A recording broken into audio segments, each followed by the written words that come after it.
There is a particular kind of night that most people know. The room is quiet. The body is still. But the mind has not gotten the message. It keeps moving, keeps circling, keeps arriving at the same worn edges of thought it visited yesterday and the day before that and the night before that. If that sounds familiar, if you are lying there right now with a mind that will not settle, then you are exactly where you are supposed to be tonight. Because what you are experiencing is not a flaw. It is not a failure of willpower or a sign that something has gone wrong with you. It is the mind doing what it was always designed to do. And tonight, we are going to understand it a little better. Not fix it, not silence it, not fight it, just understand it. There is a question that lives beneath most late-night restlessness. Not the surface question, not the replay of yesterday's conversation or the rehearsal of tomorrow's task. Something deeper. Something that has been asking itself for a long time in a language quieter than words. The question is this: how much of your own mind do you actually know? Carl Jung spent most of his life with that question. He was a Swiss psychiatrist born in 1875 inches, a small village near Lake Constance, and he became one of the most penetrating minds ever to turn its attention toward the human interior. What he found was not reassuring, not immediately. He found that the vast majority of what drives us, our reactions, our fears, our sudden inexplicable joys and angers and pulls and resistances, comes from a place we have no direct access to. He found that consciousness is not the whole mind. It is the small, lit room in a very large house. And in the dark rooms beyond it, something is always moving. That is not frightening. It does not need to be. Because what Jung also found is that those dark rooms are not empty. They are not waiting to harm you. They are waiting to be known. Tonight, we are going to walk through several of those rooms together, slowly, without urgency. We will explore the shadow, the part of you that holds what you would rather not see about yourself. We will explore the persona, the face you have worn so long that it sometimes feels more real than the face beneath it. We will explore the unconscious, not as an abstraction or a clinical category, but as a living presence that has been accompanying you through every decision you have ever made. And we will ask the question Jung believed was the most important question any person could ask in an entire lifetime. Not, what should I do? Not, what do I want? Not even, who am I? But something quieter than any of those. Something that can only really be asked in the dark when everything else has been set down. We will get there.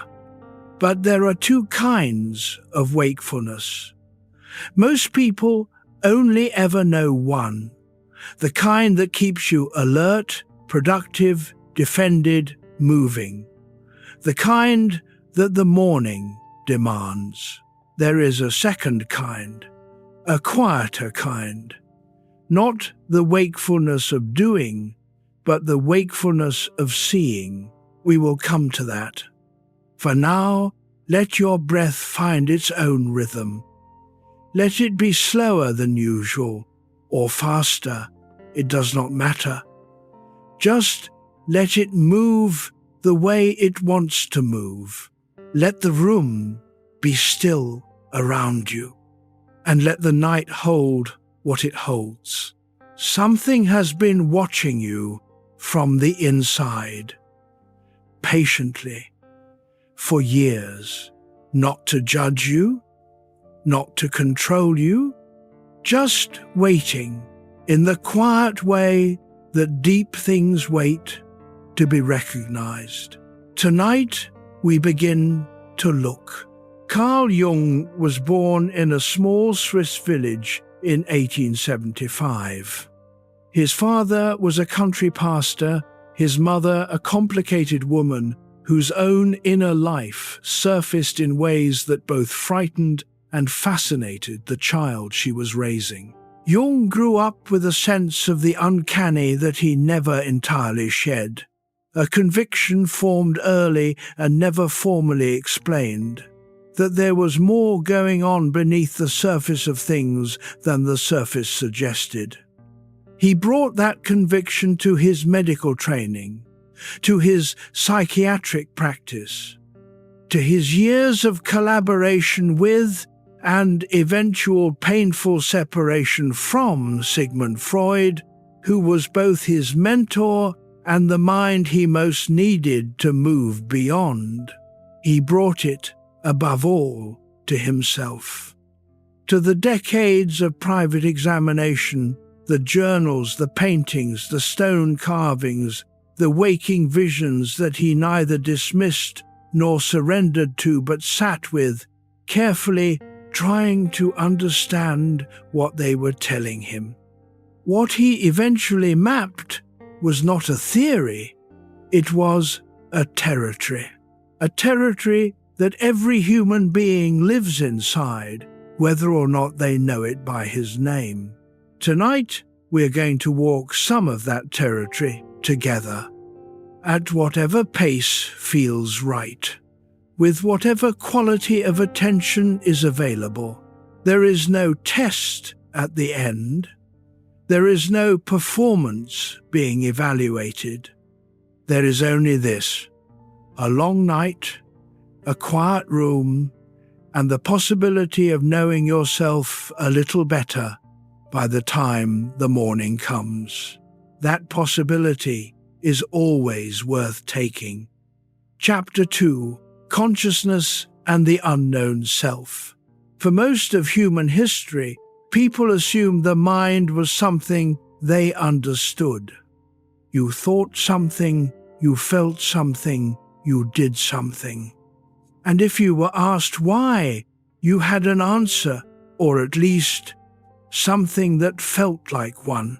Philosophers had argued about the nature of the mind for centuries, but they argued about it the way cartographers once argued about distant continents, with intelligence and confidence and very little actual territory to stand on. Then, in the last years of the 19th century, something changed. A handful of doctors began paying attention to things they could not explain. Patients who should have been fine were not fine. People who understood their problems completely still could not stop repeating them. Men and women who insisted they had moved on, who believed this genuinely, had not moved on. Something was driving human behavior from a place the mind could not see. Carl Jung, studying psychiatry in Zurich under one of the great clinicians of his era, was one of the people who began to take that territory seriously. He apprenticed himself to the problem for decades. He read everything he could find. He listened to his patients with a quality of attention that was unusual even then. And the map he eventually made was unsettling in the most useful way. He proposed that the mind has layers. The topmost layer is consciousness. This is the part you can observe, name, and report on. It is the part that feels like you, the voice narrating your experience, the sense of awareness that seems to sit just behind your eyes and watch the day unfold. Beneath that is the personal unconscious. Not darkness exactly, more like a storage room. It holds experiences you have had but are no longer thinking about. Memories that have faded but not vanished. Feelings you felt but had no space to process. Impulses you learned early in life not to follow. And beneath that, deeper still, is what Jung called the collective unconscious. A layer that is not personal at all. A vast, shared reservoir of images, symbols, and patterns that appear across all human cultures, across all centuries, across the dreams of people who have never met and never will. He called the contents of that deep layer archetypes. But we are getting ahead of ourselves. Consider just this for now. The part of your mind you can see is not the whole mind. It never was. And here is the piece that changes everything. Most of what you do, most of what you feel, most of what draws you towards certain people and away from others, most of what you think of as simply being yourself, is decided in the water you cannot see. Not randomly, not capriciously, but quietly and without your explicit permission. Let your shoulders drop for a moment. Just let them soften. Feel the weight of your body against whatever is beneath you. This is not a frightening idea, even if it first sounds like one. Because what Jung was describing was not a prison. It was a possibility. If the unconscious shapes your behavior without your awareness, then becoming more conscious, even a little, even partially, is one of the most liberating things a person can do. He spent his entire career working toward that liberation, and he was not always certain it was possible. He walked the streets of Zurich at night, wrestling with ideas that felt too large for language. He filled journals. He painted. He carved stone figures by the lake house he built with his own hands. He tried, in every medium available to him, to make visible what lived in him below the surface. Not because he was unusual, because he suspected that most people were carrying the same hidden country inside them and simply did not know it was there. He was right. You have one too, a below-the-surface country, with its own weather, its own history, its own recurring dreams. And tonight, we are only just beginning to approach the border. There is something your body already knows that your mind has not yet found the words for. There is always something. Jung spent 3 years working at the Burgholzli Psychiatric Hospital in Zurich before striking out on his own. During those years, he developed what he called the word association test, a simple clinical tool in which he presented a list of words to patients and measured the time it took them to respond. What he found fascinated him. When a patient hesitated, when the response time was unusually long, or the response word was unusually strange, that hesitation carried meaning. The delay was not carelessness or confusion. It was a complex and emotionally charged cluster of content, exerting pressure on the system from below.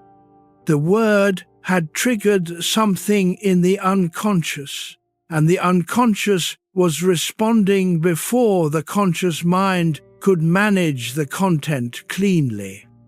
That finding that the unconscious can be measured indirectly through its disruptions of conscious functioning changed the direction of his research permanently, because it meant the unconscious was not just a philosophical concept, it was a clinical reality, something that could be observed, studied, worked with. And if it could be worked with, then it could be worked on. That is where we are heading. Chapter 3. The Ego's Small Lantern. Picture a house at night.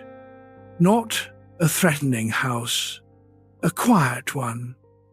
Old wood, familiar smells, the kind of house that has been lived in for decades and holds that particular warmth of inhabited space.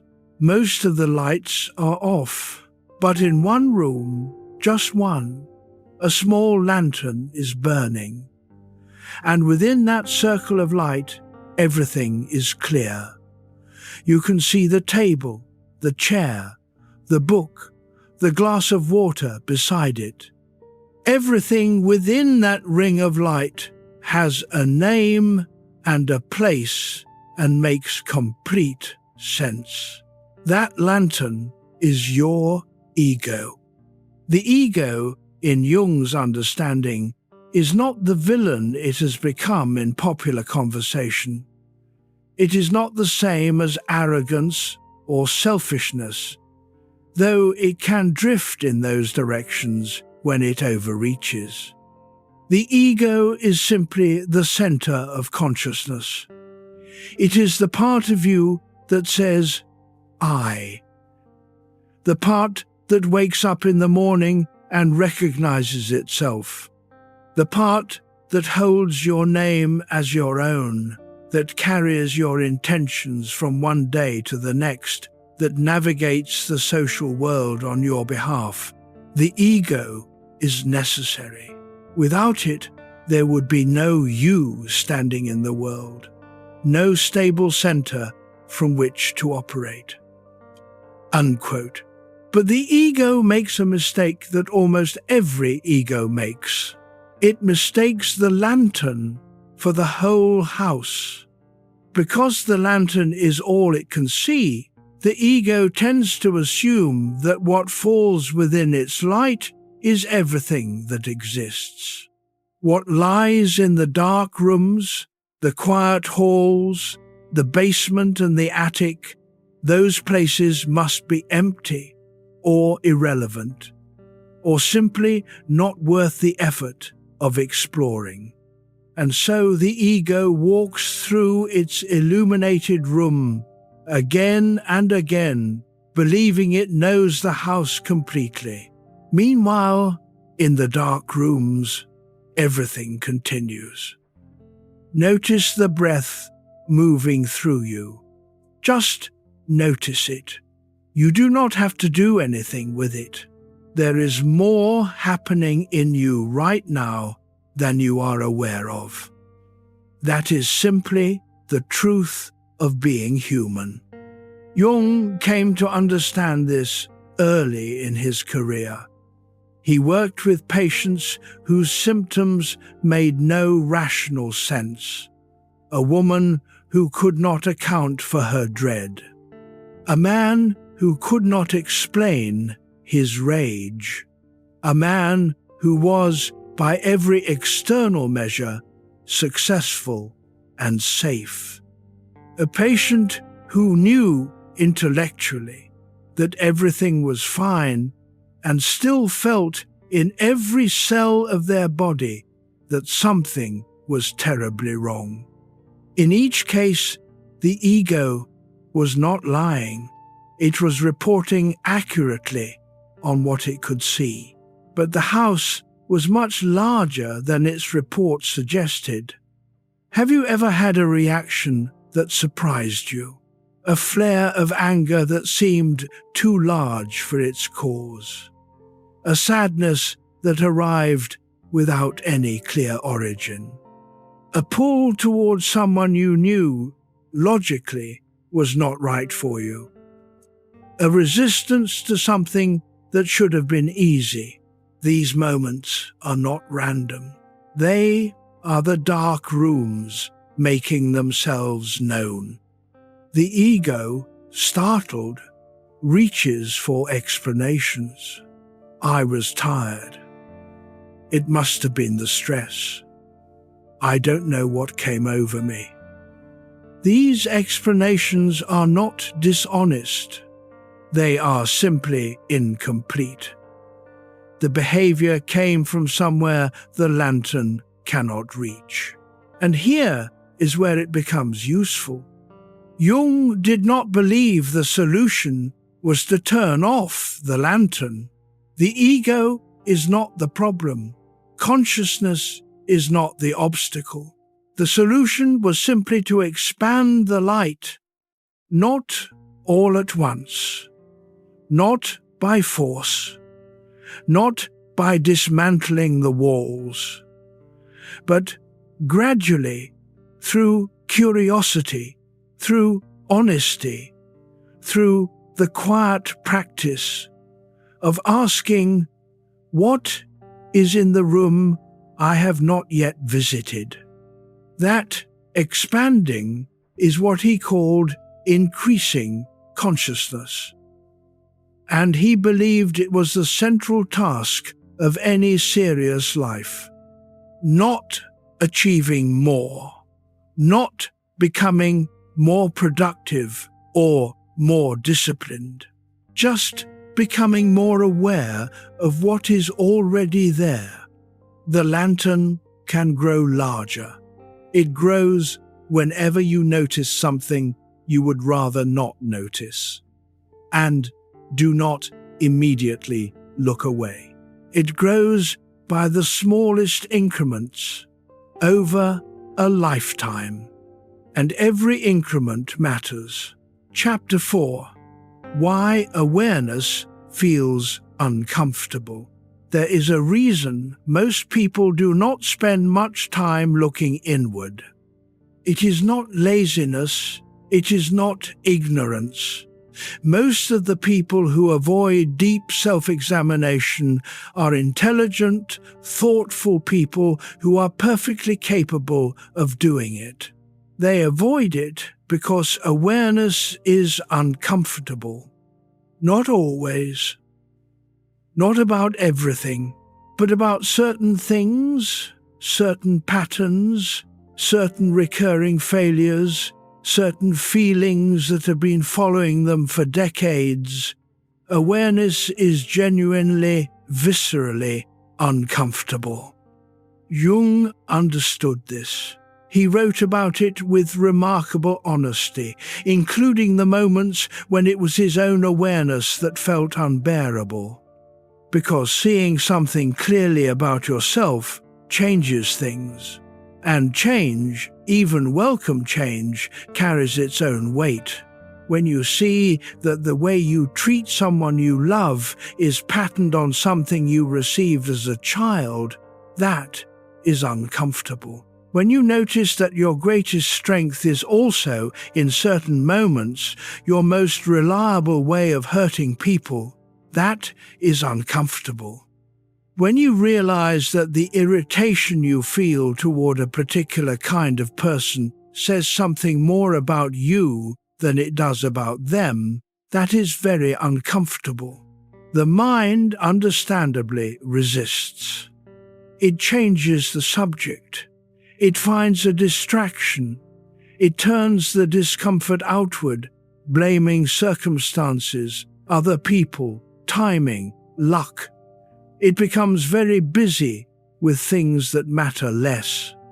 This is not weakness, it is protection.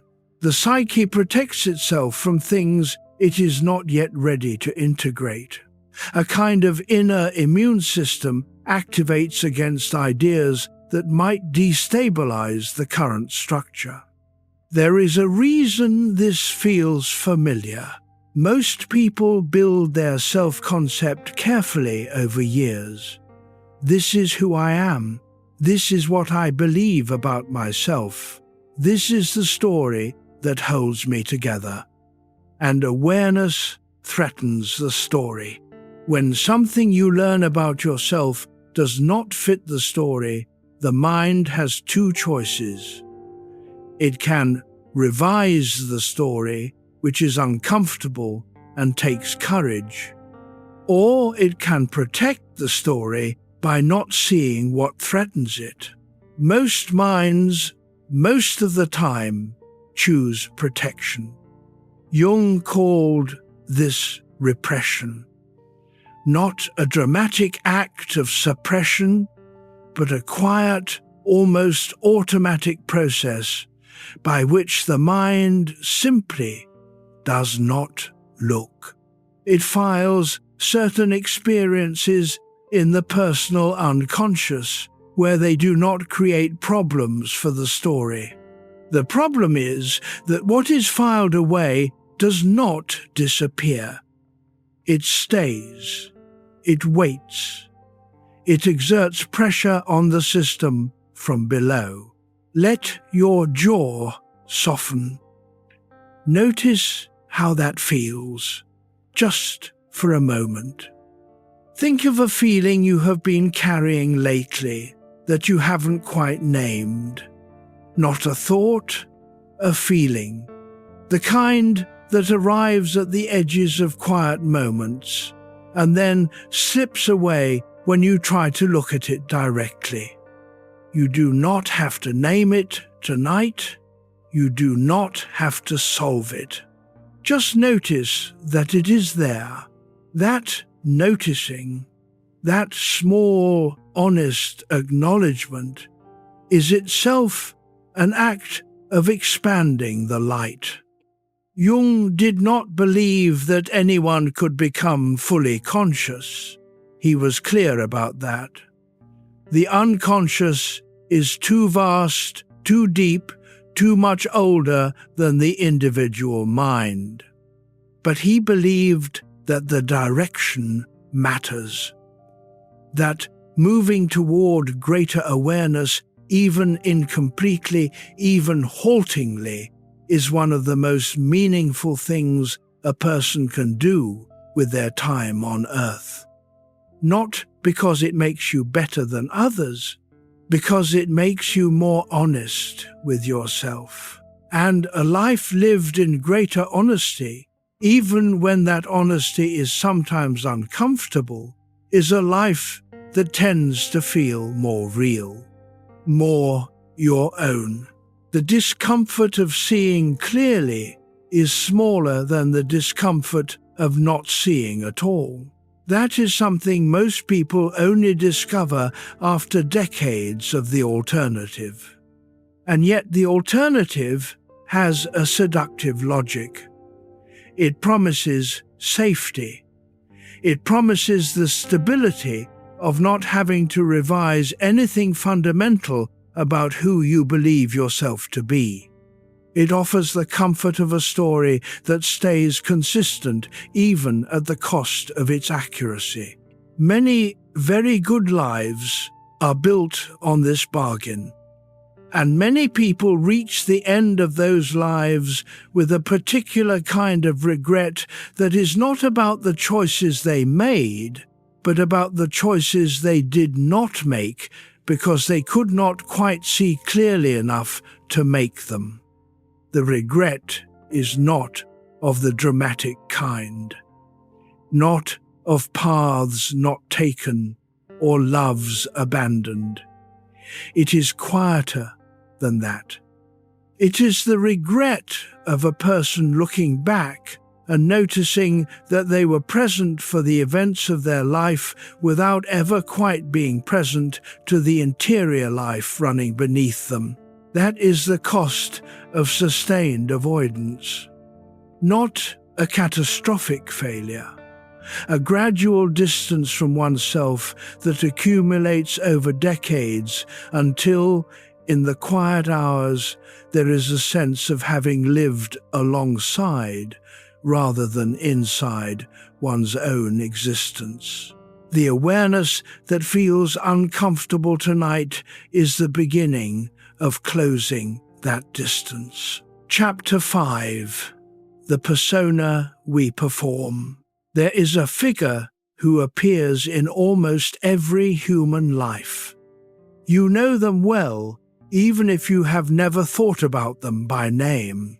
They show up on Monday morning when you put on your work face. They arrive when you walk into a social gathering and shift, almost unconsciously, into the version of yourself that this particular group of people expects to see. They are present when you smile through something that is not funny, when you say, "I'm fine," to someone who would not really want the honest answer, when you perform competence you do not quite feel. Jung called this figure the persona. The word itself comes from the Latin word for the masks worn by actors in ancient theatre. Persona, a thing through which sound passes, the mask that carries the role. Every person has one. In fact, most people have several. There is the professional persona, the parent persona, the social persona, the persona worn with old friends, which is subtly different from the one worn with new acquaintances. The persona worn with your parents, which may be the most deeply worn of all, the one carved in earliest childhood and still somehow automatic. The persona is not dishonest. Not exactly. It is a necessary adaptation. The world requires certain performances from us, and the persona is how we deliver them. We cannot pour every aspect of our inner life into every social interaction. We cannot be entirely unfiltered in every context. The persona allows us to navigate. But here is where it becomes complicated. Some people wear the persona for so long, in so many contexts, that they begin to forget it is there. The mask, pressed against the face for years, takes on the contours of the face. The performance becomes so practiced that it no longer feels like performance. And then something strange happens. The person stops knowing where the mask ends and the face begins. Think of a person. You may know someone like this, or you may recognize this in yourself, who has spent decades being strong for everyone around them, the reliable one, the one who does not complain, the one who holds it together while others fall apart. This is a genuinely admirable quality in many ways. People count on them, they deliver. Their lives have been built, in some sense, around this capability. But at night, alone, in the quiet that only comes when everyone else has gone to sleep, something different is present. A heaviness, a tiredness that is not just physical, a faint, persistent ache that they cannot quite name. The persona is working perfectly, and something beneath it is suffocating. Let your breathing be easy. Just easy. Jung was careful to say that the solution is not to abandon the persona. Throwing off all social performance and simply being authentic in every context would not be freedom, it would be chaos. Children are entirely authentic. Adults require some degree of managed presentation to function. The problem is not wearing a mask. The problem is forgetting you are wearing one. Because when you forget, you stop being able to choose. The mask responds, the mask navigates, the mask handles social situations with practiced efficiency. And the person behind the mask slowly, quietly stops being consulted. Jung spent years examining his own persona. He was a prominent psychiatrist, a public figure in his field, a man who spoke with authority and was expected to have answers. He was very good at being Dr. Carl Jung, but in his private writings he described the persistent sense that the man doing the public work was not the whole of him, that something deeper, stranger, and less manageable existed below the professional surface. He did not see this as a problem. He saw it as an invitation, the invitation to ask, "Who am I when I am not performing?" That question is worth sitting with, not to answer tonight, but to notice whether it lands somewhere in you. If it does, that landing is information. Chapter 6, Shadow Beneath Politeness. Think of a garden, a beautiful one, well-tended, orderly, the kind of garden that takes genuine care to maintain. Roses in careful rows, a stone path worn smooth, herbs in their proper places. But there is one corner of the garden that the gardener never visits. Not because they forgot it was there, because something about that corner feels uncomfortable. Maybe it is where the compost heap used to be, back when the garden was less ordered. Maybe the soil there is darker, the weeds more persistent. Maybe the light falls differently on that patch, and the gardener, over time, simply stopped walking there. Weeds have grown tall in that corner. But something else has grown too. Flowers that the gardener thought they had lost, unusual ones, with colours they had almost forgotten. Flowers that found their way to the untended corner precisely because they were not expected, because no one was managing them. This is the shadow. Jung described the shadow as everything about ourselves that we have decided, consciously or unconsciously, cannot be part of the official story. It is not a collection of evil things, though it can hold things we are ashamed of. It is a collection of everything that did not make the cut for the persona. Everything that was deemed unacceptable, unlovable, inconvenient, or simply too messy for the version of ourselves we have been performing. For one person, the shadow might hold rage. They were raised in a household where anger was dangerous, so they learned to be calm and reasonable at all times. The anger did not leave. It went underground. It shows up now as a clenched jaw at the end of certain meetings, or as passive resistance that they would genuinely not recognize as anger if you pointed it out. For another person, the shadow might hold need. They learned early that needing things was a burden to others, so they became fiercely self-sufficient. They are the person who never asks for help, never admits to loneliness, never lets themselves be comforted.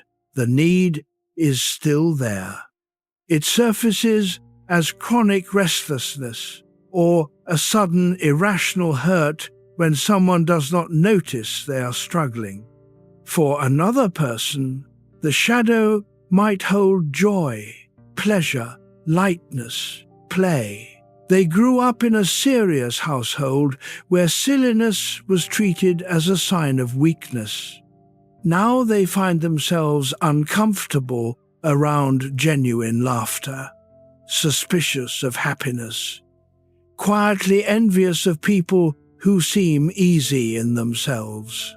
Notice what this calls up in you, not yet to name it, just to feel whether anything in that description resonates somewhere specific.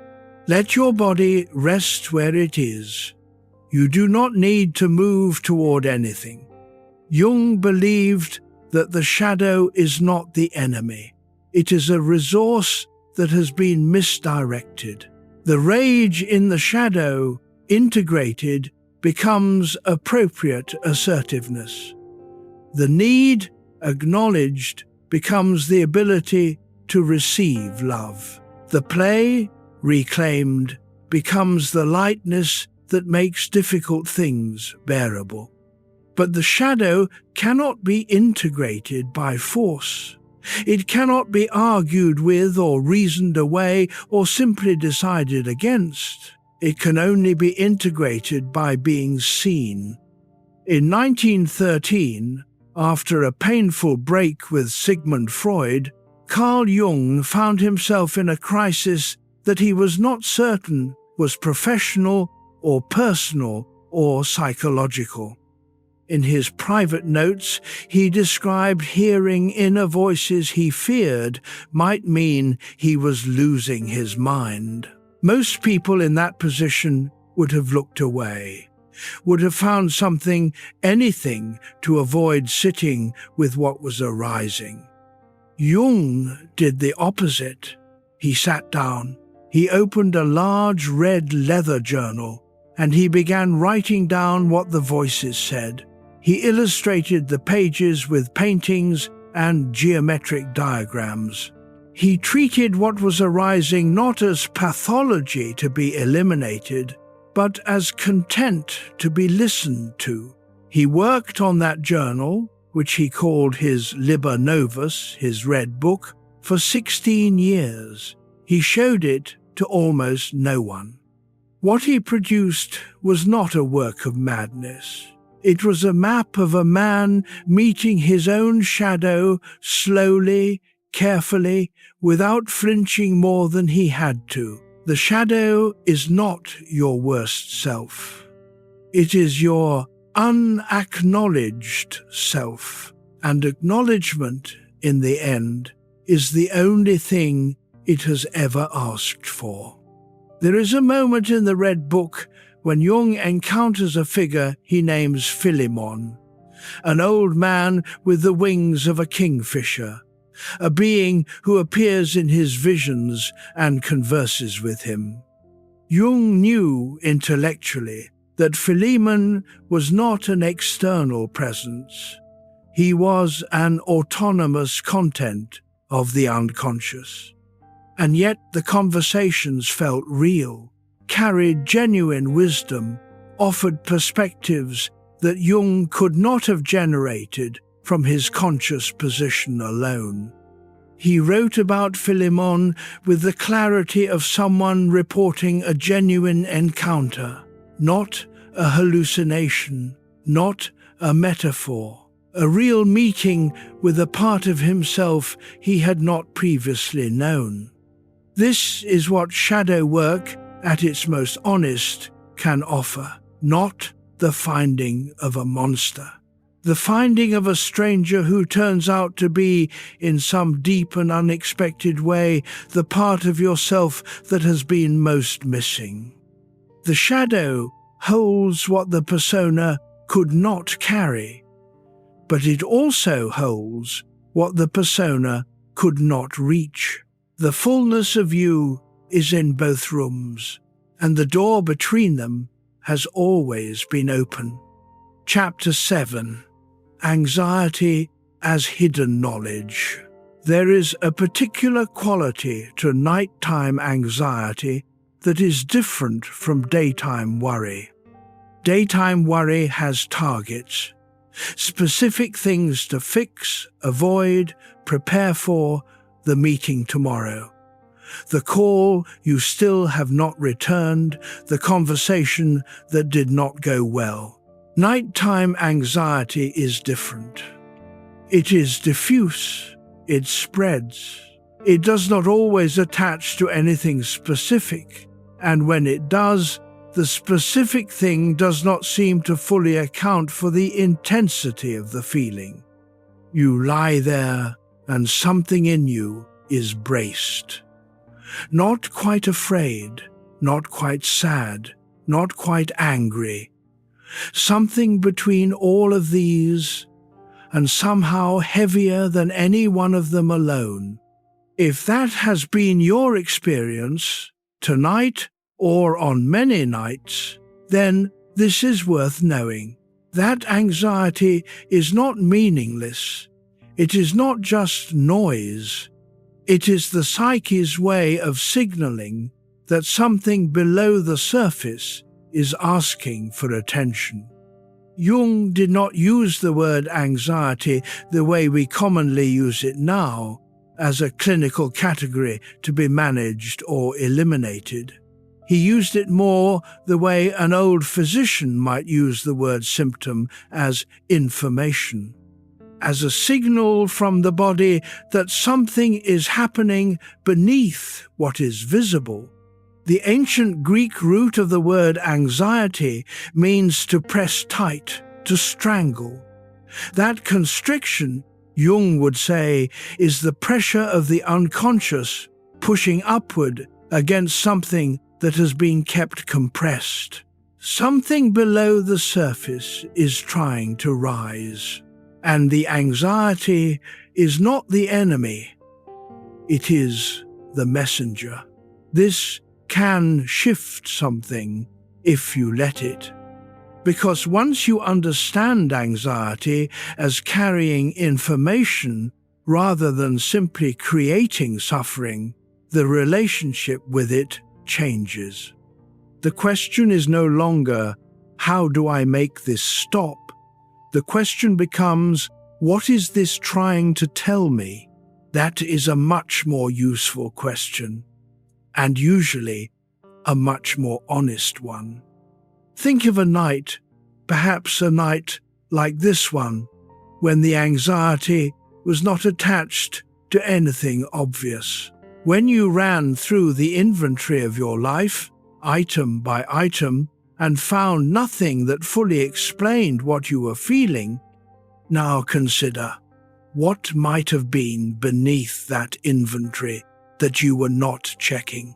Not a worry about the future, not a task left undone, but a feeling that had not been acknowledged, a truth that had not been spoken even to yourself, a need that had been set aside so many times that you had almost forgotten it was there. Let your breath move a little more slowly. Let the room hold you. The anxiety is not wrong about you. It is not diagnosing something broken. It is pointing, with characteristic imprecision, in the way all deep things point, towards something that has been waiting to be known. Jung told his patients, and he believed for himself, that anxiety is one of the places where the unconscious leaves its fingerprints on consciousness. It is not pleasant, it is not comfortable, but it is meaningful. And meaning, even difficult meaning, is easier to bear than meaninglessness. If something in you is braced tonight, that bracing is not a failure. It is a signal, and signals deserve to be heard. Chapter 8. Projection and Emotional Pain.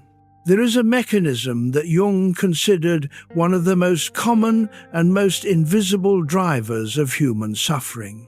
He called it projection, and it works like this. Everything in the psyche that has not been recognized and claimed by consciousness, every quality, every impulse, Every feeling that has been set aside continues to exist in the shadow, and because it cannot express itself directly through the person who is suppressing it, it finds another outlet. It attaches itself to other people. What you have not acknowledged in yourself, you will see in others. What you have refused to own internally, you will encounter externally. The man who has suppressed his own neediness will find other people's needs irritating beyond proportion. The woman who has refused to acknowledge her own ambition will distrust and resent ambitious people around her. The person who has locked away their capacity for cruelty will be enormously preoccupied with the cruelty of others. The projection is not a lie. The people they are projecting onto often do have some trace of the quality in question. That is partly what makes projection so difficult to detect. But the intensity of the reaction, the fact that it is too large, too personal, too emotionally charged for the situation, that intensity is the fingerprint of the shadow. Here is the useful question. Who irritates you most reliably? Not just mild discomfort, genuine, persistent irritation. The kind where you find yourself thinking about the person even when they are not present. The kind where something about them feels not just annoying, but somehow wrong, somehow offensive in a way you cannot quite articulate. What quality is it, specifically, that bothers you? Because that quality is worth examining in yourself.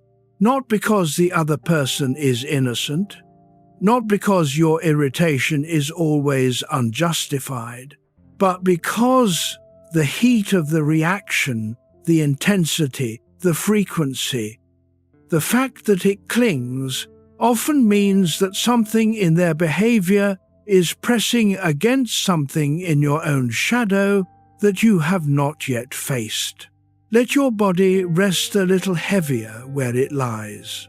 This is not an accusation, it is an invitation to curiosity. Jung called the moment of recognizing a projection one of the most significant moments in psychological development. Not because it is comfortable, it is rarely comfortable, but because it returns to you something you had been carrying for years without knowing it. When you withdraw a projection, you take back the energy you had been spending on the other person and return it to yourself. You discover that the quality you could not tolerate in them is something you are capable of, something that, when integrated rather than suppressed, becomes a genuine resource. The most irritating people in your life have, in this sense, been doing you a service. They have been holding the parts of yourself that you were not yet ready to hold. The relationship does not have to change for this to be useful. The only thing that has to change is where you are looking. There is a useful test that some Jungian analysts offer their patients.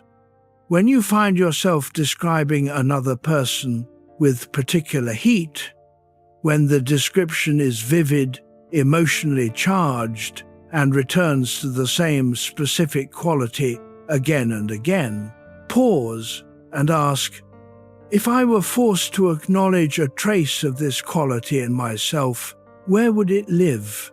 Not the full expression of it, not the worst version, just a trace, a shadow of the quality that lives in someone you can easily see it in. Most people, if they are honest, can find the trace.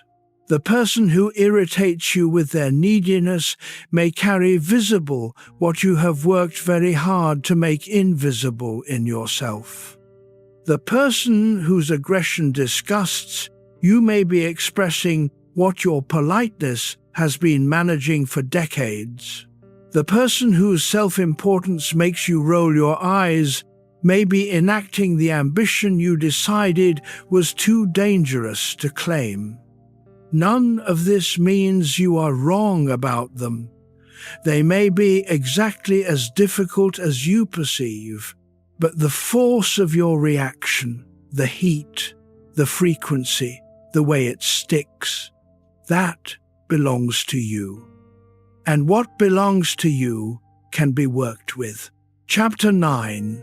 The inner critic speaks. You know the voice. Not the calm, considered voice that helps you evaluate your work honestly. Not the careful voice that asks whether you handled something well and genuinely wants to improve. The other one, the one that arrives after the meeting with a complete list of everything you said wrong, the one that wakes you at 3 a.m. to review a conversation from years ago, the one that responds to a small mistake with the kind of comprehensive condemnation that no reasonable judge would ever deliver. That voice is the inner critic. And Jung had a specific understanding of where it comes from and what it is trying to do. He did not think of the inner critic as simply a bad habit or a pattern of negative thinking to be retrained. He thought of it as a complex, a cluster of feelings and memories and expectations that has organized itself around an emotional core, developed early in life, and now operates with a degree of autonomy that makes it feel like a separate voice, because, in a real sense, it is one. The inner critic learned its lines from someone, a parent who was never quite satisfied, a teacher whose approval was conditional, a household where love was present but criticism was more frequent than praise, a sibling, a coach, a community with a particular understanding of what a person was supposed to be. The inner critic internalized those standards, and then it went on running, long after the original sources were gone. Here is the small thing that changes it. The inner critic is not trying to harm you. It is, in its distorted way, trying to protect you from something it learned to fear. If I can find every flaw before someone else does, they cannot use it against me. If I make myself small enough, reliably enough, nothing can knock me down. The critic is a guard dog that has confused protecting you with attacking you. Think of a time recently when the critic arrived after something that went reasonably well.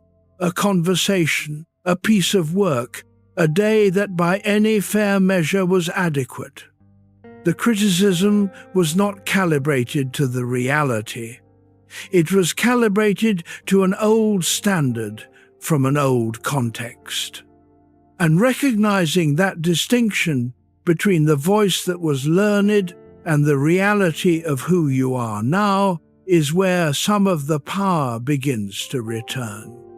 There is a thought that has been circling in your mind today. Not the loudest one, the one that keeps coming back. Just notice it without engaging it, like watching a bird pass a window. You are not your thoughts. You are the one watching them, and the one watching can choose, very slowly, very gently, what kind of attention to give.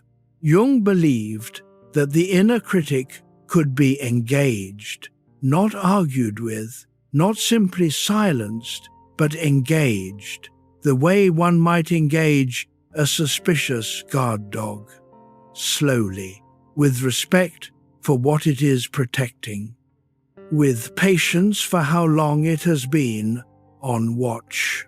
Because beneath the criticism, there is usually something worth protecting. And once that something is acknowledged, the guard sometimes, not always, not immediately, but sometimes allows itself to rest. Chapter 10. Dreams as Night Messengers. Every night, whether you remember it or not, your unconscious speaks. It speaks in the oldest language human beings have ever known. Not words, not logic, not the sequential ordering of cause and effect that waking life demands. It speaks in images, in feeling, in the kind of non-literal, associative, deeply personal symbolism that the ancient world took very seriously and that modern life has largely learned to ignore. Jung took dreams seriously.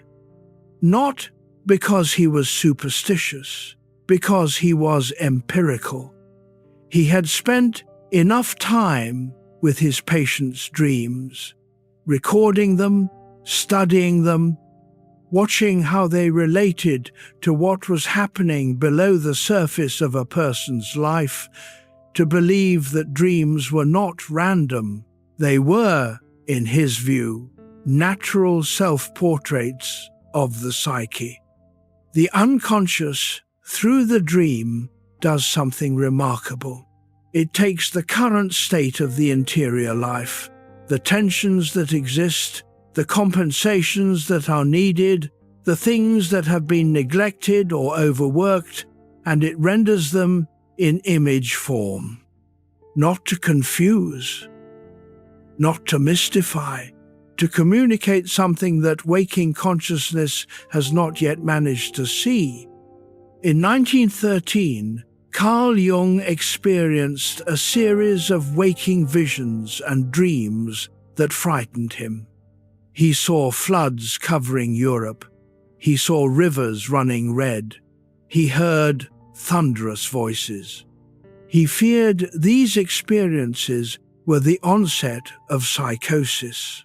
Several months later, the First World War began.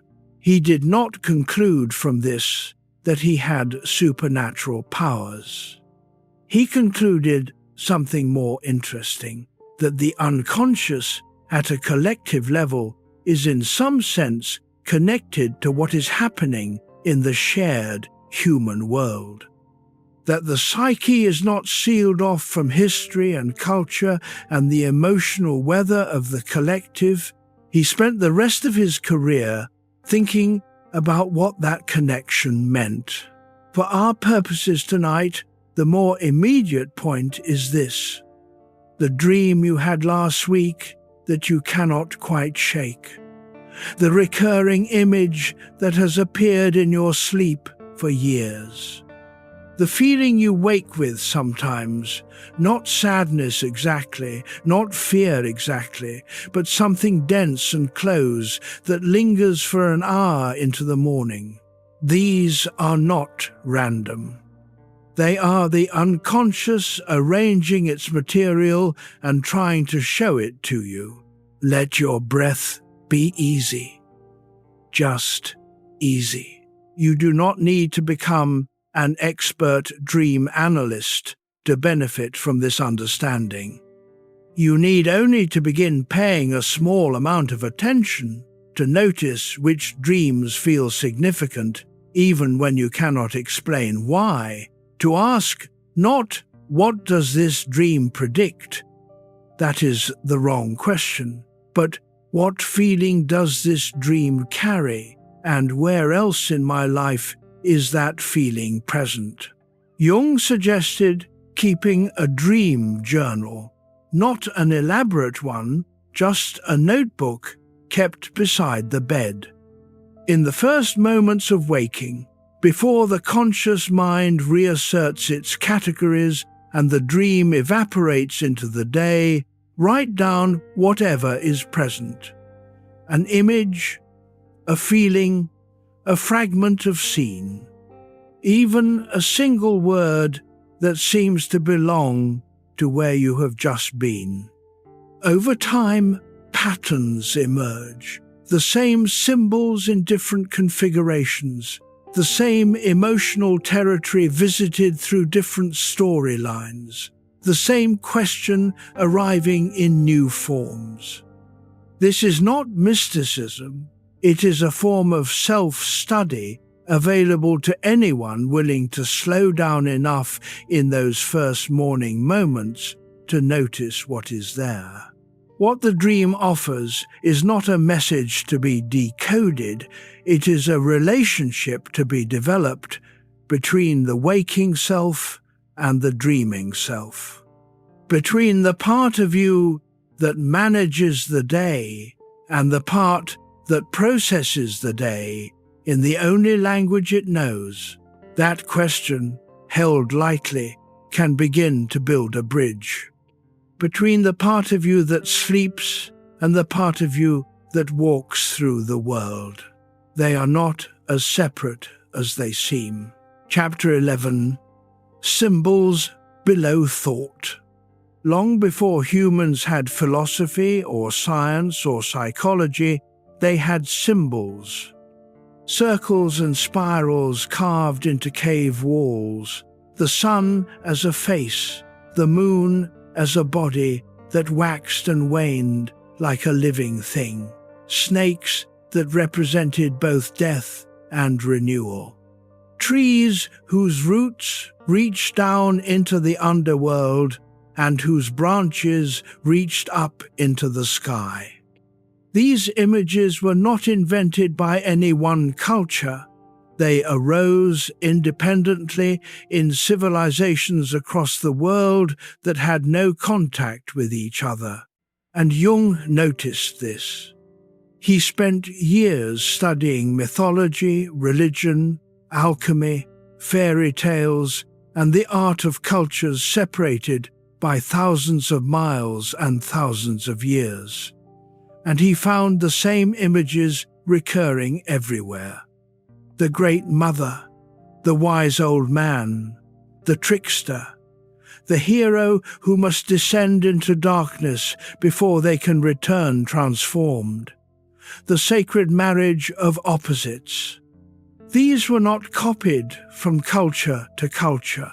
They arose because they were, in Jung's view, part of the deep structure of the human psyche itself. He called them archetypes, primordial patterns of human experience, present in every person, manifesting differently depending on the individual life and the particular culture, but recognizable across all of them. The archetype is not an image. It is a potential for a certain kind of experience. A readiness written into the deep layers of the psyche to respond to certain situations in certain ways. The potential to experience a figure as terrible and powerful, that is the shadow archetype. The potential to idealize and project onto another person qualities of wisdom, completeness, beauty, and spiritual authority. That is the archetype of the soul figure. The potential to encounter a situation as a test, a threshold, an invitation to transformation, that is the hero pattern. These patterns are not imposed by culture. Culture gives them their particular costume, their name, their imagery, their specific story. But the pattern beneath the costume was there first.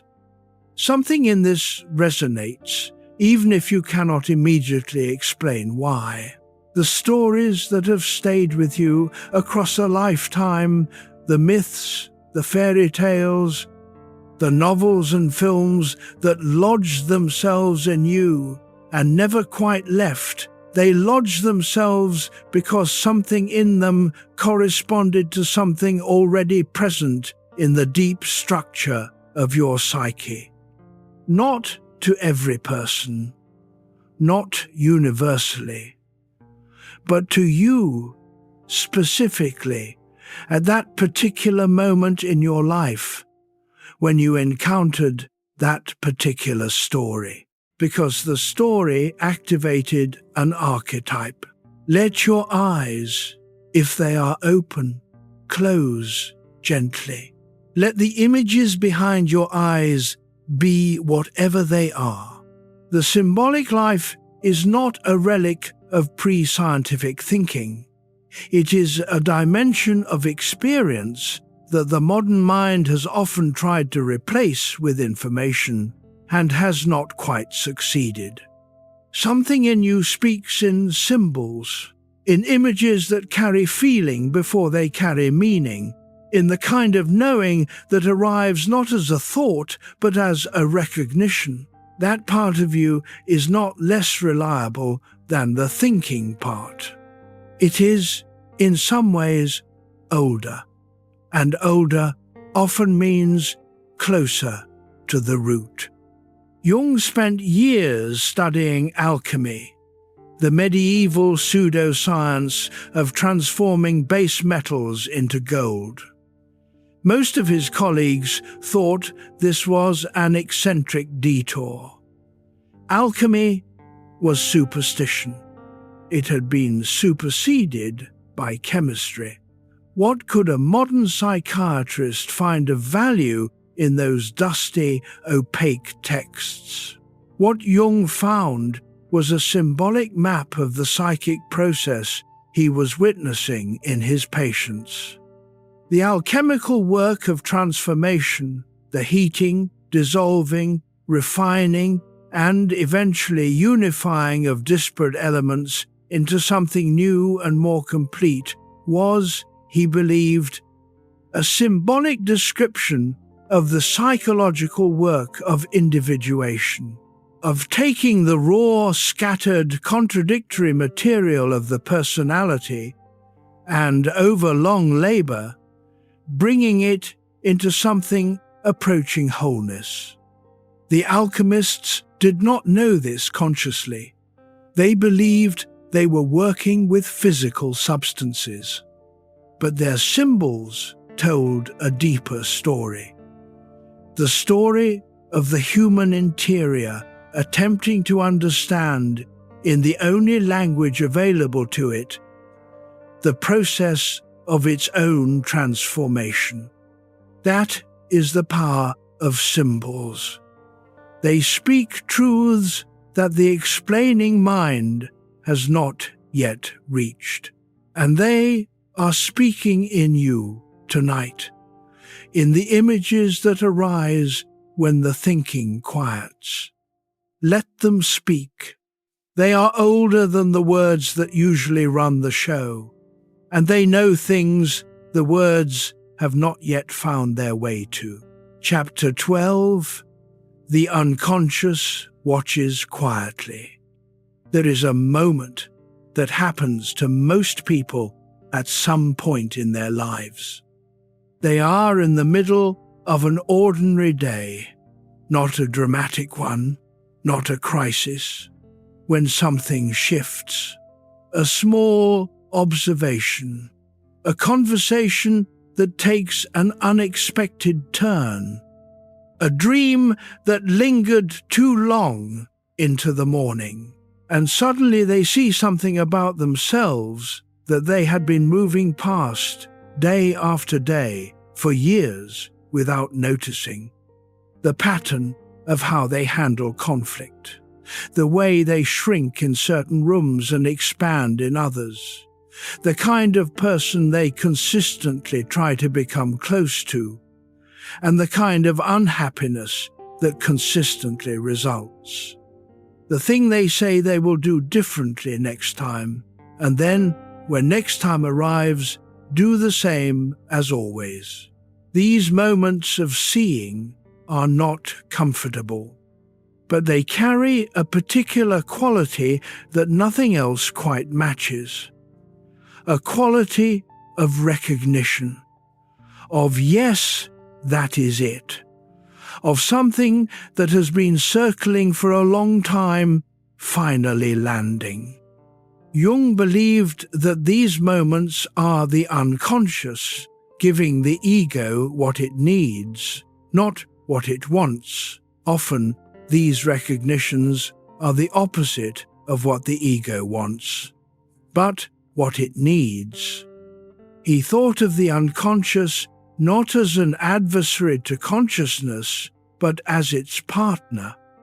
A partner that operates by different rules, that deals in image and emotion and symbol rather than logic and language, but that is at its deepest working toward the same goal, the wholeness of the person.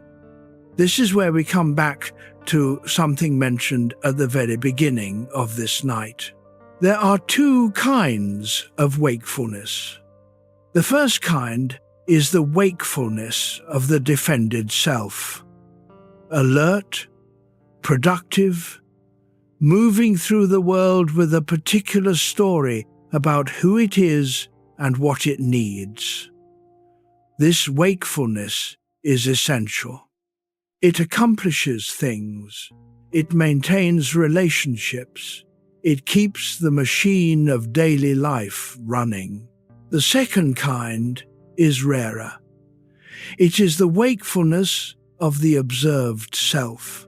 Not self-consciousness in the anxious sense, the kind that makes you hyper-aware of how you appear, but something quieter, a moment when the one who is experiencing becomes also, briefly, the one who is watching. When you can be in the middle of your life and also see yourself in the middle of it, that is the second kind of wakefulness. That is what Jung meant by increasing consciousness, and it does not require any particular technique or discipline to begin. It requires only this: a moment of honesty in the dark, when the performed version of yourself has nowhere to perform, and what is left is simply what is true. You are in that kind of moment right now. The room is quiet.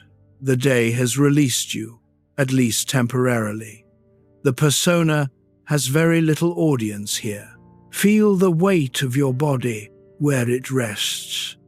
Let that weight be real.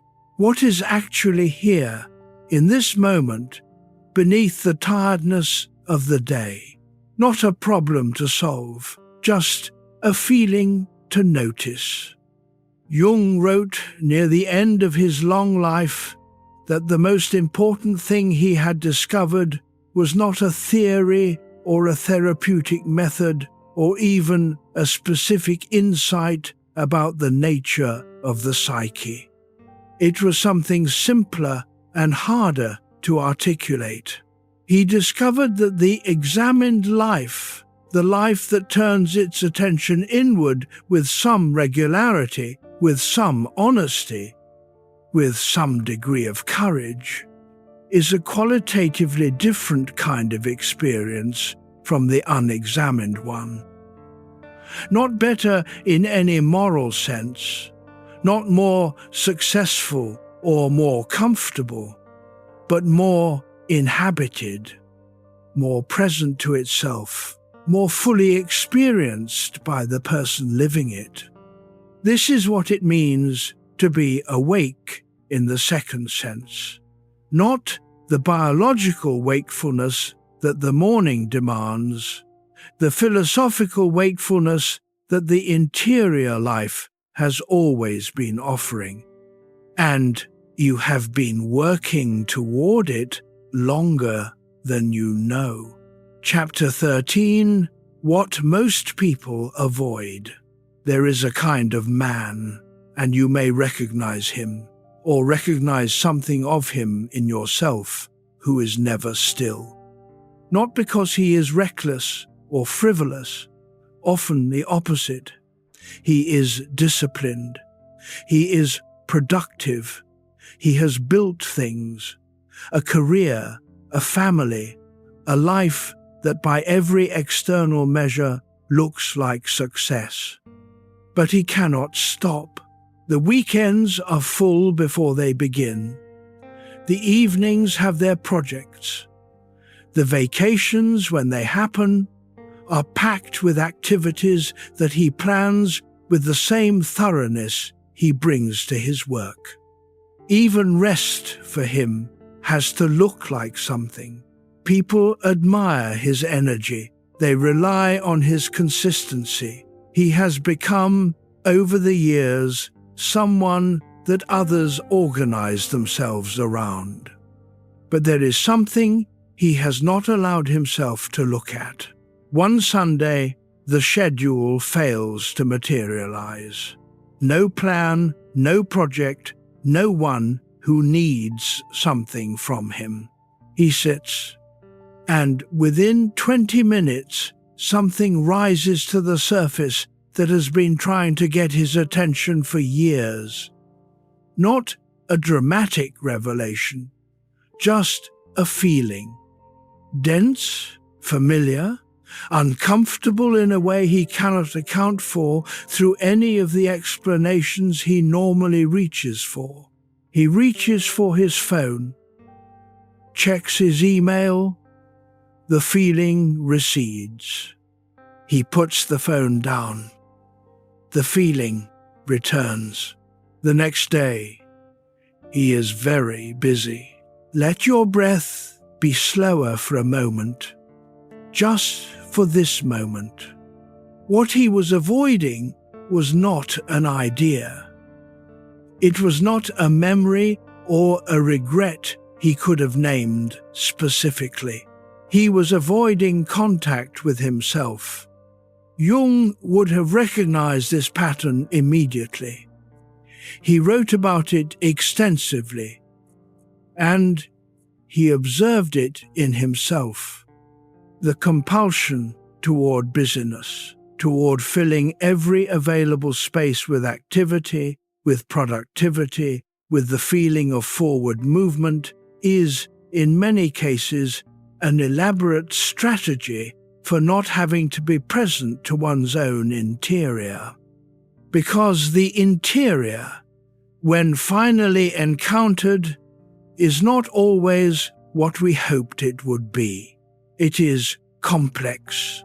It holds contradictions we have not resolved.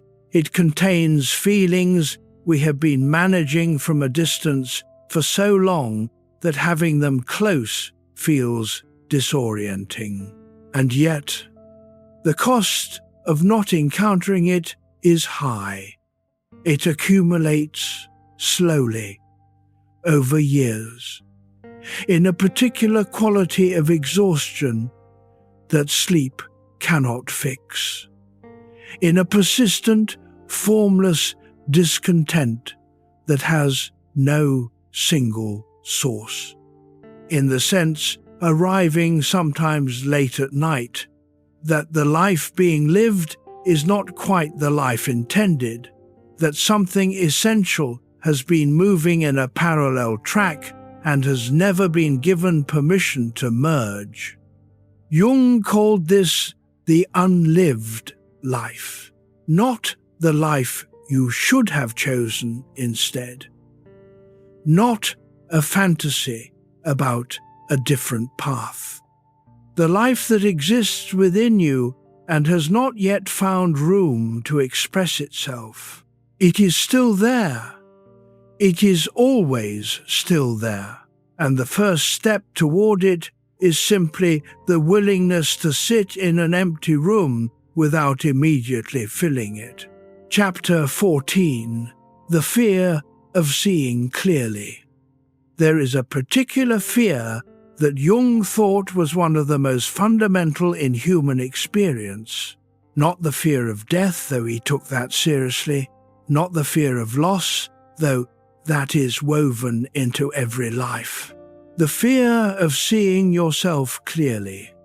Not the version of yourself that is publicly known, the persona, the reputation, the narrative that others have come to expect from you. The version that exists beneath all of that. The one that has been present since childhood and has never quite found the right words to describe itself. This fear is not irrational. It comes from a genuine instinct for self-preservation. Because what if, when you finally look clearly, what you find is insufficient? What if the honest appraisal reveals gaps too large to fill, flaws too deep to correct? What if seeing yourself clearly means losing the protection of being able to say, "I didn't know"? These are real fears, and they deserve to be taken seriously, not dismissed. But Jung's observation, based on decades of working with people through exactly this fear, was that the seen self is almost never what the fearful self imagined. What the fear expects to find is a kind of catastrophic revelation, some central failure that will explain all the pain and all the struggle. What people actually find when they look clearly is something more complicated and less catastrophic than that. They find a person who was shaped by circumstances they did not choose, who made the best available decisions with the information and resources they had at the time, who has genuine strengths running alongside genuine limitations, who has been trying in ways that were sometimes very imperfect to get by. They find something recognizably human. And that recognition, difficult as it can be to reach, is where genuine compassion for the self becomes possible. Feel the breath moving through you. Just feel it.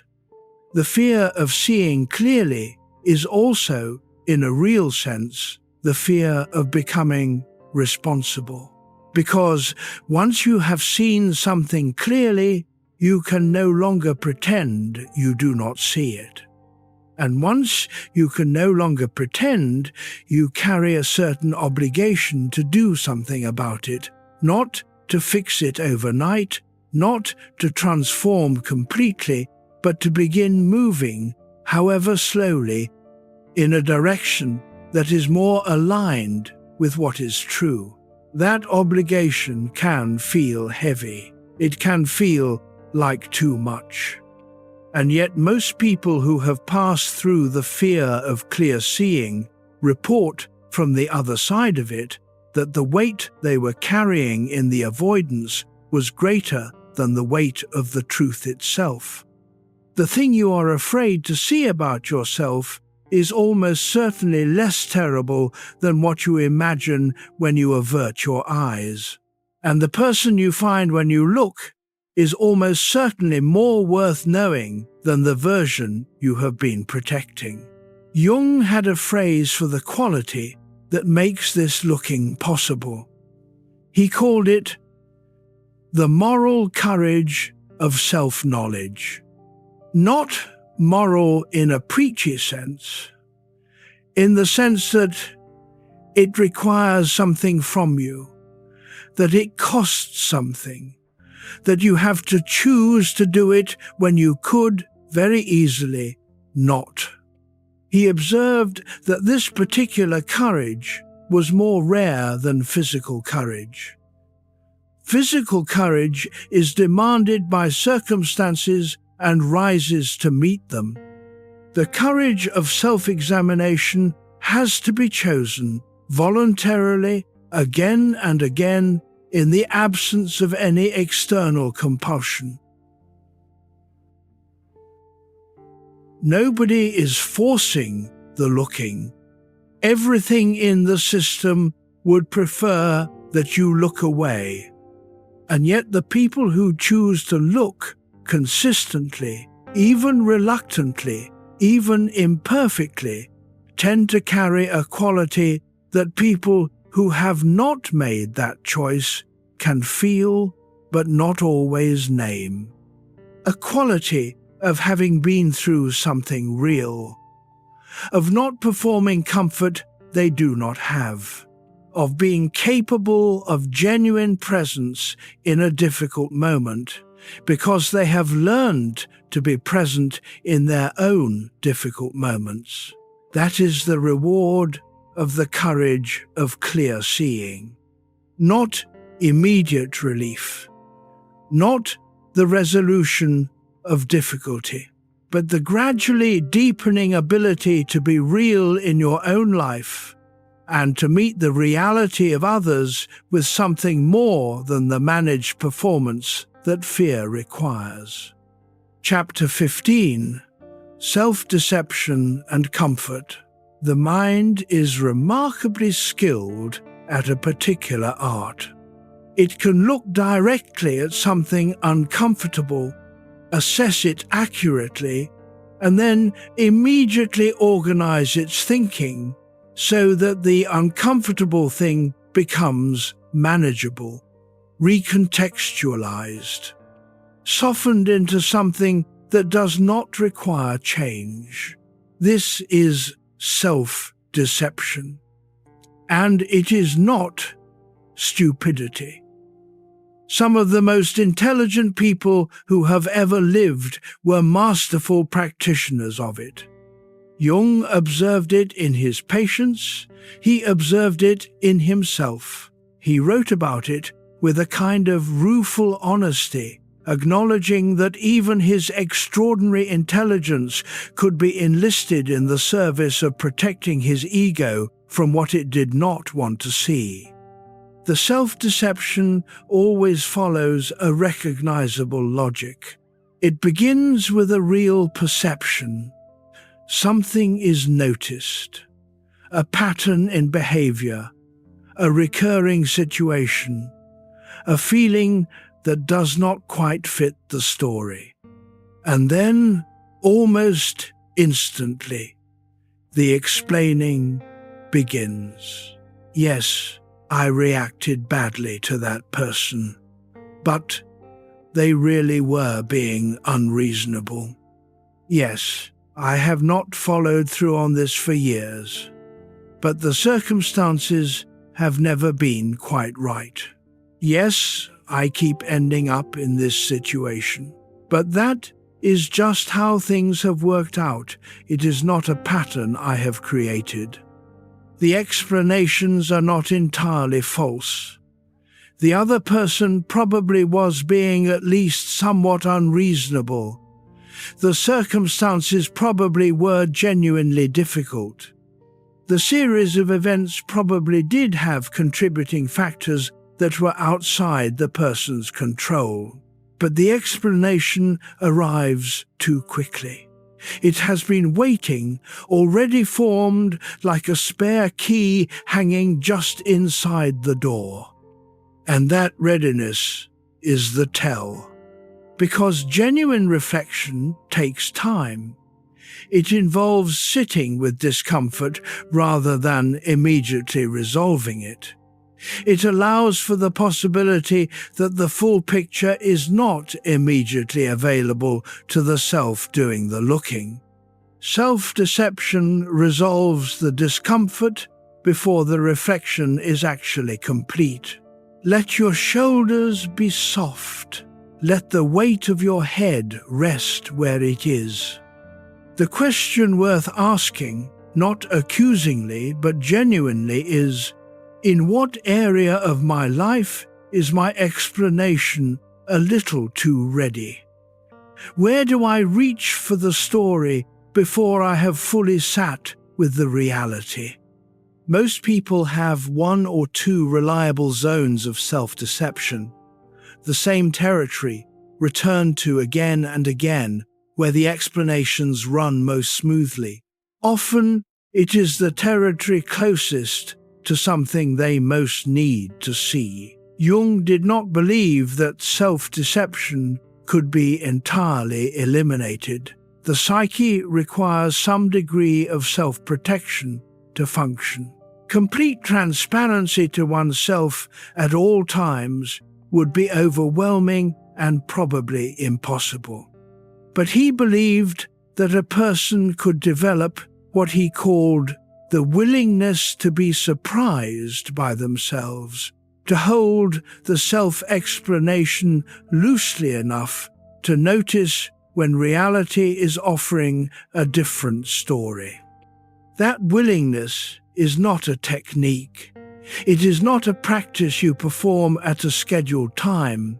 It is a posture, an ongoing, gentle openness to the possibility that the version of yourself you have been defending is not the whole picture, and that the whole picture, however uncomfortable, is always more interesting than the defended version.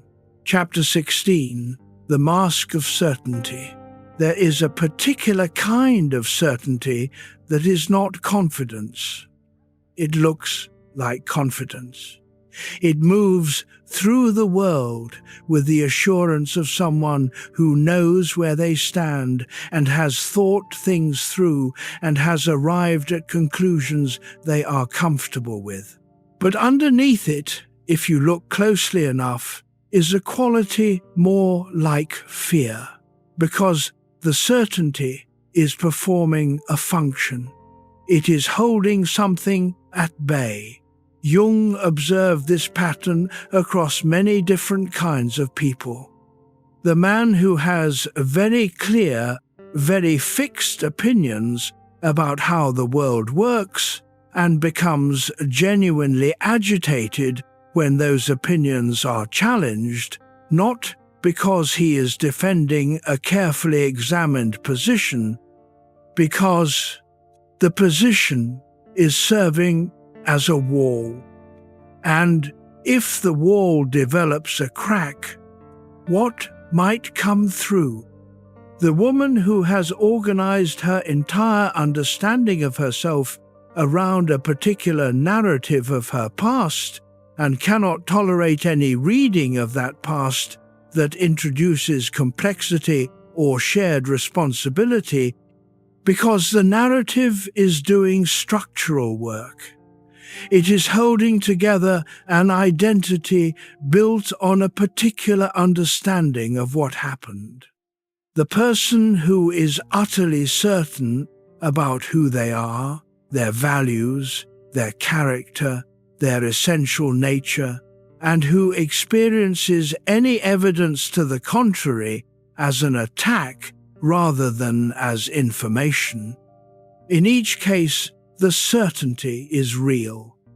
The person genuinely feels certain, but the certainty is a mask that has been fashioned over time to cover a more complicated and less stable reality. The mask of certainty is one of the most socially successful of all the masks we wear, because certainty is often read as competence. People follow certain people. They trust them, defer to them, appoint them to positions of authority. And so the certain person receives constant social reinforcement for the very quality that is keeping them most stuck. Feel the stillness of the room around you. There is a particular freedom that becomes available when you allow yourself to be uncertain. Not uncertain about everything, not the paralysis of someone who cannot make a decision, but uncertain about the parts of the story you have been holding most tightly, because the parts we hold most tightly are almost always the parts that most need examination. Jung spent the second half of his life in what he called the process of individuation, and the beginning of that process, for almost every person who undergoes it, is not a moment of clarity. It is a moment of admitted confusion. I do not know with as much certainty as I thought who I am. I do not know with as much certainty as I thought what I want. I do not know with as much certainty as I thought whether the story I have been telling is true. That admission feels like loss.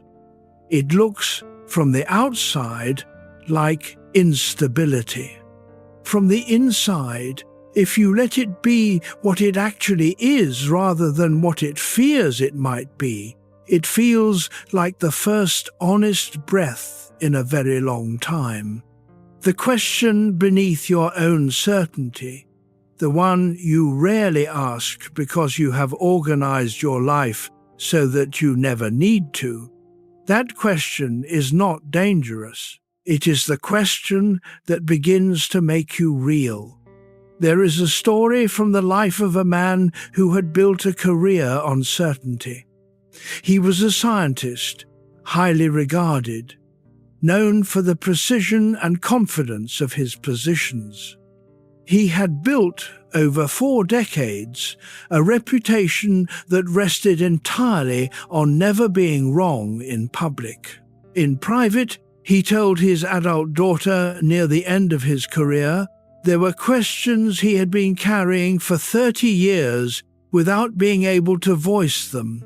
Not scientific questions, questions about his choices, about what he had optimized for, about the life alongside his career that had gone largely unexamined. He said, I was so good at being certain that I stopped being able to be honest. He did not mean it with despair. He meant it as information, the kind of information that, at 70, he was finally willing to receive. The mask of certainty protects you from the discomfort of not knowing, but it also protects you from the discovery that is only available in genuine uncertainty. And the discovery, as he found, is usually worth what it costs to reach it.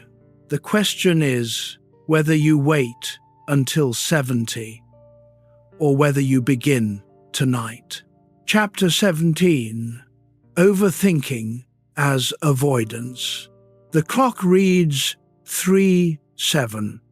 You know this not because you have been checking it obsessively, but because you just woke, or rather you were never quite asleep, and the mind has already resumed its work. It is running scenarios, the conversation tomorrow, the decision that is not quite resolved, the email that came late in the day with a tone that might mean something or might mean nothing. The mind turns each one over, inspecting it from every available angle, constructing possible outcomes, evaluating responses. It feels like problem solving. That is the important part. It feels productive. It feels like the mind is doing something useful with an otherwise empty hour. But here is the thing that changes everything when you see it clearly. The problems the mind is circling at 3 a.m. are almost never the problems that can actually be solved at 3 a.m. And more importantly, they are almost never the real problems. The real problem has been noticed and filed. And what the mind is doing with these surface concerns is a kind of busy work, a way of being occupied, a way of not going deeper into the silence. Because in the silence, below the circling thoughts, below the scenario planning, below the rehearsal of conversations that have already happened or have not yet happened, there is something that is not a thought, something that has been waiting for the noise to stop. This is the question we planted at the very beginning of this night. What is your mind protecting you from by keeping you awake? We are getting close to the answer now. Overthinking is not primarily a thinking problem. It is a feeling problem, wearing the costume of a thinking problem. The mind escalates its activity not because the problems are urgent, but because the feeling below the problems is uncomfortable. And the thought, however inadequate, is still more manageable than the feeling. Feel the weight of your body where it lies. The thoughts are real, the concerns are real, the practical situations that need to be navigated are real. But they are not why you cannot sleep. You cannot sleep because something quieter than thought is asking for attention. And the moment the thinking stops, even briefly, that something begins to make itself felt. The great psychologist William James, who was a contemporary of Jung's and a very different kind of thinker, wrote that the stream of consciousness is not really a stream. It is more like a rushing river that we have learned to keep moving because stillness feels dangerous. Jung would have agreed. He would have added, "What the mind fears in stillness is not emptiness. What it fears is contact. Contact with whatever has been set aside, the feeling that has not been processed, the question that has been deferred, the grief that has been wearing the clothes of anxiety because grief itself is too still to be comfortable. The overthinking is not the enemy. It is a guide, pointing clumsily, loudly, in the middle of the night, at the place where contact needs to happen. And contact, when it finally occurs, is almost never as terrible as the avoidance made it seem. The mind that has been running scenarios for hours quiets sometimes the moment it is finally allowed to feel rather than analyze. Try it very gently right now. Not an excavation, not a confrontation with everything you have been avoiding. Just one breath in which you stop explaining and start noticing what is actually here. Chapter 18. The shadow wants recognition. The shadow does not want to destroy you. That is the fear that most people carry about their own darkness. That if they look at it directly, if they allow it into the conversation of the self, something terrible will happen. Something will be unleashed. Something will be lost. But that fear misunderstands what the shadow actually is and what it actually wants. The shadow does not want to take over.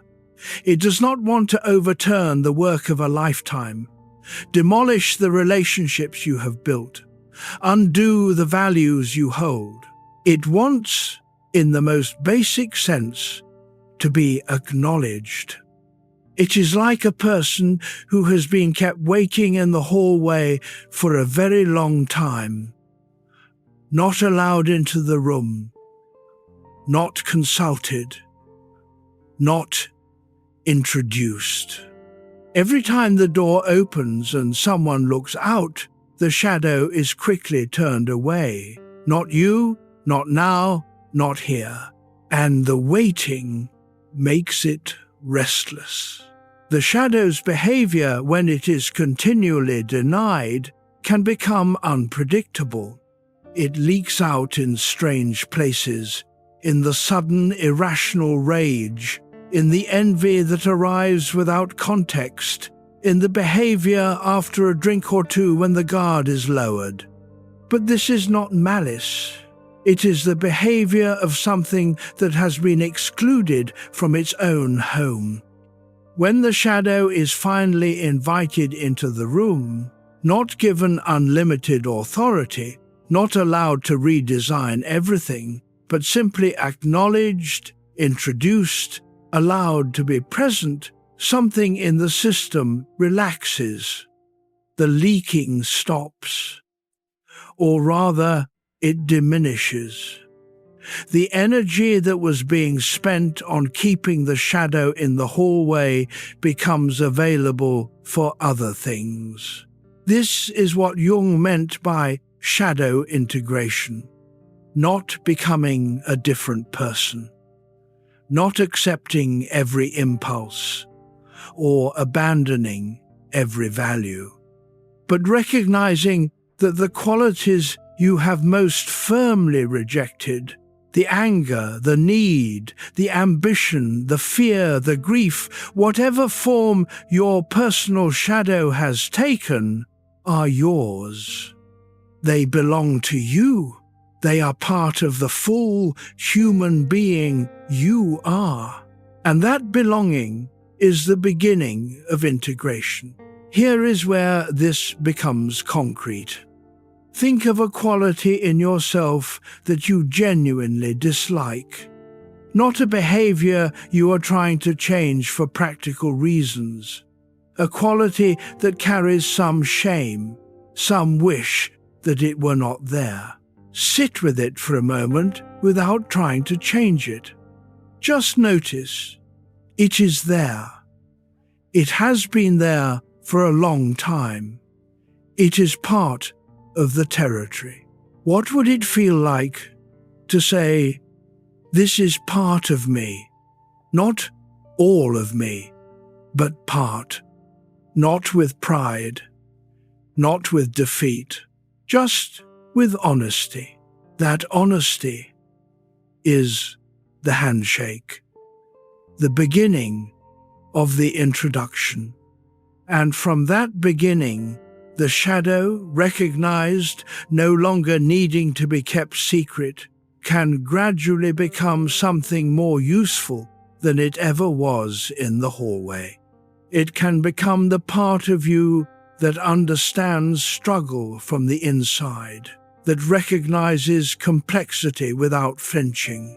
That has the kind of empathy that only comes from having walked through difficult territory and not pretended it was easy. The shadow, integrated, becomes depth. And depth is one of the few things that genuinely cannot be performed. Consider the person whose shadow holds a fierce and barely acknowledged competitiveness. They have spent decades presenting as collaborative, generous, supportive of others. And genuinely they are these things. The persona is not a lie, but the competitiveness has been running underground. It surfaces as a particular tightness when a colleague receives recognition they wanted, as a subtle pleasure when someone who intimidates them fails, as the occasional inability to be as happy for others as they know they should be. They are ashamed of these responses. They interpret them as evidence of a fundamental smallness. But the competitive drive, met honestly, is not smallness, it is ambition. It is the recognition that achievement matters, that their work matters, that they matter. Denied, it twists into pettiness and guilt. Acknowledged, it becomes the energy that drives genuine contribution. The difference between the two is not the quality itself. It is what happens when you stop spending all your energy pretending the quality is not there. The handshake with the shadow does not require dramatic ceremony. It requires only this honest sentence, I contain this too, and I can work with it. Chapter 19. Emotional Healing Through Honesty. In a quiet office, on an unremarkable afternoon, someone sits across from a therapist for the first time. They have spent weeks building up to this. Years, really. Years of managing, explaining, presenting themselves as someone who has things adequately under control. The therapist is calm. The room is small and warm. And after a few minutes of preliminary conversation, the therapist asks a question that is so simple it takes a moment to understand why it is so difficult. What would you say to yourself, they ask, if you spoke the way you speak to your best friend? The person opens their mouth, stops, closes it, opens it again. The silence that follows is not empty. It is full of something that has not been named until this moment. The recognition that the voice they use with themselves, the constant evaluator, the judge, the one who knows every flaw and every failure, and monitors the distance between what is and what should be, is a voice they would never dream of using with someone they loved. They have no idea what it would sound like to be as gentle with themselves as they are, without thinking with others. That recognition is the beginning of something. Not a cure, not an immediate transformation, but the beginning of the understanding that the way we speak to ourselves is a learned behavior, not an inherent fact. And learned behaviors can be changed. Slowly, with repetition, with patience that is regularly exceeded and has to be begun again. But changed. Let your jaw soften. Let the muscles around your eyes release a little. Jung believed that genuine healing, not just symptom management, not just better coping, but something deeper and more lasting, required something he called psychological honesty. Not the honesty of criticism, not the honesty of relentless self-examination that turns every perceived failing into evidence of fundamental inadequacy. The honesty of accurate seeing. The willingness to see yourself as you actually are, not worse than you are, not better than you are, but as you actually are, with your genuine strengths, which are probably more substantial than you give yourself credit for, with your genuine limitations, which are probably less catastrophic than your inner critic believes, with the full, complex, contradictory, occasionally admirable, frequently imperfect humanity that is simply what it means to be a person.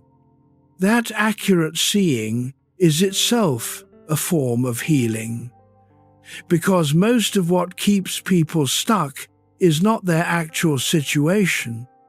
It is the distorted picture they carry of their actual situation.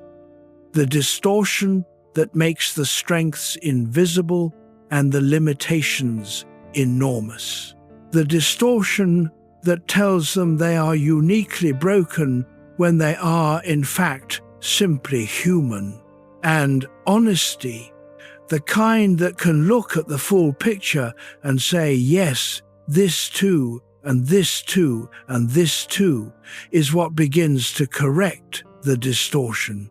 Not all at once, not without difficulty, but with a consistency that accumulates over time into something that genuinely feels different.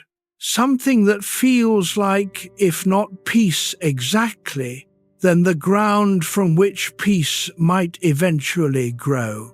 Chapter 20. The wound behind reaction. There is a particular kind of emotional response that does not match its cause. You recognize it when you encounter it, when the reaction is larger than the situation calls for, when the hurt is deeper than the offense warrants. when the anger arrives before any conscious decision to be angry, as if it were waiting for exactly this kind of trigger to release it, these reactions are not overreactions in the sense that they are wrong. The feeling is genuine.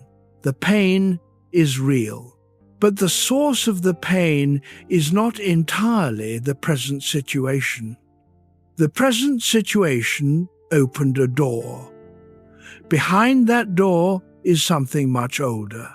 Jung called these sensitive places complexes, and he meant something very specific by that term.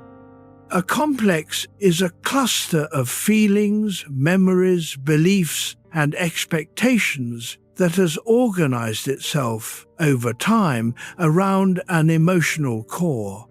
Usually the core formed early, in childhood or adolescence, in the years when the psyche was most porous and most open to being shaped by experience. The complex organizes itself around something that was wounding, not necessarily traumatic in the clinical sense, just genuinely painful.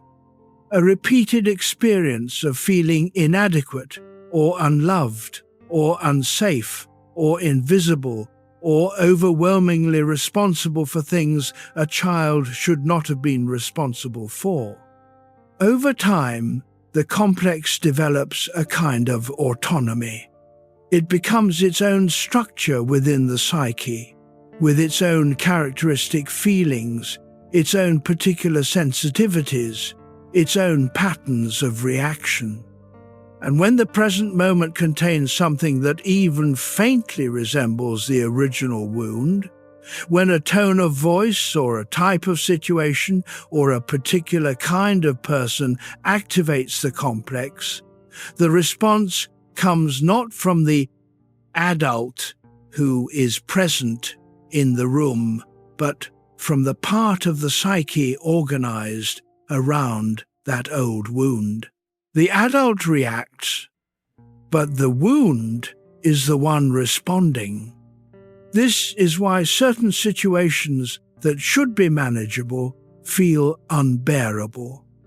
Why certain kinds of criticism produce something that feels less like being corrected and more like being erased. Why certain tones of voice from certain kinds of people send something electric through the system that has nothing to do with the current conversation. The reaction belongs to a real experience, just not the one that is happening now. Let your breath be a little softer. This understanding does not excuse behavior. A person can recognize the wound behind their reaction and still be responsible for the reaction itself. But it changes what recovery looks like. Because if the reaction is coming from the wound, then what needs attention is not primarily the reaction itself. What needs attention is the wound that has been explaining nothing and controlling everything. And wounds, unlike behaviors, require not discipline but care. The kind of care that goes back and meets the feeling where it is in the memory that first carried it and says, I see you, you were real. What you felt was real, and it is safe now to finally set it down. Think of a reaction you have had recently that, in retrospect, surprised you with its intensity. A moment when the feeling was too large for the event, when afterward you thought, where did that come from? Rather than judging the reaction or promising to do better next time, try asking a simpler question. What age did that response feel like? Not as an intellectual exercise, just a felt sense.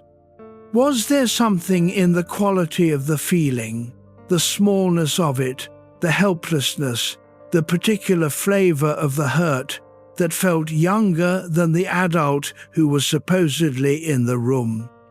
That age is information. That age is approximately when the complex formed. That age is the part of you that is still, in certain moments, back in the original situation, responding with the only tools it had then. It did its best. It is still doing its best. What it needs now is not to be overridden. It needs to know that things are different now, that the adult is in the room, that the old situation is over, that the feeling it has been carrying for decades can finally be set down because the circumstance that generated it no longer applies. That conversation with yourself is the beginning of genuine repair. Chapter 21. Complexes that possess us. Jung had a phrase that he used when a complex was particularly active. He said the complex had possessed the person.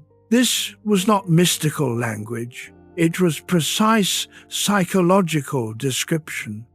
When a complex is triggered, the person who is normally in charge, the adult, the conscious ego with its values and intentions and carefully maintained relationships, temporarily loses the helm.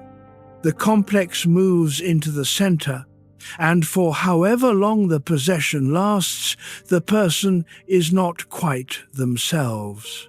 They are responding from somewhere older and darker and far less under their control. You may have experienced this. A moment when you said something to a partner, a child, a colleague, a parent, and heard yourself saying it with the sense that this was not quite you speaking. The words were too sharp, or too cold, or too defeated, or too angry for the situation. And some part of you, watching from a slight distance, thought, "Where did that come from?" That slight distance, that observer who notices that the response is not proportionate, is not the complex. The complex does not have observers. It operates fully, without reflection. That observer is consciousness, and its presence, even briefly, even after the fact, is the beginning of loosening the complex's grip. Because complexes operate most powerfully in the dark, in the gap between stimulus and response when no conscious light shines on the mechanism, shine a little light and the mechanism slows. Not immediately, not without practice, but the light itself begins to interrupt the automatic. The most common complexes Jung identified were organized around two primary figures, the mother and the father. Not necessarily the actual mother and father, though they contribute substantially to the formation, but the archetypal pattern of the great nourisher and the great authority, the one who protected and the one who judged. The source of unconditional love and the source of conditional approval. When those early experiences of nurturing or authority were complicated, when the protection was unreliable, or the love was conditional, or the authority was harsh, or absent, or overwhelming, the complex that formed around them carries those complications into adult life. Into the relationship with every person who holds a position of authority, into the relationship with every person who holds a position of care. The boss becomes the father, the partner becomes the mother, and what should be an adult interaction becomes an old conversation playing out in a new room. This is not destiny. It is not fixed. But it is also not changed by simply deciding to react differently. It changes through the long, patient process of seeing the pattern, seeing it clearly, without self-judgment, as information rather than as indictment. And then choosing, again and again, sometimes successfully and sometimes not, to respond as the adult rather than as the child who formed the complex. That is the work. Unglamorous, non-linear, extending over years. But the alternative is to keep having the same conversations in different rooms with different people for the rest of your life. Chapter 22, Childhood Echoes in Adulthood. The child you were is still in the room, not as a ghost, not as a regression, but as a presence that shaped the structure of your interior life so fundamentally that its influence runs through everything, through the way you receive love, the way you handle authority, the way you relate to your own needs, and the way you speak to yourself when nobody is watching. Most people encounter this truth as an abstraction first. They hear it or read it and nod with some recognition and then move on with their day. Then they encounter it in the specific. In the moment when a parent's voice on the phone still produces the same shortening of breath it produced at age 12. In the moment when someone they trust fails to notice their distress, and the response is not just hurt, but devastated in a way that seems to belong to a much younger wound. In the moment when the child they are raising says something the parent said to them decades ago, and everything in the room suddenly bends. The specific is where it lives. There are two voices that live in most of us. Not always distinct, not always clearly separate, but something like this. One voice carries the accumulated messages of childhood: what is safe, what is not, what makes you lovable, what makes you threatening, what you are allowed to want, what you must never show. It runs on the oldest programming the system has. The other voice is the one that has developed alongside experience, that has lived long enough to learn that some of what the first voice says is not true.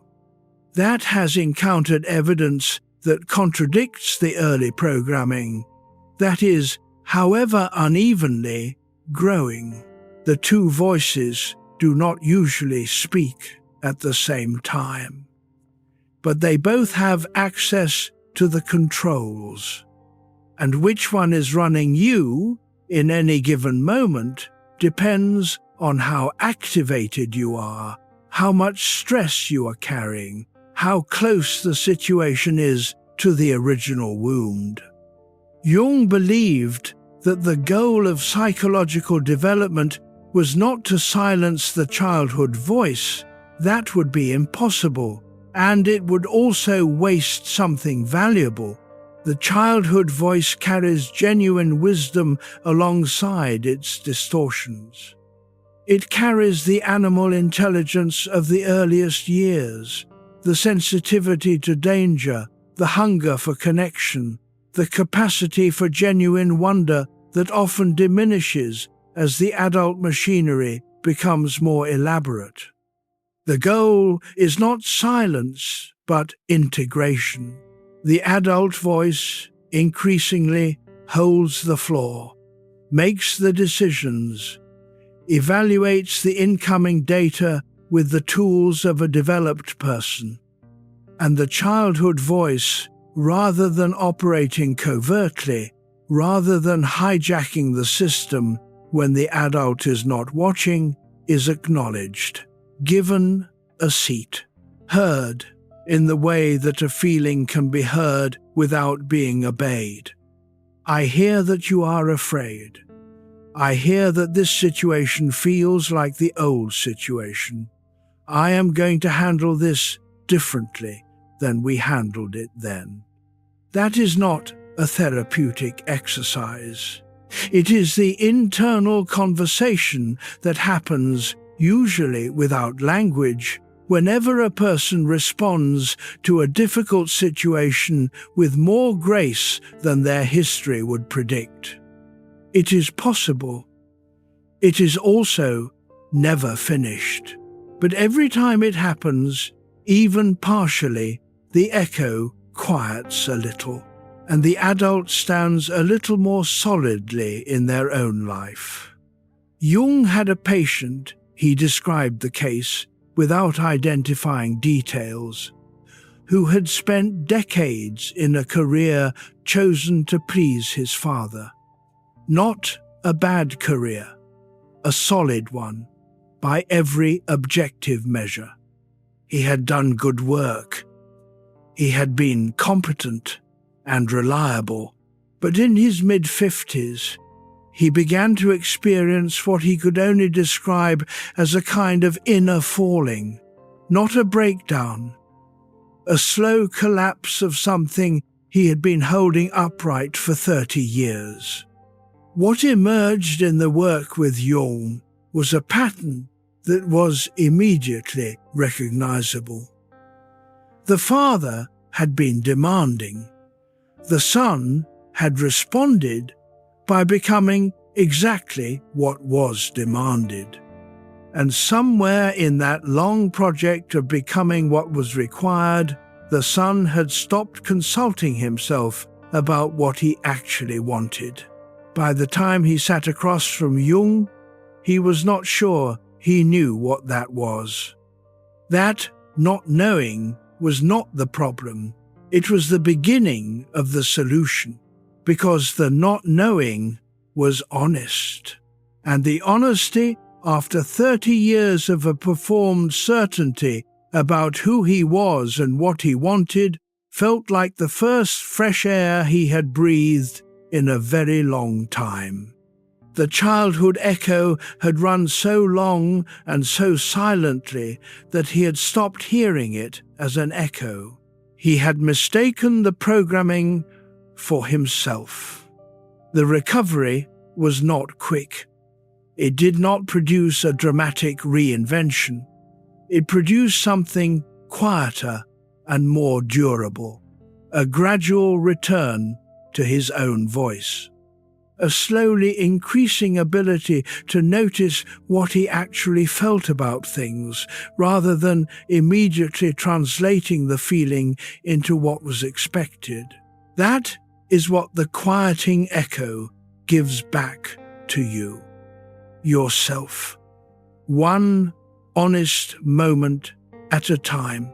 Chapter 23, The Stranger Within. We have been circling something for most of this night.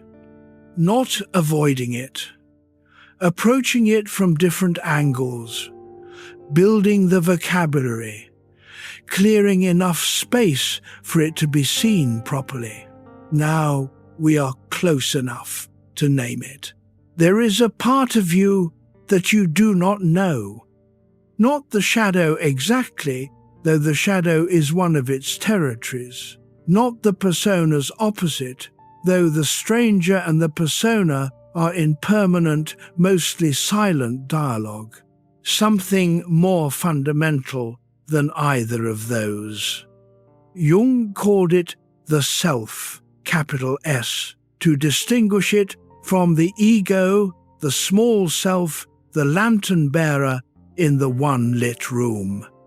The self, in his understanding, is the totality of the psyche, not just the conscious parts, not just the parts that have been developed and integrated, but the whole, the known and the unknown, the light rooms and the dark ones, the persona and the shadow and the archetypes and everything else that belongs to the vast interior territory of this particular human being. The self is the house, not the lantern. And the stranger within, the part of you that you do not yet know, is the part of the house you have not yet entered. Remember the beginning of this night. Something has been watching you from the inside, patiently, for years. That was not a poetic phrase. It was a description of a psychological reality. The self, in Jung's view, exercises something like an organizing intention toward the whole person. It has a direction that it is working toward, not consciously, not with language, but with the persistence of a gravitational pull toward wholeness, toward integration, toward becoming, over the course of a lifetime, more fully oneself rather than more fully the thing others expected. This pull is what you feel as the restlessness that sleep cannot fix, as the sense that something important is being missed even when the life is, by external measures, successful, as the dreams that return to the same territory, the same unresolved images, the same emotional quality that you cannot quite place when you wake. The stranger is not hostile. The stranger is you, the full you, rather than the edited version. And the stranger has been patient. It has waited through decades of busyness, through layers of persona, through the long project of constructing a life that is legible to others. It is still waiting. The question it carries is simple, not threatening, not accusatory, just this. When do we finally meet? Let your body be heavy where it rests. Let the room hold you. You do not need to answer that tonight. You only need to know that the question is real, that the stranger is real, that what you have been building toward beneath the conscious architecture of your life is exactly this, the capacity to finally shake hands with yourself. Not as a dramatic event, not as a revelation that reorganizes everything overnight, but as a gradual process of recognition, of meeting, one room at a time, the house that has been yours all along. There is a quality that accompanies these moments of genuine self-recognition. Jung described it in various ways over the years. He called it sometimes a sense of rightness, a feeling of arriving at something that was always there, the particular relief of a person who has been looking for something in every other room, and finally opens the door to the room where it was waiting. It is not dramatic. It tends, in fact, to be quiet. Quieter than you expected. After years of imagining what it might feel like to finally know yourself. But it carries a specific gravity, a sense of weight that is also a sense of grounding. The ground of the real self underfoot, rather than the managed surface of the persona. The stranger within has always been hoping for this moment, not demanding it, just hoping, because what the deeper self wants is not to defeat the ego or dismantle the persona. It wants partnership. It wants the two levels of the person, the managing surface and the living depth, to be in some degree of honest conversation with each other. That conversation is what tonight has been. And it is enough, for now, that it has begun. Chapter 24. Consciousness requires solitude. In 1571, a French nobleman named Michel de Montaigne retired from public life at the age of 38. He had served as a magistrate, a courtier, a diplomat. He had been close to kings and to violence and to the complex machinery of political power. He had watched his closest friend die and had not known how to carry the loss. He retreated to a stone tower on his family estate in the Bordeaux countryside. He had his library installed in the circular room at the top, and he inscribed on the rafters sentences from the philosophers he most loved, the Stoics, the skeptics, the ancient questioners. And then, instead of writing about the world, he began writing about himself. Not his achievements, not his opinions on great matters, but his observations of his own mind, the way his thoughts moved, the things he noticed when he was alone and honest, the contradictions he found when he looked carefully at his own experience. He invented, in that tower, a form of writing that had not quite existed before. He called the essays, from the French essayer, meaning to try, to attempt, not to conclude, to attempt.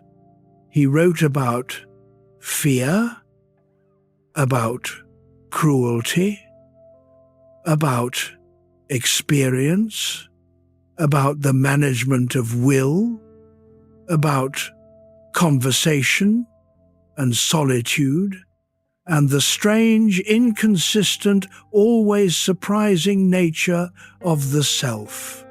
He wrote, "Every man carries within him the complete form of the human condition." He meant something radical by this. He meant that to know yourself deeply, to examine your own experience with genuine honesty, is not a narcissistic act. It is an act of profound connection with the whole of humanity.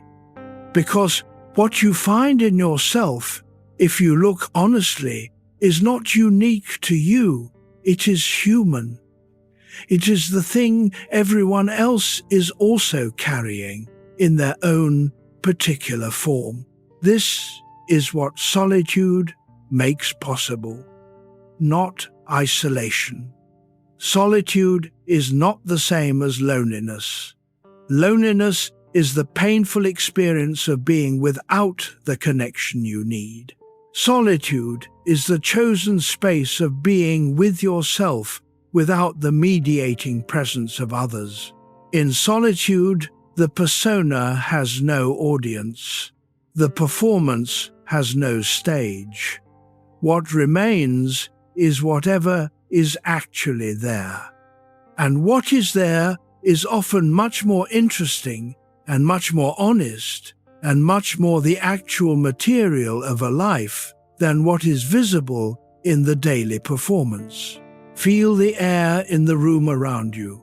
Let the quiet be quiet. Jung believed that consciousness is not built in company. It is built in the moments between company, in the spaces where the self has to sustain itself without external reference. In the long evenings and the early mornings and the walks alone and the nights when there is nothing between you and the particular quality of your own interior. This moment, right now, is one of those spaces. The world is asleep around you. The performance has ended for today. What is in the tower when all the noise has settled? You need not answer that question. You only need to be willing to sit with it long enough for something genuine to surface. Something always does. Montaigne wrote from his tower that the greatest thing in the world is to know how to belong to oneself.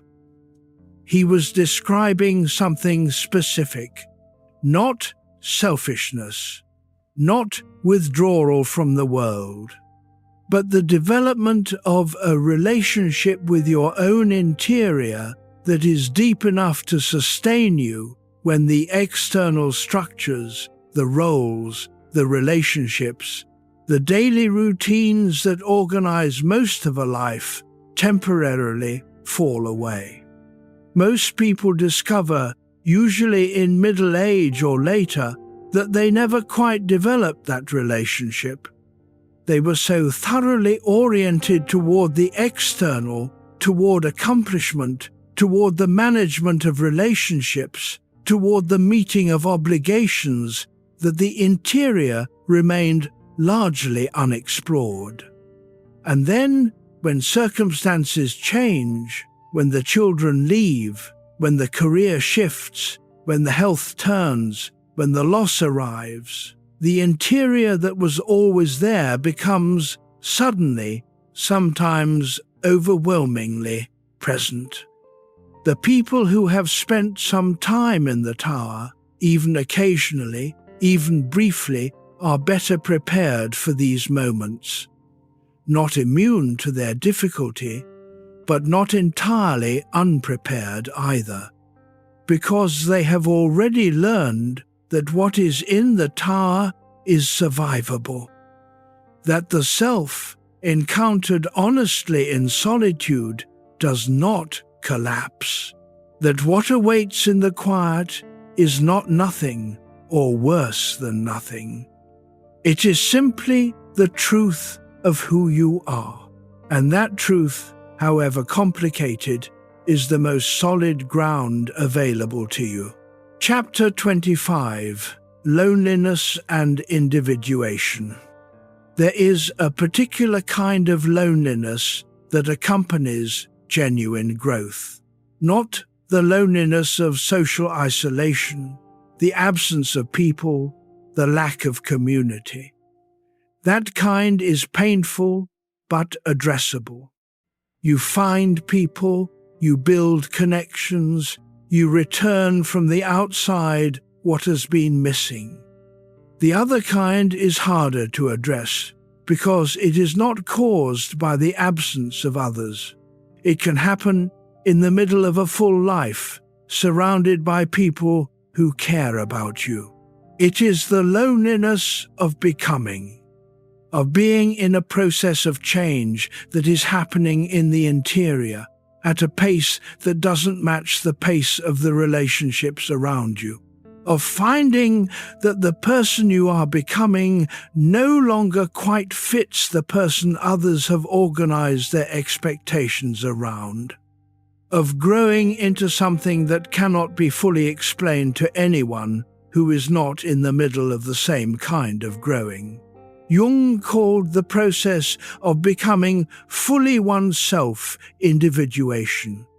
He chose that word carefully. It comes from the Latin word for undivided, for whole. Individuation is the process of becoming undivided, of gathering the scattered parts of the self, the acknowledged and the unacknowledged, the cultivated and the neglected, and integrating them into something that functions with greater wholeness. It is not a dramatic transformation. It rarely involves a sudden conversion or a clear before and after. It is, more characteristically, a gradual process of becoming more honestly yourself, of acting less and less from the requirements of the persona and more from the actual center.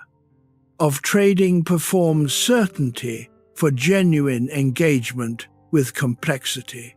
And this process is, at times, lonely, because the people around you did not contract to be in relationship with the person you are becoming. They contracted to be in relationship with the person they knew. And as you change, even in ways that are clearly positive, there is friction, adjustment, the occasional loss of a relationship that could not accommodate the new shape. This is not failure. It is the cost of growth. And it is worth knowing, if you are in the middle of it, that the loneliness is not evidence that the growth is wrong. It is evidence that the growth is real. Let your breath be easy. Just let it be. Jung also believed, and this is the part that requires some patience to reach, that individuation is not a solitary project. The self that is being integrated is not separating from humanity. It is finding its genuine place within humanity. Because as you become more fully yourself, less the performed version, more the actual person, your capacity for genuine connection increases rather than decreases. The persona can have social interactions. The real self can have real encounters. And the loneliness that accompanies becoming is eventually answered not by abandoning the growth, but by finding the people who can meet you where the growth has brought you. They exist. They are often in a similar process. And the recognition, when it happens, is of a different order than what the persona generates. Deeper, more durable, more real. Jung used the word individuation because he wanted to capture something that most developmental psychology of his era was missing. The standard narrative of development suggested that growth meant becoming more socially integrated, more adapted to the collective, more successfully embedded in the structures of society. Jung agreed that this was part of growth, but he thought it was only half of it. The other half moved in the opposite direction, toward greater distinctness, toward the development of qualities that were genuinely one's own rather than collectively assigned, toward a center of gravity that was, over time, located less in the opinion of others and more in the honest assessment of oneself. He called this movement the development of the individual. Not the individual in the modern isolated sense, not individualism as a rejection of community, but the individual as a genuine, distinct, irreplaceable person, someone whose particular combination of gifts and wounds and capacities and history has never existed before and will never exist again. The loneliness of this process is real. It is also temporary, because the more genuinely individual you become, the more you shed the borrowed identity and inhabit your own, the more you have to actually offer the people you love. The persona can perform connection. The genuine individual can actually make it. Chapter 26. The Cost of Becoming Real. There is a famous children's story about a toy rabbit who asks the question, "What does it mean to become real?" The answer given in the story is both simple and enormous. Real is not something you are made of. Real is something that happens to you through being loved for long enough and handled enough and worn down enough that the original polish has been rubbed away and all that is left is what is genuinely there. Jung would have recognized this. He spent the second half of his life thinking about what it actually costs to become real. And his conclusion was that it costs the thing that the first half of a life is spent building, the carefully constructed self, the persona, the story about who you are that is legible and coherent and has served its purpose and has also by now become the thing that stands between you and what is actually there. This is not a description of crisis. The good persona was never a mistake. It was necessary. It allowed the young person to survive in the world, to earn a living, to build relationships, to accumulate the experience that eventually makes the deeper work possible. But at some point, often in the middle years, often triggered by some event that the old strategies simply cannot manage, the well-built structure begins to feel like a cage rather than a shelter. The values that were adopted rather than chosen begin to feel ill-fitting. The relationships that were organized around the persona's needs begin to feel hollow. The life that has been so carefully constructed begins to feel, in some formless but persistent way, like someone else's life. This is the point Jung called the midlife crisis, though he never used that phrase. He simply observed that this transition, this movement from the first half of life into the second, was one of the most significant and most difficult passages in the human journey. Think of a person of authority, the kind of person others look to, whose role has become so large and so public that even in private moments the authority is somehow still present. Late at night, alone, in a mirror, that person sees something different from what the world sees. They look smaller, more uncertain, more like the person they were before the authority was built around them. The world sees the position. The mirror shows the face. That gap between the public architecture and the private reality is the work of the second half of life. Not to demolish the architecture, it does not need to be demolished. It can be inhabited more honestly, more flexibly, with less need to maintain it at the cost of everything else. But to close the gap, to allow the private reality and the public presence to move a little closer together. That is the cost. And it is also the reward.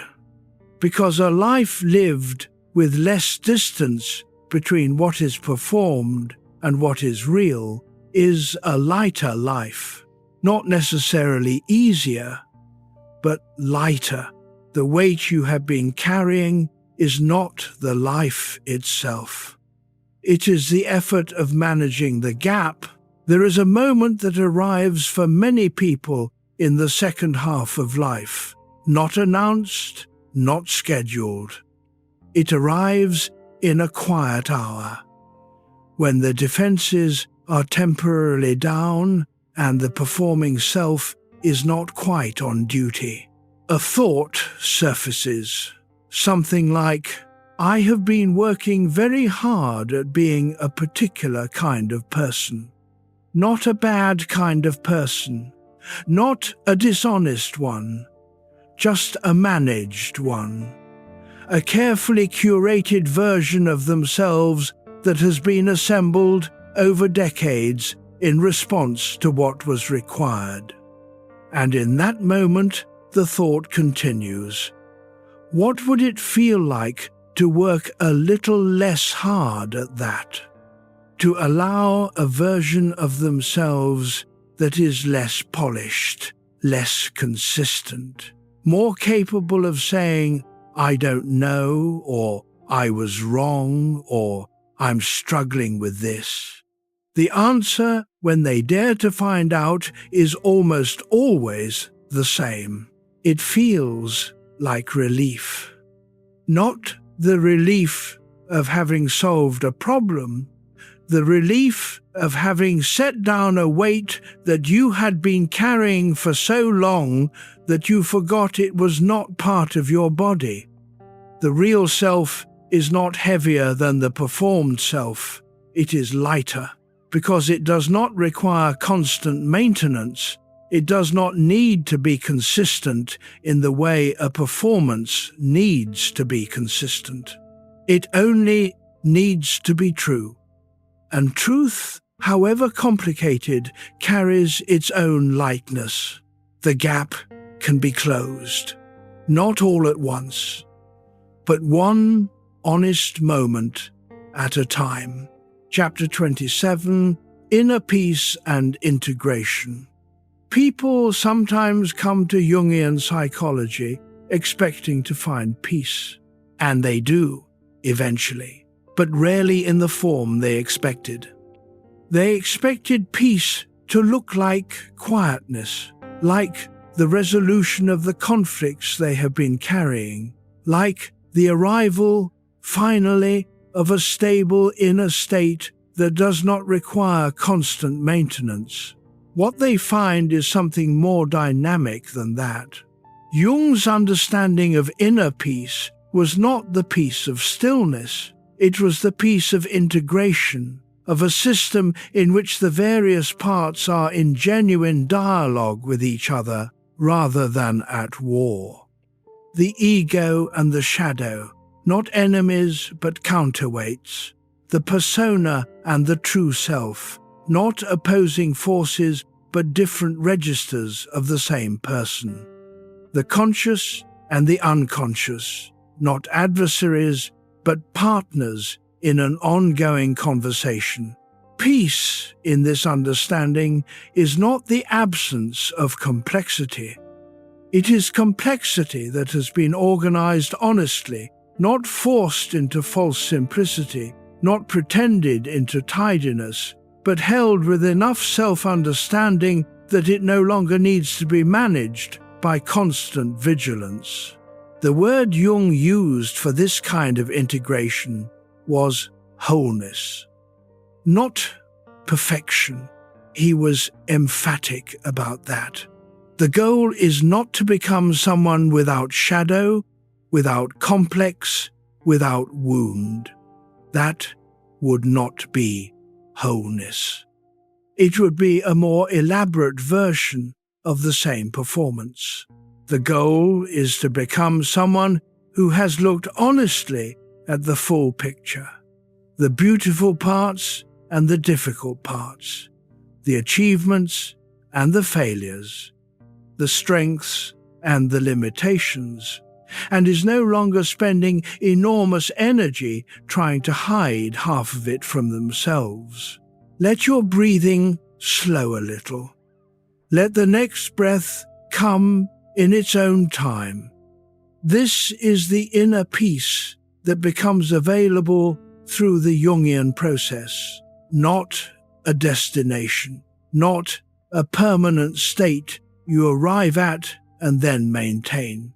A way of being in relationship with yourself.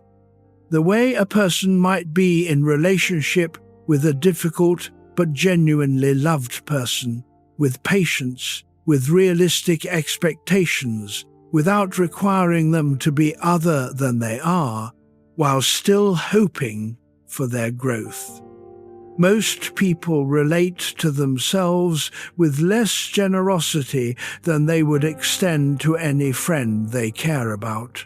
More demands, more disappointment, more of the conviction that anything less than a specific standard constitutes failure. The generosity you would offer without hesitation to someone you loved, the understanding, the patience, the simple acknowledgement that a person doing their best deserves to be met with care, that generosity is available to turn inward, not as a surrender to every impulse, not as an abandonment of growth, as the ground from which real growth becomes possible, because the self that is fighting itself cannot also be developing itself. And the self that is at peace with its complexity has energy available for something other than the fight. Chapter 28. The false self softens. There is a moment that happens for many people in the later years of a life. Not a dramatic moment, not a crisis, a quiet shift. The rigidity that characterized earlier decades, the insistence on a particular version of themselves, the investment in a specific set of achievements and identities, begins almost imperceptibly to loosen. The persona which required such constant maintenance in the younger years becomes less demanding. The urgency to prove and establish and demonstrate begins to ease. This can happen for different reasons. Sometimes it comes from having built enough, having accumulated sufficient achievement and relationship and experience that the proving imperative runs out of targets. Sometimes it comes from loss, the kind of grief that strips away what is not essential and makes visible what actually matters. Sometimes it comes simply from time, from the accumulated weight of years lived honestly enough that the performance begins to seem like more trouble than it is worth. Whatever triggers it, the effect is similar. The false self softens, and what becomes visible when the false self softens is not emptiness. It is not the defeat of the persona's collapse. It is something that was always there, behind the performance, waiting with the patience of something that knows it is not going anywhere. The actual person, with their genuine curiosity, their actual humor, not the performed version, their real responses to beauty and to difficulty, their authentic relationships with the few people they genuinely trust, their private thoughts that have never quite made it into the approved version of the story. This softening is not automatic. It requires a degree of courage, because the false self offers real protection. The persona that has been maintained for decades did not form for no reason. It formed in response to something, to the particular demands of a particular life in a particular context. And releasing it, even gradually, involves a willingness to be seen without it.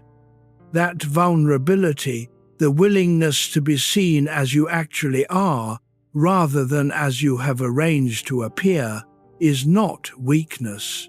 Jung called it the courage of the second half of life. The courage to stop spending your primary energy on the construction and maintenance of the external image, and to spend it instead on the cultivation of the interior, on becoming, in the time that remains, more honestly yourself. This does not require a dramatic change of life. The job can stay. The relationships can stay. The commitments you have made can be honored. But the energy that was devoted to the performance can begin, quietly, to be redirected. Inward, downward, toward the deeper roots.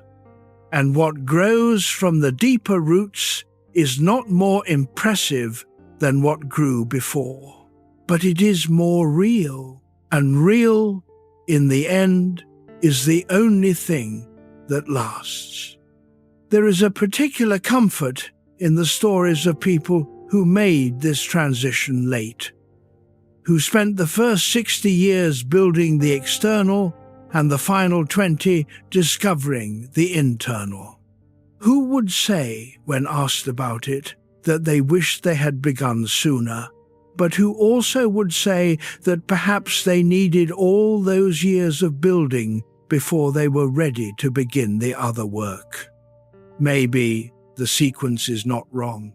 Maybe the first half of life is genuinely designed for the construction phase, for building the structures that allow a person to be in the world at all.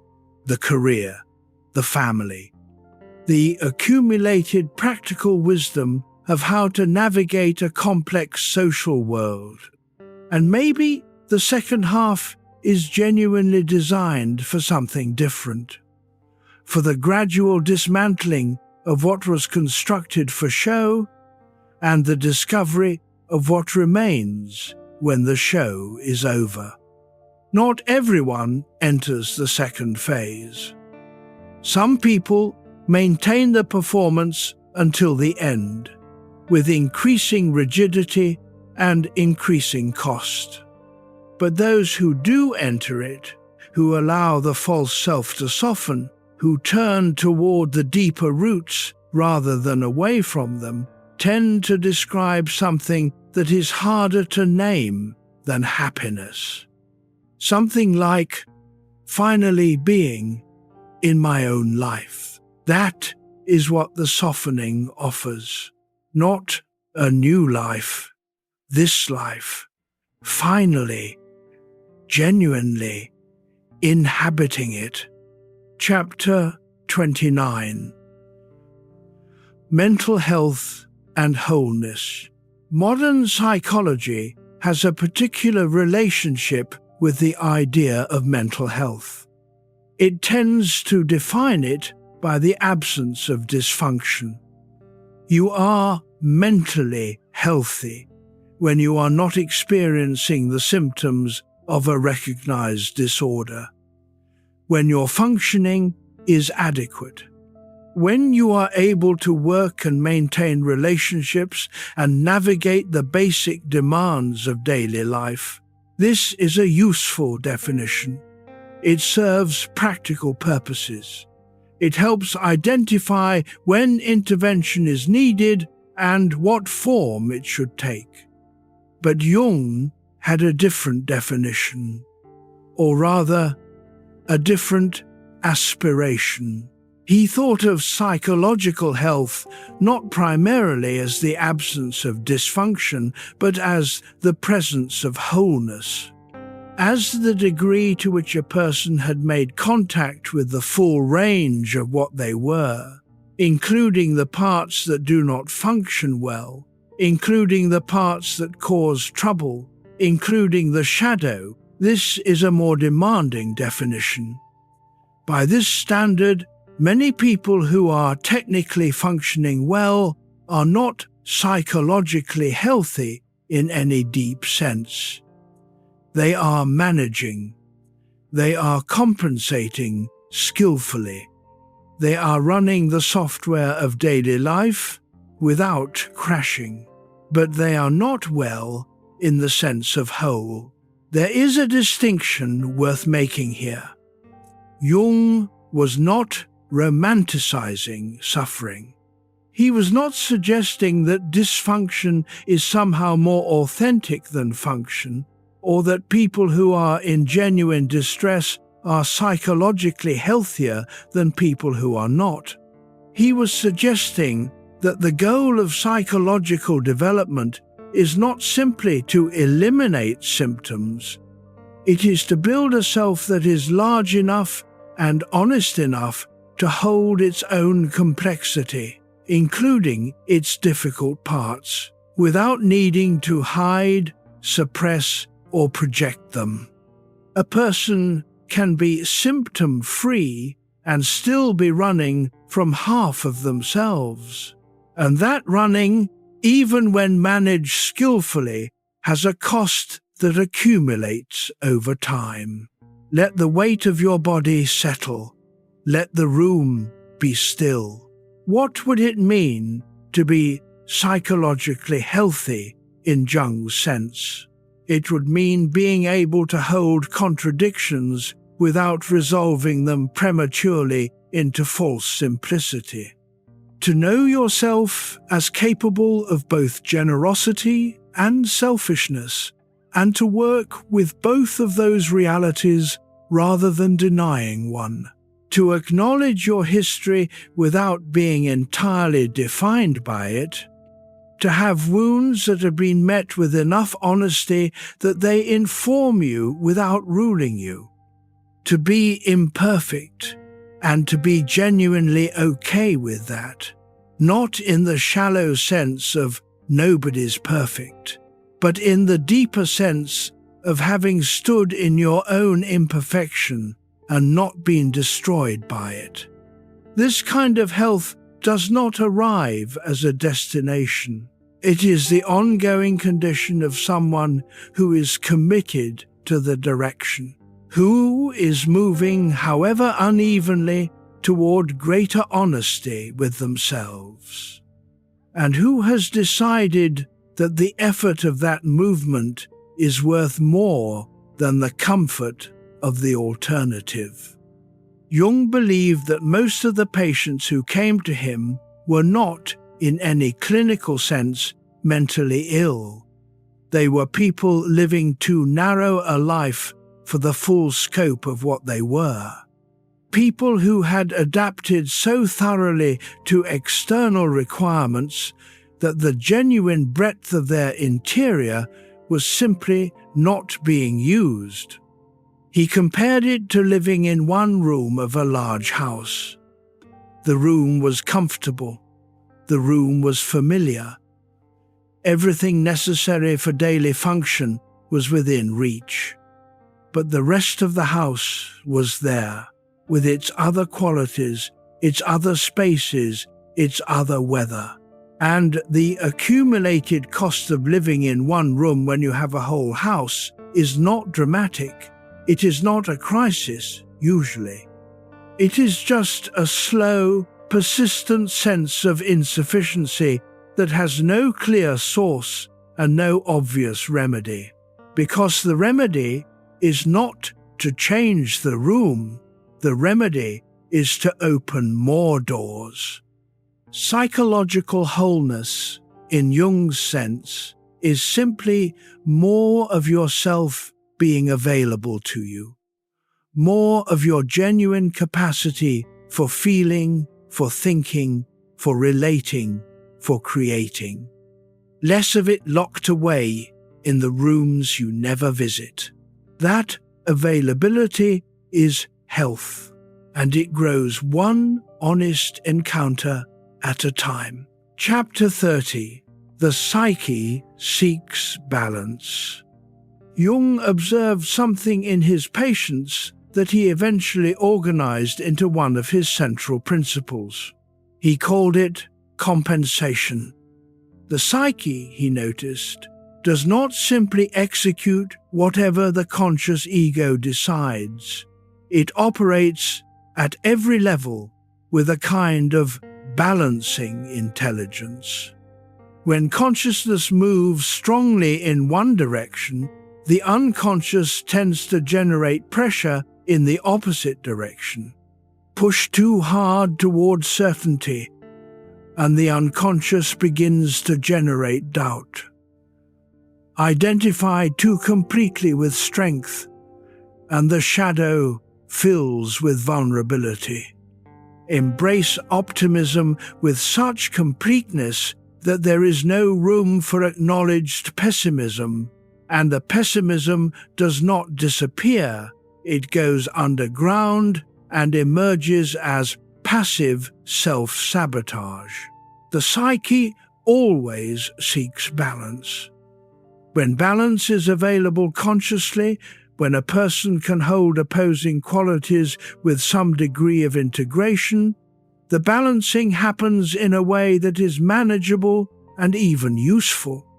But when the imbalance is extreme, when the conscious position is so rigid and so one-sided that there is genuinely no room for its opposite, the compensation becomes extreme as well. Jung called the extreme version of this enantiodromia, an ancient Greek concept meaning the running in the opposite direction. The tendency of things, when pushed to an extreme, to flip suddenly into their opposite. The man who has spent decades being relentlessly positive suddenly collapses into a depression he cannot explain. The woman who has maintained perfect composure for 30 years has a breakdown in a public place over something that, on the surface, seems trivial. The person who has been certain, who has never allowed themselves to doubt, who has built their entire identity on the solidity of their convictions, wakes up one morning in a spiritual crisis that dismantles everything. These are not failures. They are not signs that the person was fragile all along. They are compensations that became too compressed to remain contained. The psyche reached the limit of its ability to sustain the imbalance and corrected dramatically, disrupting everything, but correcting nonetheless. Jung believed this understanding should change how we think about the so-called crisis. What looks from the outside like a breakdown is often the beginning of an integration. The one-sided position has become untenable. The opposite quality, suppressed for too long, has finally found enough pressure to break through. The question is not how to prevent this. The question is how to meet it with enough understanding that you do not simply rebuild the same imbalance in different materials. Feel the breath moving through you. Let it be easy. The psyche is not your adversary. It is the larger system in which the ego operates. And the larger system is, at its deepest level, working toward the same thing you are working toward tonight. The balance that allows rest, the integration that allows peace, not as a permanent achievement, as an ongoing, dynamic, never quite finished conversation between the parts. The enantiodromia, that sudden flip into the opposite, does not have to arrive as a crisis. The point of understanding this principle is not to be frightened by it, but to recognize its early signals. To notice, when you are pressing very hard in one direction, that the psyche is already generating compensatory pressure in the other, and to take that pressure seriously before it builds to a breaking point. The headache that arrives on weekends when you finally stop working is compensation. The irritability that surfaces in the safest relationships when you finally have someone you trust enough to stop performing calm is compensation. The sudden collapse of motivation in a person who has been running at full capacity for years is compensation. These signals are not weakness. They are the psyche doing its job. restoring balance through the only means available when the conscious self refuses to acknowledge the need for it. The invitation always is to listen earlier, to hear the signal before it has to become a symptom, to notice the tension that calls for rest before the rest is demanded rather than chosen. That is the gift of understanding compensation. Not the ability to prevent the corrective flip, but the possibility of creating voluntary balance before the involuntary kind is required. Chapter 31: Dreams of the Future Self. Jung held a belief about dreams that distinguished him sharply from his contemporaries. Freud believed that dreams looked backward, that they were the disguised expression of repressed wishes and forbidden impulses rooted in the past and particularly in early childhood. Jung agreed that dreams sometimes did this. He agreed that the past was present in the dream. But he observed something else that Freud did not account for. Sometimes dreams seem to look forward. Not in a prophetic sense, not in the sense of predicting specific events, but in the sense of showing the dreamer a possibility that was not yet actualized. A self that the current person was moving toward, or needed to move toward, but had not yet become. He called this the prospective function of dreams. The idea was this: the unconscious does not only hold what has been, it holds what is potential, what is latent, what could emerge if the conditions were right. And sometimes, particularly in those periods when a person is at a genuine crossroads, when the old structure has begun to loosen and a new configuration is becoming possible, the dream gives it form. Not a blueprint, not a literal image of what will happen, an emotional truth about where the growth is pressing, an image of a self that is more integrated, more honest, more genuinely itself than the current one. The dream might not be obviously positive. Dreams of crossing thresholds often have the quality of challenge or even threat. The descent into underground chambers, the encounter with strange figures, the journey through unfamiliar territory in the dark. But the quality of such dreams, when you are in the right state to meet them, is not primarily frightening. It is alive. Like something in the dream is more awake than the dreaming self. Like the dream is offering what the day is not yet able to give. Let your eyes be closed. Let the dark behind them be soft. Think of a dream that stayed with you, not necessarily the most recent one, the one that comes back, the one that carries a particular emotional residue you could not quite place when you woke. What quality did it hold? Not what did it mean? That question often sends you in the wrong direction. But what did it feel like? That feeling is information. It is the prospective function of the unconscious, offering something to the waking self. Not a directive, not a requirement, just a possibility, a quality of experience that is available to you, that the deeper mind, in the language it knows, has been trying to point you toward. There is a dream that many people report at significant turning points in their lives. The details vary enormously. The setting, the characters, the narrative specifics. But the emotional signature tends to be similar. A quality of expansion, of entering a space that is larger than expected, of finding rooms in a familiar house that the dreamer somehow did not know were there.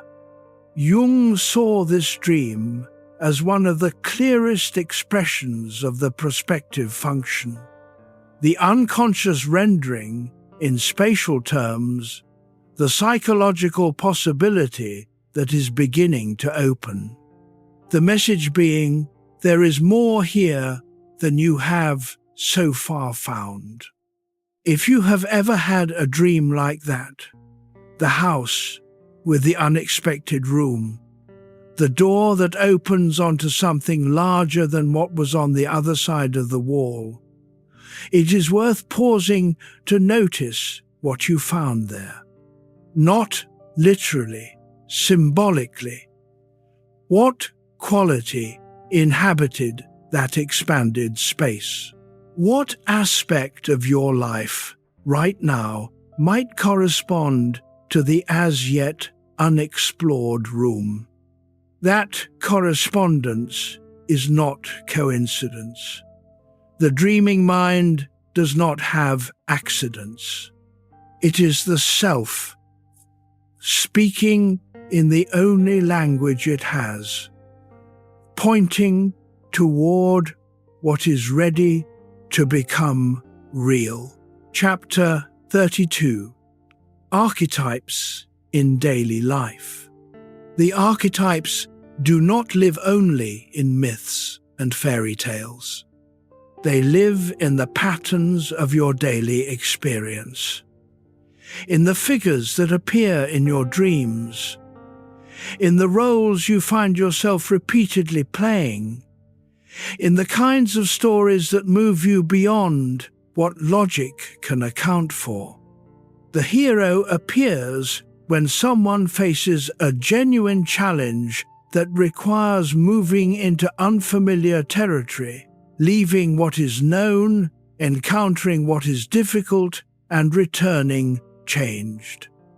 Every person who has ever stepped into a new role, or moved to an unknown place, or said the difficult thing that needed to be said, or begun again after a real ending, has entered the hero pattern.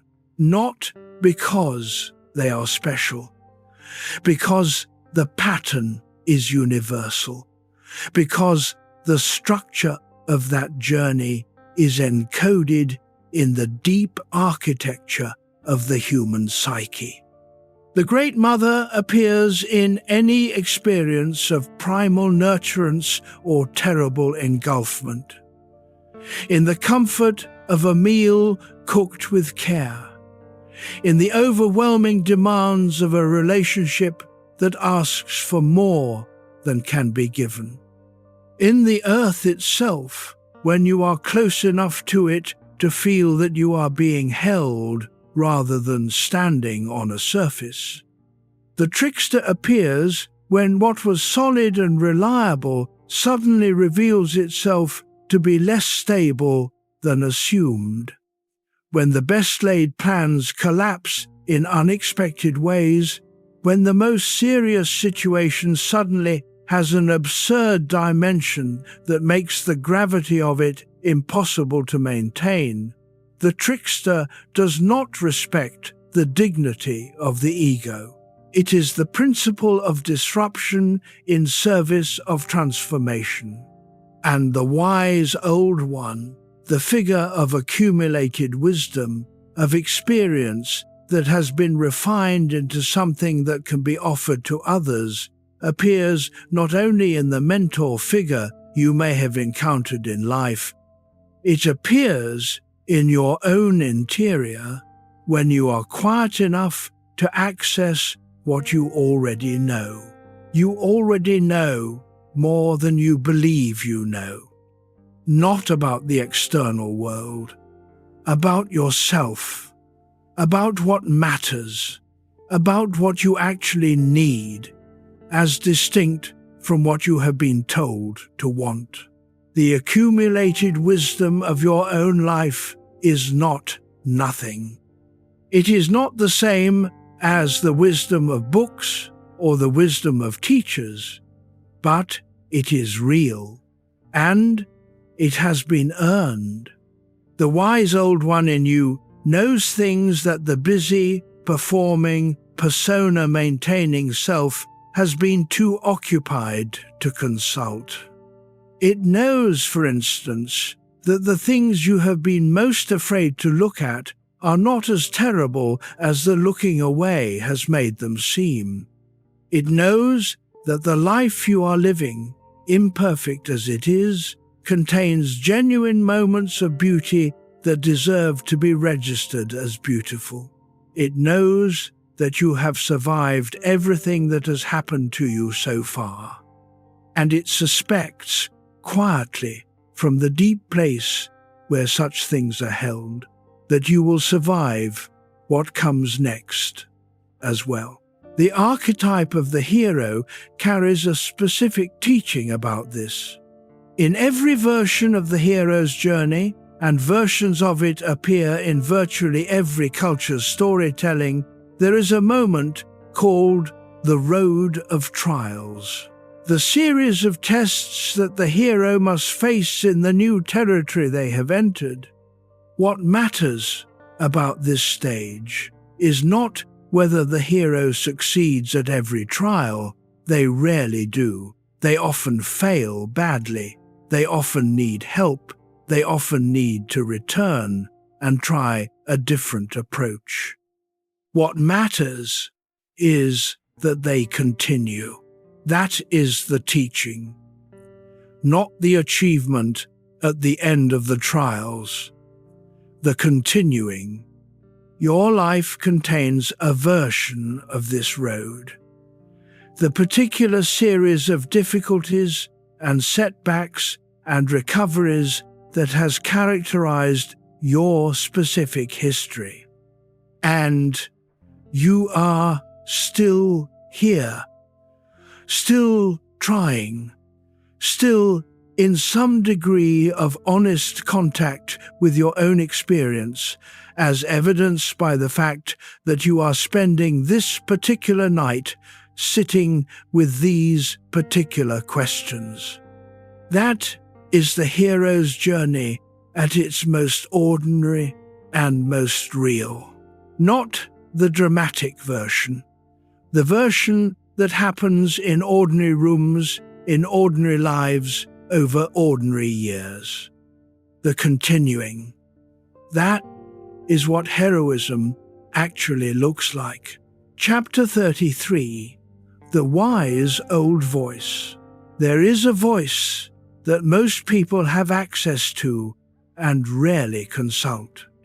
Not the inner critic, not the persona's voice which manages appearances, not the childhood voice with its early programming about what is safe and what is not.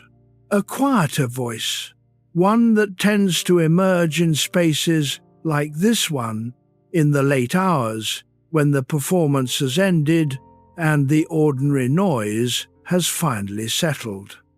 Jung called the archetype that gives rise to this voice the wise old man, or more precisely, the senex, the Latin word for old, from which we get the word senate, those who are old enough to know better than to be governed by immediate impulse.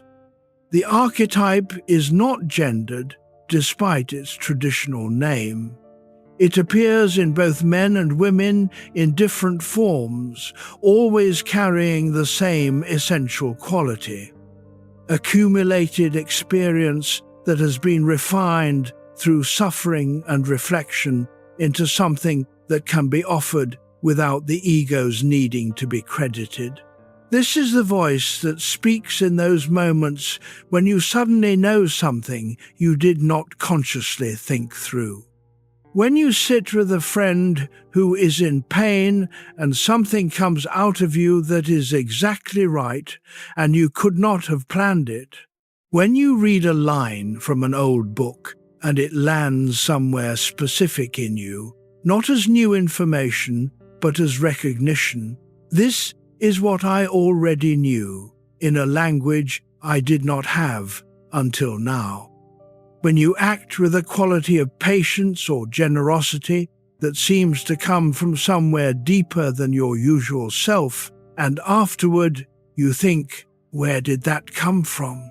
It came from the wise old one in you, from the layer of the psyche that has been learning from everything that has happened, even the experiences you thought were simply losses, even the years you thought were simply endured.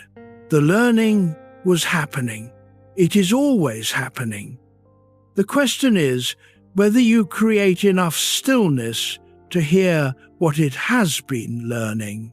Let your body be easy where it is. Let the room be still. There is something you know about your own life that you have not quite let yourself say aloud. Something the busy, performing self moves past in order to keep functioning. The wise old one in you does not move past it. It waits there, with the patience of something that has all the time it needs, until you come back. You are in the right kind of quiet to come back. What does the wisest part of you know tonight that you have been too occupied to hear? You do not need to answer that question now. You only need to let it be asked.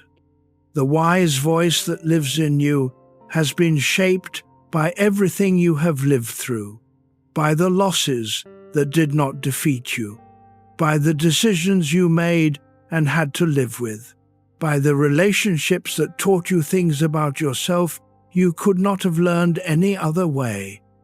It is not the voice of someone who has it all figured out. The wisest people never do. It is the voice of someone who has been paying attention for long enough to recognize patterns, to see what comes after what, to know with some degree of earned certainty the difference between problems that time dissolves and problems that require action, between fears that are invitations and fears that are simply old recordings still playing in empty rooms. That earned knowledge is not nothing. It is not measurable or certifiable or easily transferable, but it is real, and it is yours. The accumulated wisdom of your specific life, in your specific circumstances, navigated with whatever tools you had, that wisdom is present in you right now, whether or not you have been listening to it.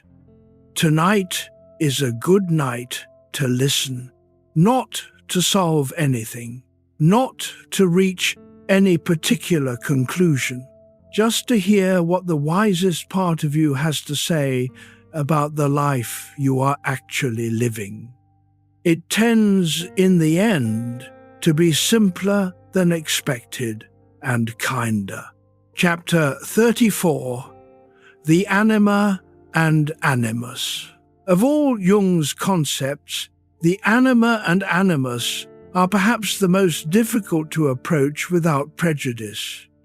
They require a frame that modern thinking has complicated, the idea that the psyche contains within it qualities that cultures have assigned to different genders, and that the development of a complete self involves integrating those qualities regardless of one's own gender.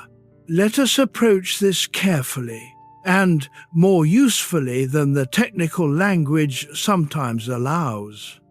Jung observed that human beings contain capacities that in any given culture tend to be associated primarily with one gender or the other. The capacity for relatedness, for emotional attunement, for receptivity, for poetic and symbolic thinking, the capacity for assertion, for direct action, for rational analysis, for goal-directed movement. In his framework, the anima was the name for the soul image that appears in the male psyche, the inner figure that carries the qualities of emotional depth, relational sensitivity, and connection to the unconscious. The animus was the soul image in the female psyche, the inner figure that carries qualities of assertion, clarity, and directed will. But regardless of gender framework, the underlying observation is worth holding. Most people develop certain capacities and leave others in relative neglect. Not randomly, the neglect follows cultural assignment, family expectation, the particular shape of the life one has had to build. And the undeveloped capacity does not disappear. It goes, as everything does, into the shadow, and it gets projected. We are drawn, powerfully and sometimes inexplicably, to people who embody the qualities we have not yet developed in ourselves. This is not pathology. It is, in Jung's view, the psyche's attempt to repair its own one-sidedness. By falling in love with the quality in another person, the psyche is recognizing what it lacks and moving toward it. The problem arrives when the projection is the only relationship. When what is loved in the other person is not the actual person, but the quality they carry, the quality that belongs properly to the inner development of the one who is projecting. The falling in love becomes a substitute for the inner work. And when the projection inevitably fails, when the real person turns out to be more complex, more limited, and less ideally suited to carrying the entire weight of the projected quality, the disillusionment can be devastating. Not because the relationship has failed, but because the work has been deferred. Feel the breath moving through you. This understanding is not a reason to love less fully. It is a reason to love more honestly. To know that what draws you powerfully toward another person carries information about what you are still in the process of becoming. And that the deepest relationships are the ones in which two people support each other's becoming, rather than requiring each other to remain the screen onto which the projections are cast. Chapter 35, Consciousness through Relationship. The person you are with someone you trust is often more honest than the person you are alone. This seems paradoxical. Alone, there is no audience. No performance required. Surely the self is most visible to itself in solitude. But Jung noticed something different. In the presence of genuine trust, the kind of relationship in which you are not managing your impression or playing your usual role, something in you relaxes that does not relax when you are alone. And in that relaxation, certain things become visible that the defended, self-monitoring self keeps hidden even from itself.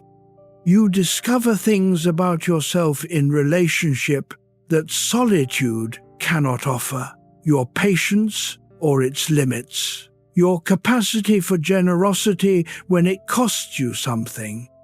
The specific shapes of your jealousy, your fear of abandonment, your need to control.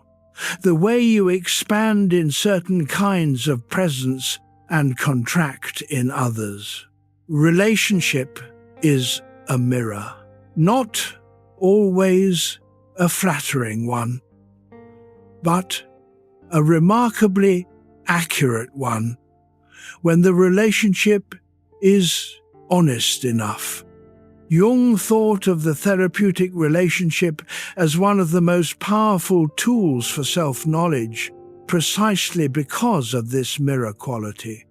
The relationship with the analyst offered a contained space in which the patient's characteristic patterns of relating, the way they managed authority, the way they handled intimacy, the way they responded to challenge and to care, became visible precisely because they were happening in the room, in the present, with a real person who was paying attention.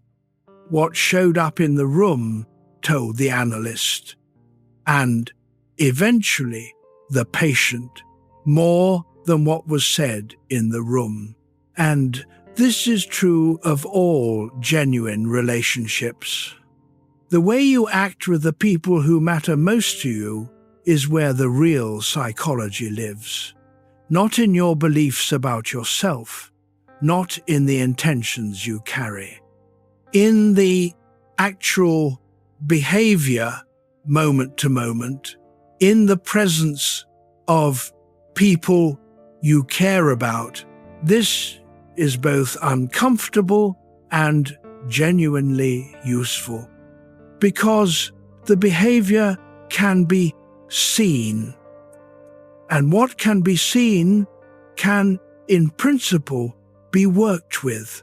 Let your jaw soften. Let the weight of your head rest where it is.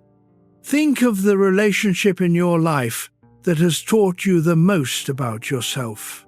Not necessarily the easiest relationship.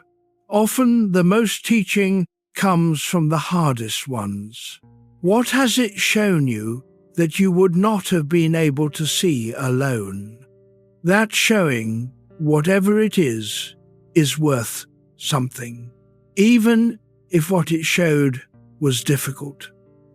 Especially if it was difficult, because the difficult showing points directly at the territory that most needs attention. And that attention, however uncomfortable, is the beginning of genuine change.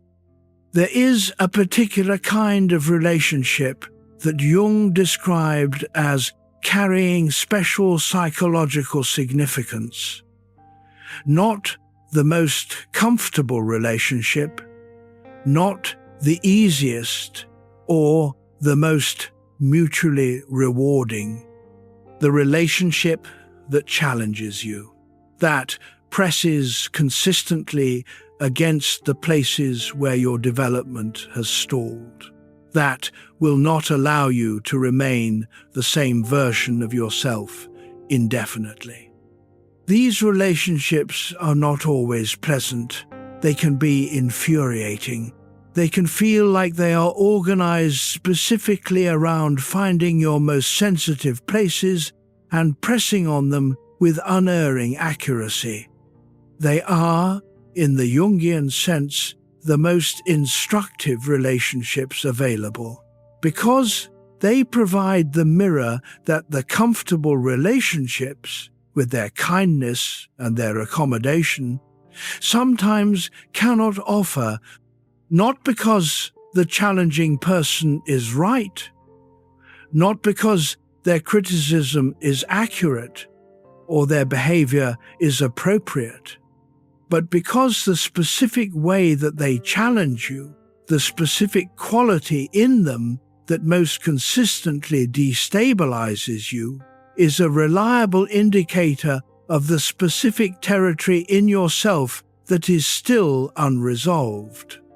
The relationships that change you most are often not the ones you chose for that purpose. They are the ones that arrived, refused to leave, and kept pointing with characteristic bluntness at exactly the room in the house you had decided you would never enter.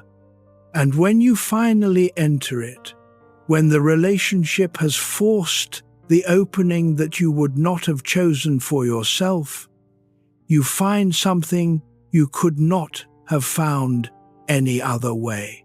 Another piece of yourself, waiting, already whole. Chapter 36. Why triggers teach us. We have been working toward this piece for a while. The shadow, the complex, the projection, the childhood echo in the adult response, the wound behind the reaction that seems too large for its cause. All of these converge in a single, practical phenomenon. The trigger, a trigger in the most honest psychological sense, is simply a stimulus that activates a complex with more intensity than the present situation alone could account for. The tone in your partner's voice that sends something sharp through you before you have consciously processed what was said. The comment from a colleague that lands like a personal attack when it was probably intended as neutral. The behavior from your child that makes something in you tighten in a way that feels connected to something much older than this particular moment. These activations are uncomfortable. They produce reactions that we then have to manage, repair, explain, apologize for, or simply recover from.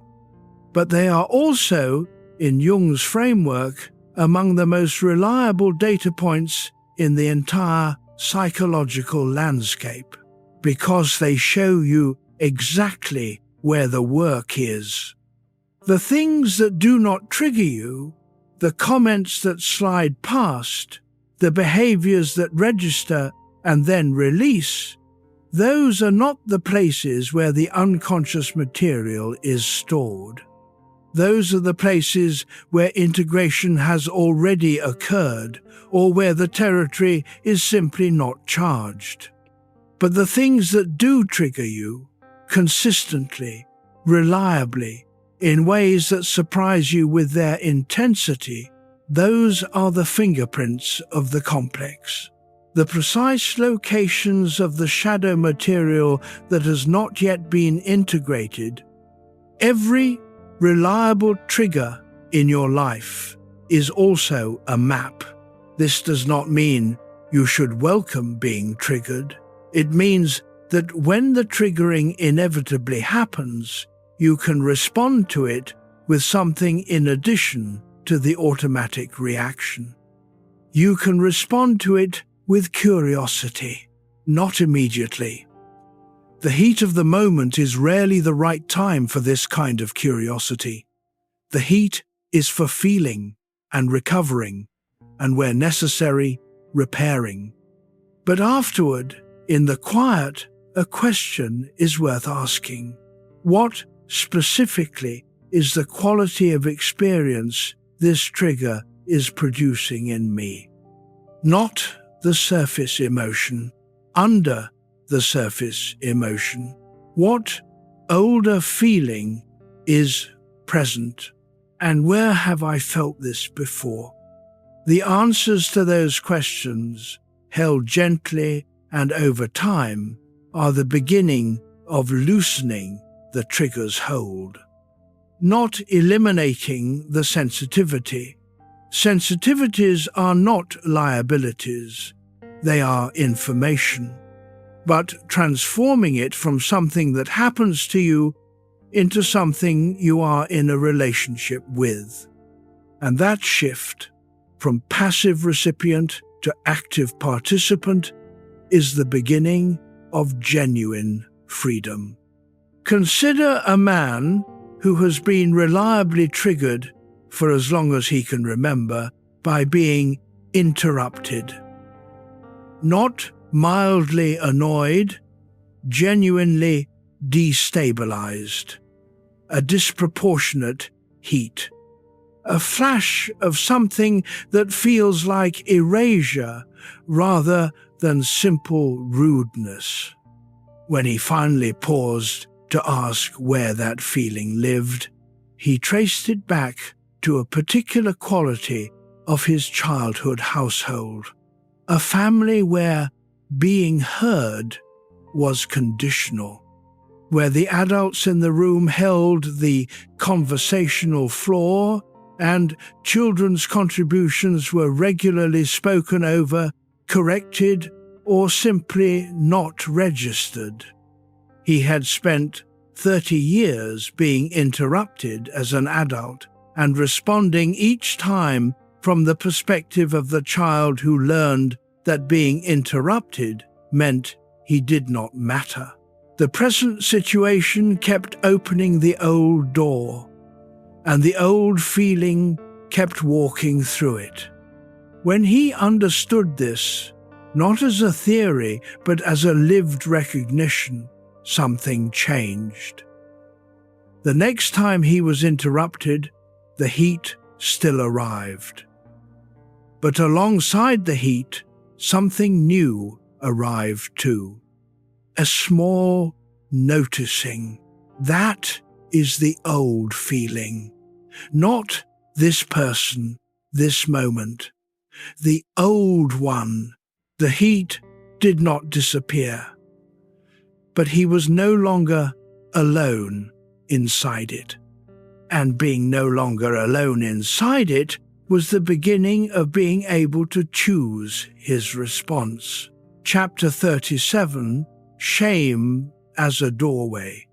Of all the feelings that live in the shadow, shame is the one that most reliably keeps itself hidden.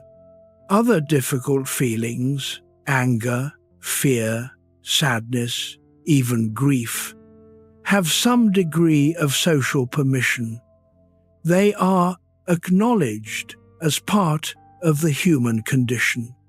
They can be expressed to some degree in contexts designed to hold them. Shame cannot. Shame is the feeling that exposure itself is dangerous. The belief, often very old, often formed in circumstances where it was not entirely unfounded, that if others could see the true state of the self, what they would see would be too much, too weak, too needy, too confused, too far from what was expected. Shame hides by its nature.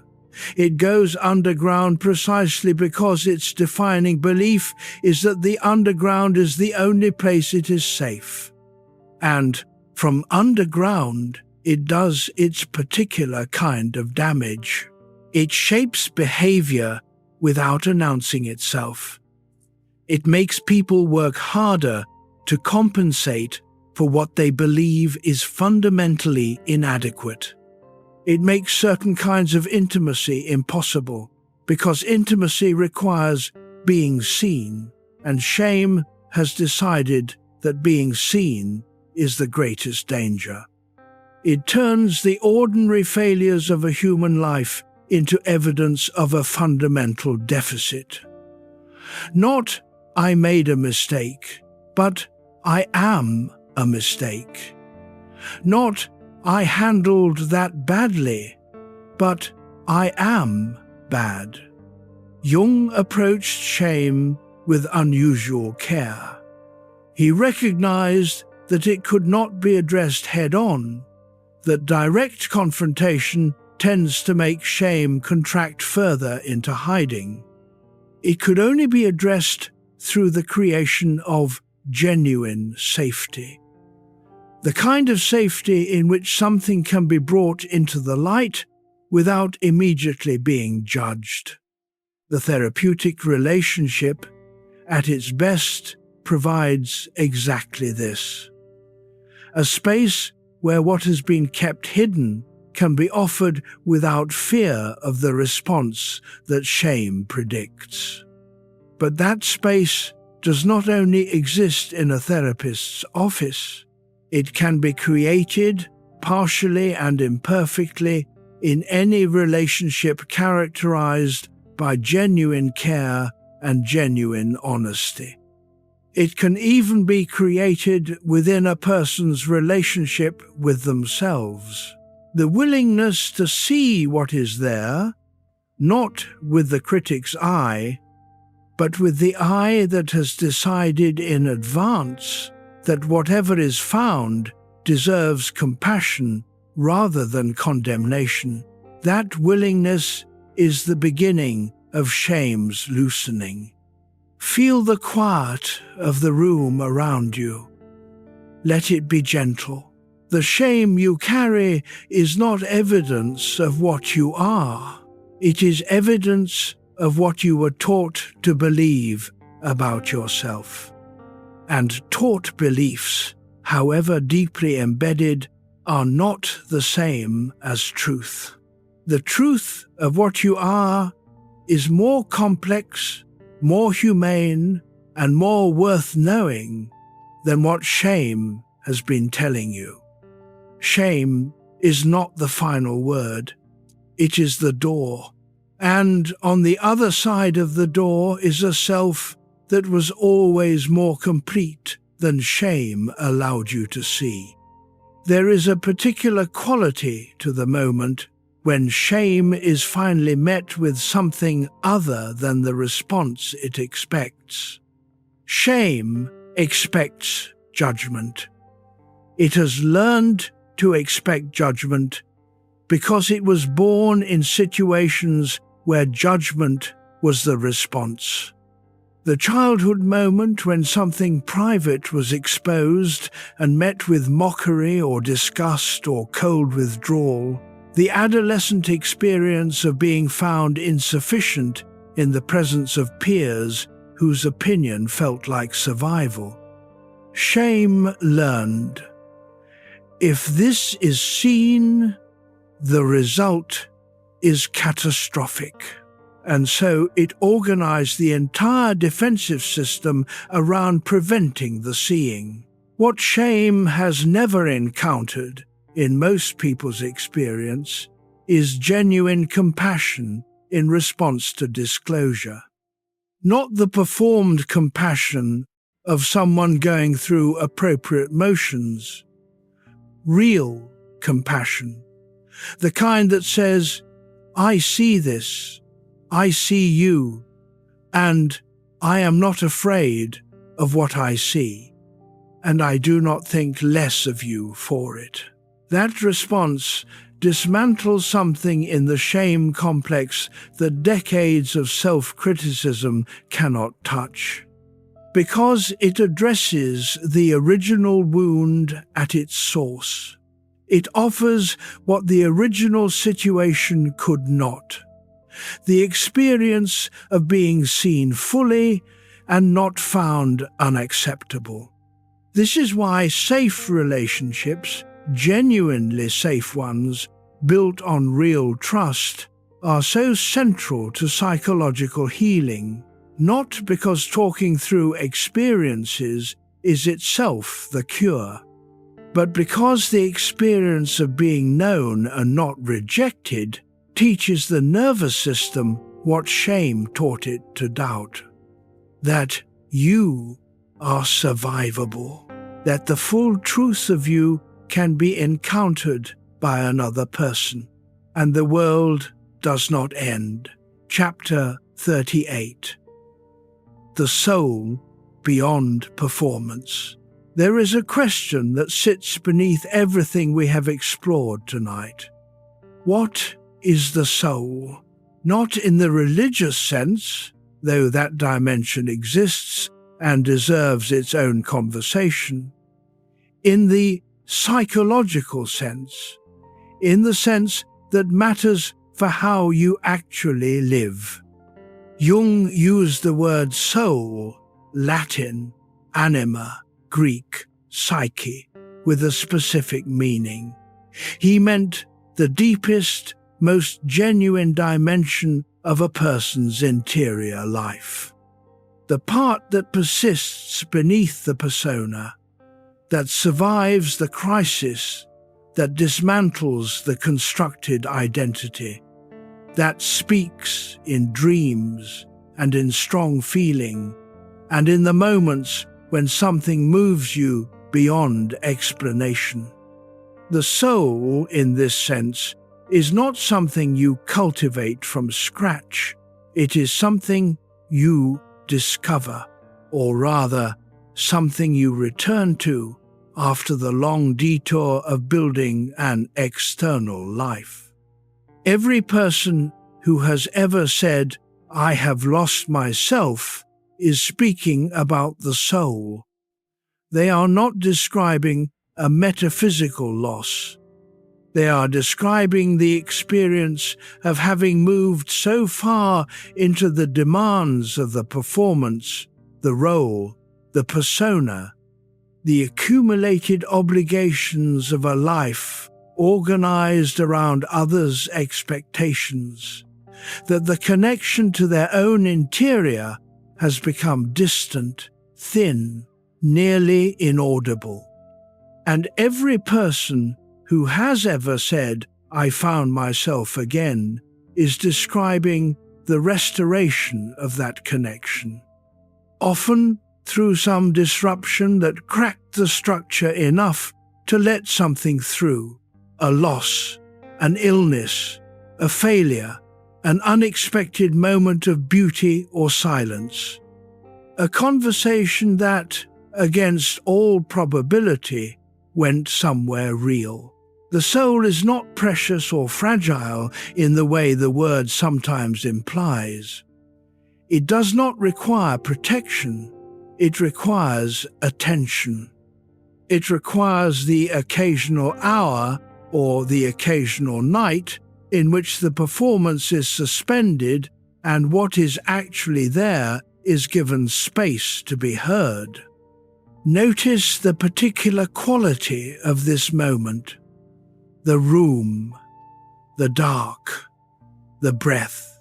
There is something present in this kind of space that is not present in the busy day, not something mystical, something simple, the self that exists independently of its role, that does not need to accomplish anything right now, that does not need to be impressive or competent or appropriate, that can simply be, with its full complexity, its full history, its full and unedited humanity, and find that simply being is, for this moment, enough.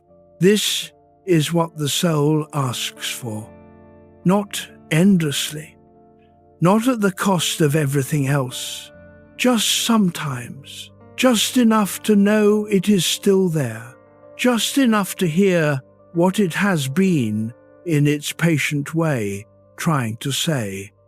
In Man and His Symbols, one of Jung's last works, compiled with colleagues in the final years of his life, he wrote about the symbolic life, by which he meant the capacity to encounter the events and relationships of daily experience as carrying meaning beyond their surface function.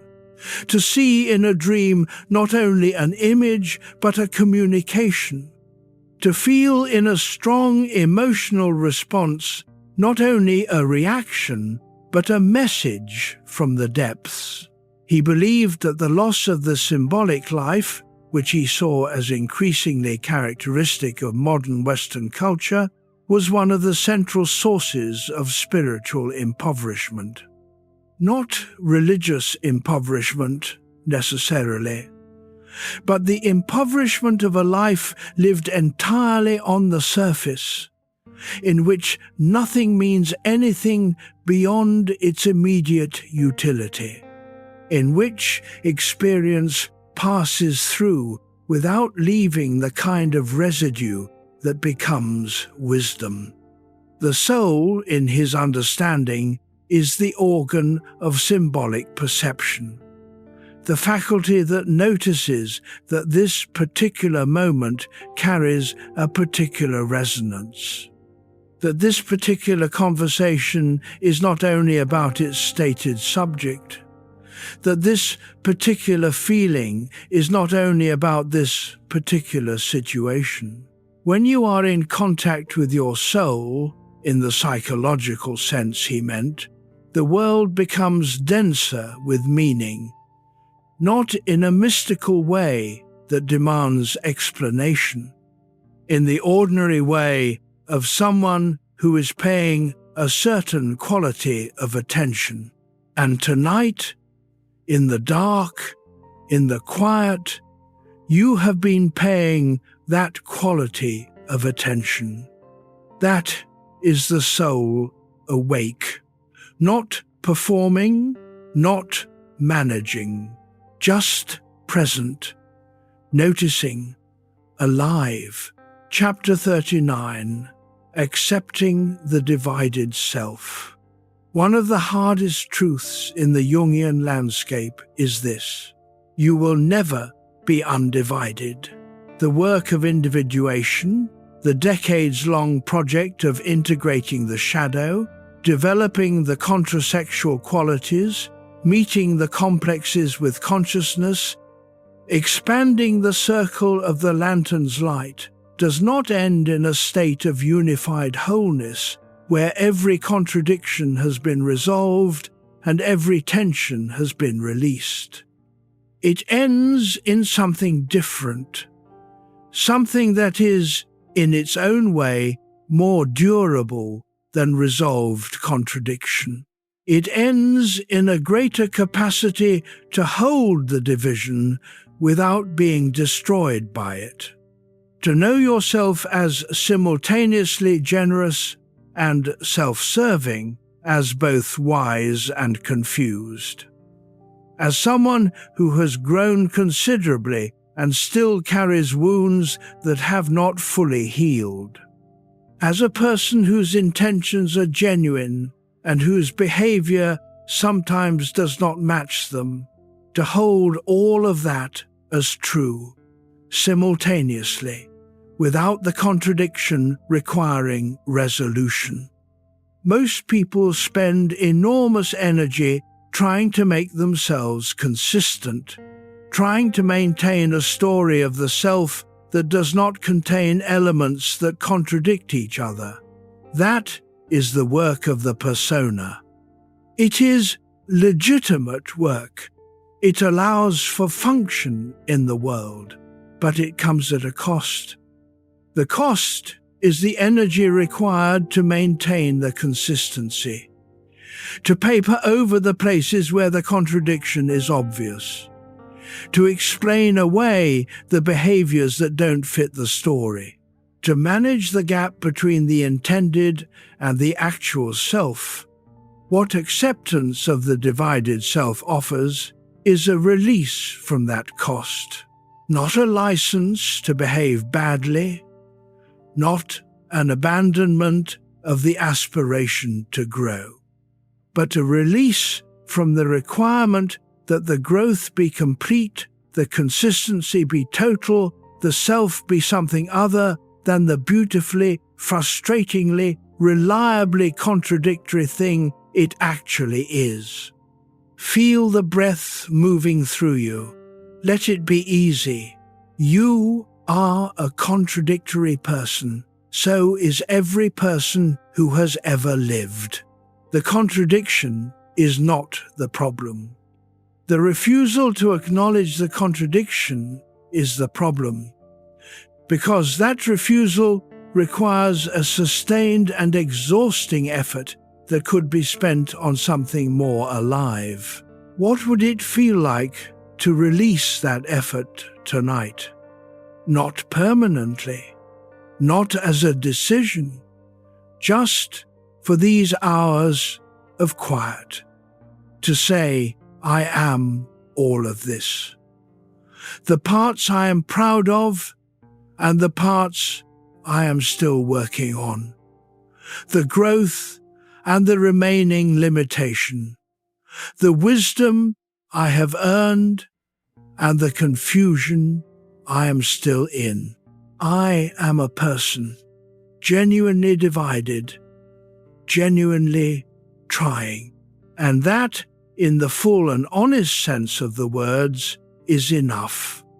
Jung's patient, the scientist who had lived 30 years in a narrow room of himself, he described, near the end of his work with Jung, a particular morning, an ordinary Tuesday. He was drinking coffee at his kitchen table, reading nothing, not particularly thinking about anything of consequence. And something in the room changed. Not dramatically. A quality of light.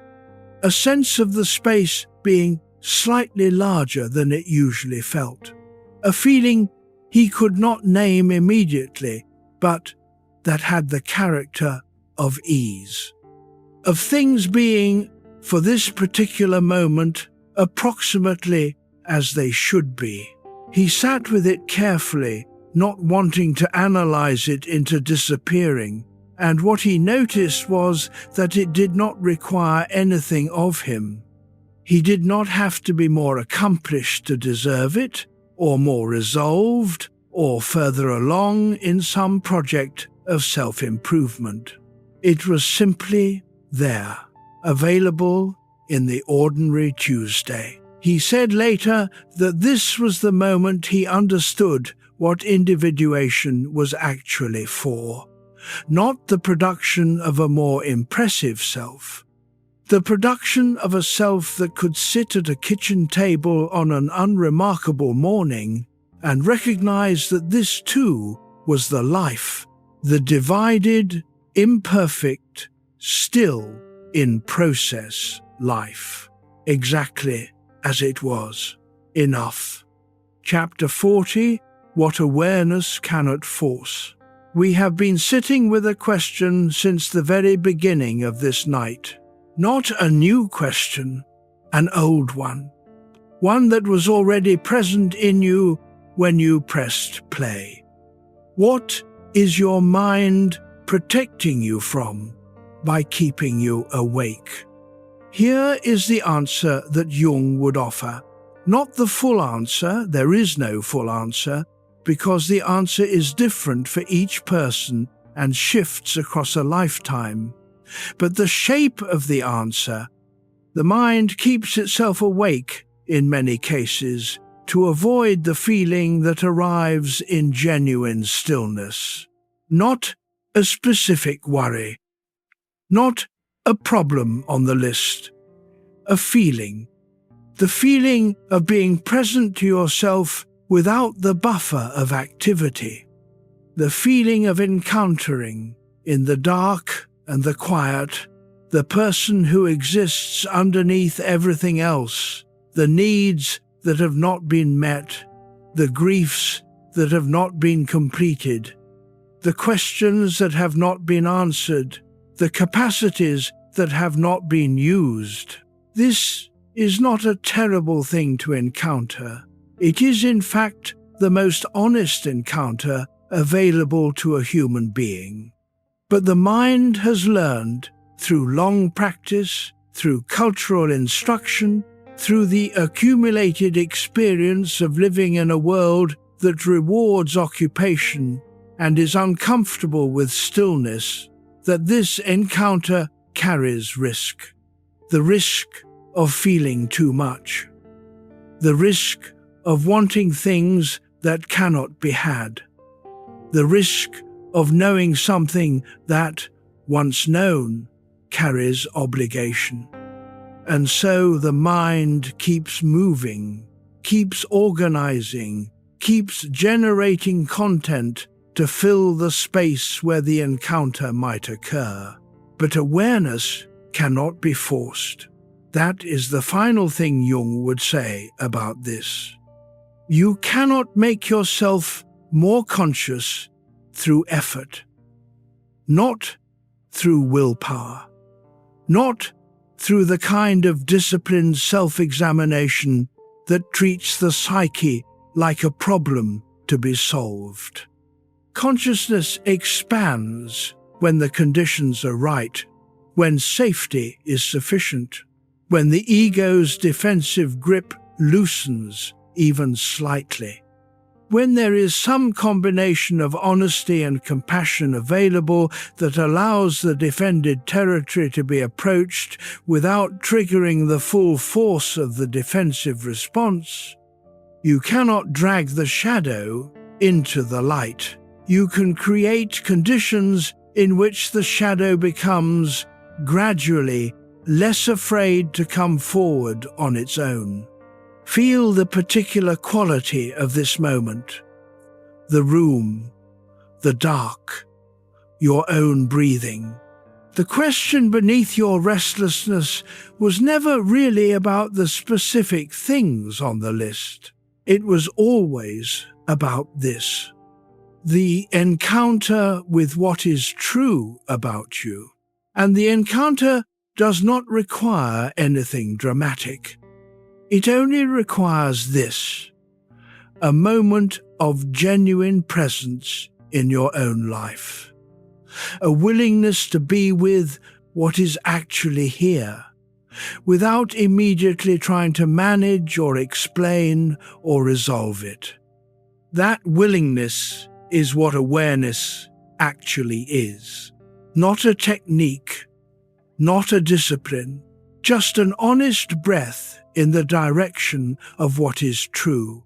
You have been taking those breaths tonight, and something quietly has been meeting you in them. Chapter 41. The Quiet Work of Integration. Let us pause here for a moment. Not to meditate, not to fix anything, not to excavate anything further tonight, just to give what has been spoken the space to settle. The mind has taken in a great deal in these hours, more than it can fully process in a single night. That is fine. The processing will continue on its own, in the background, below the threshold of waking thought, in the dreams that come, in the moments of unexpected clarity that arrive days or weeks from now when you are doing something entirely ordinary. This is how the unconscious works. It takes what has been offered and works with it in its own time. So for these next few minutes, your only task is to be here, not to understand anything, not to resolve anything. Think of a thought that has been circling in your mind during these hours. Not the loudest one, not the most pressing one, the quieter one, the one that keeps arriving and then sliding away just as you try to look at it directly. Now, instead of following it, instead of engaging with it or arguing with it or solving it, just see it. Imagine placing that thought on a shelf across the room. It is still there. You have not erased it. You have not pretended it does not exist. But there is a small distance between it and you now. Notice that distance. You are not that thought. You are the one noticing it. And the one noticing, the quiet awareness beneath all the activity of the mind, has a quality that the thoughts themselves do not have. It is still, it is patient, it does not get exhausted by what it contains. That stillness, the awareness beneath the thought, is available to you in any moment, not as an achievement, as a recognition. It was there before the thought arrived. It will be there after the thought has moved on. It is what watches the shadow without becoming the shadow, what holds the complex without being possessed by it, what witnesses the persona without being deceived by it. Jung called this center, this quiet witnessing awareness at the core of the psyche, the self.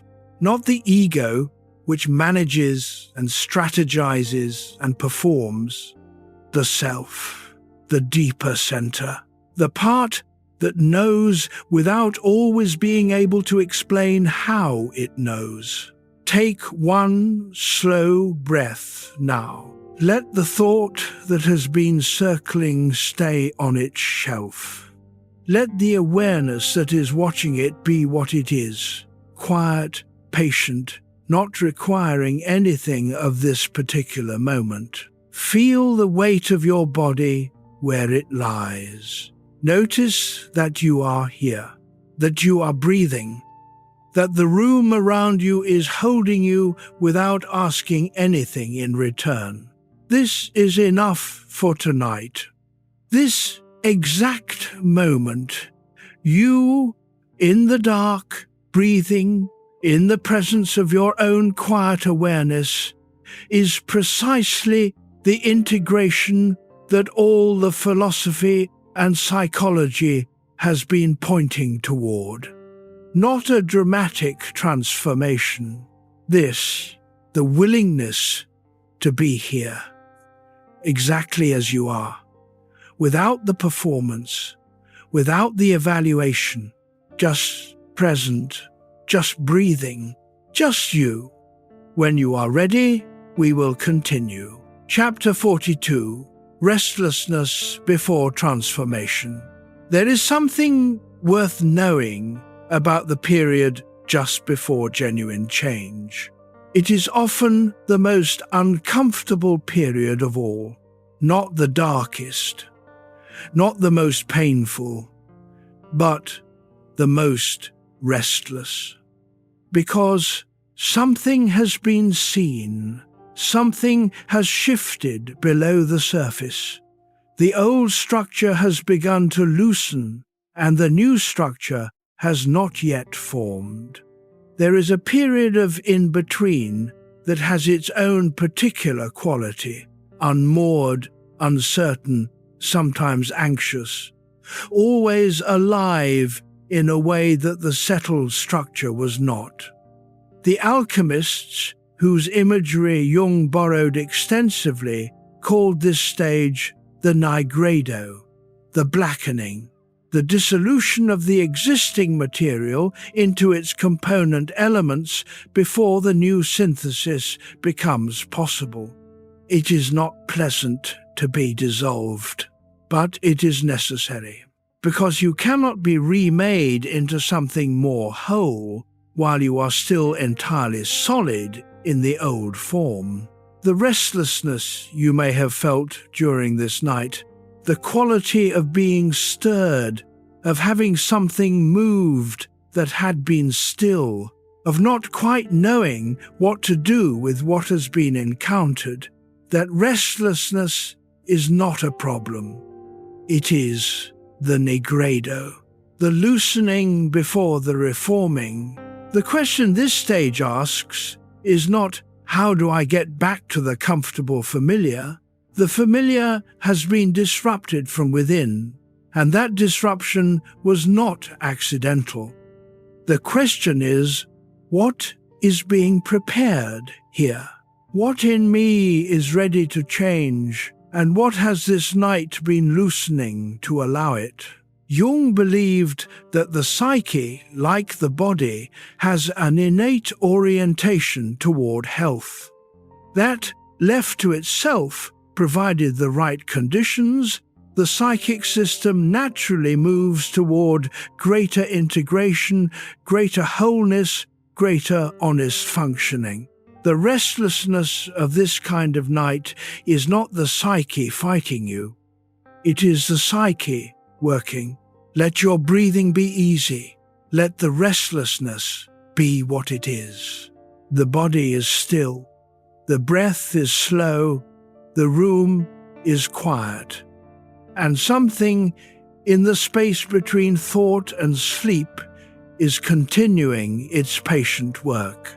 Not because you are forcing it, because the conditions are right for it. Because you have given this night the thing that the unconscious needs most to do its work, a willingness to be present to what is actually there. The rest, the transformation, the slowly increasing light in the slowly expanding room will happen in its own time, and its time is already in motion. Chapter 43. Becoming less automatic. Most of us live most of the time on automatic. We make decisions we have already made. We react in ways we have always reacted. We choose the next version of what we chose last time. We move through the architecture of our days, running the familiar software, drawing from the familiar repertoire, taking the familiar paths through the familiar interior landscape. This is not a moral failure, it is efficiency.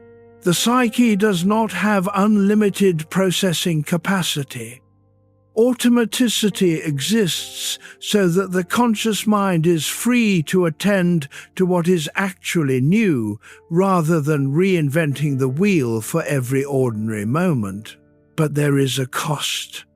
The automatic response, by definition, does not see the present moment clearly. It sees the previous version of this kind of moment. It applies the learned response before it has checked whether the learned response is appropriate to what is actually here. And so we miss things. We misread situations. We apply yesterday's solutions to today's problems.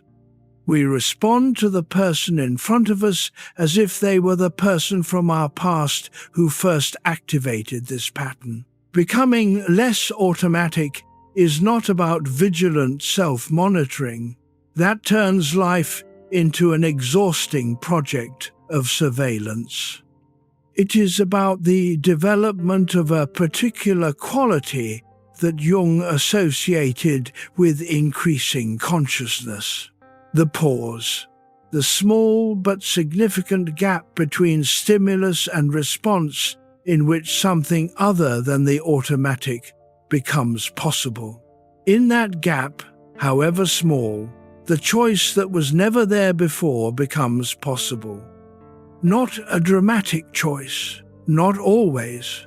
Often just the choice to notice that a choice exists, to recognize that the response that is loading is learned rather than necessary, to ask, even briefly, whether this moment actually calls for the same response as all the previous moments that resembled it. And here is where we return to something planted at the very beginning of this night. The two kinds of wakefulness. The first kind, the wakefulness of the defended, productive, performing self, operates largely on automatic. It is efficient, reliable, and deeply familiar. It has brought you this far. The second kind is the wakefulness of the pause, the moment between stimulus and response when the automatic does not immediately fill the space. When consciousness, however briefly, is present in its own life rather than simply running the program that previous life has written. That second wakefulness is what we have been building toward tonight. It does not require a crisis. It does not require a dramatic disruption. It requires only the kind of honest, quiet presence that this night has been practicing, the willingness to feel rather than immediately explain, the willingness to see rather than immediately manage, the willingness to be present to your own life for long enough to notice that you are in it. That is the second wakefulness. And you have been in it, in your own way, for these hours. Viktor Frankl, who spent years in Nazi concentration camps and emerged to write one of the most important books of the 20th century about meaning and survival, described the moment he realized that his captors could take everything from him except one thing: the freedom to choose his attitude toward his circumstances. That was the last freedom, the innermost freedom, the one that existed in the tiny gap between what happened to him and how he responded. He did not discover it in good conditions. He discovered it in the worst conditions imaginable. And his discovery confirmed something that the Stoics had been saying for 2,000 years, that Jung had been saying in psychological language, that every wisdom tradition that has thought carefully about the nature of the human mind has arrived at. The pause is real. The space between stimulus and response is real. It is not large. It is often barely visible, but it is there. And in that space, however small, is the entire territory of genuine human freedom. Not the freedom to change your circumstances, not the freedom to control what happens to you, but the freedom to be a conscious participant in how you meet what comes. That is what becoming less automatic means. That is the second wakefulness in its most practical form. A person who can pause even once, even for a single breath before the automatic response, that person is already freer than they were before the pause. And freedom, even in small increments, is worth everything it takes to develop it. Chapter 44, The Self Beneath the Ego. We have arrived at the last of the 3 threads we planted at the beginning of this night. Something has been watching you from the inside, patiently, for years. We called it the stranger within. We have circled it from every direction, through the shadow and the persona and the complex and the archetype. Through the compensating unconscious and the prospective function of the dream and the wisdom of the wise old one, now we can name it directly. What has been watching you is the self, not the ego, the small lantern, not the persona, the managed face, not even the shadow, though the shadow is one of its territories. The self is the whole, the total psyche, conscious and unconscious, known and unknown, the parts you have claimed and the parts you have not yet reached. And it is, in Jung's most audacious claim, oriented. The self is not neutral. It is not indifferent to how the life goes.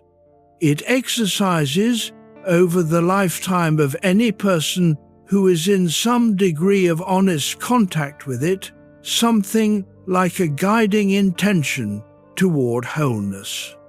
Not toward happiness exactly, not toward the absence of suffering, but toward the fullest possible realization of what this particular person actually is.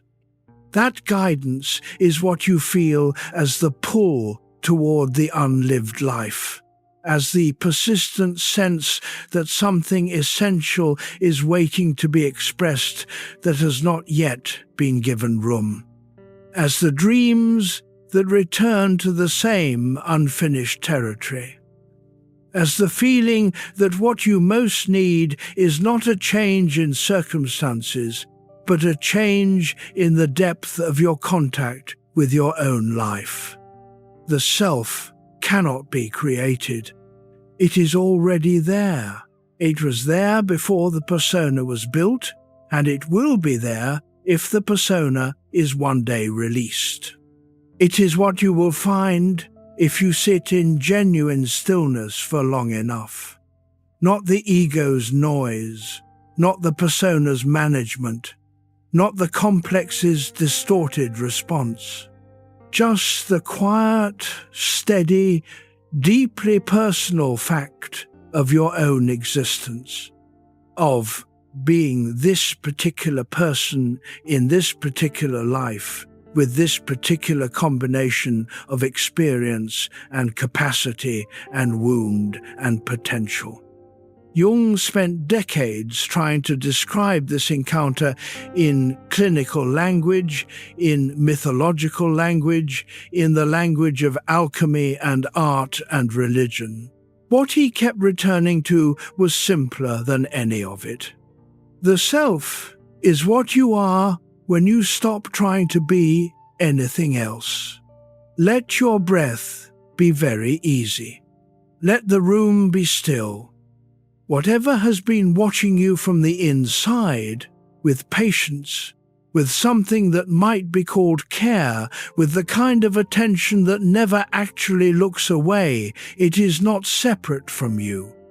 It is you, the full version, the one that this life has been, in its imperfect and sometimes wonderful way, trying to become.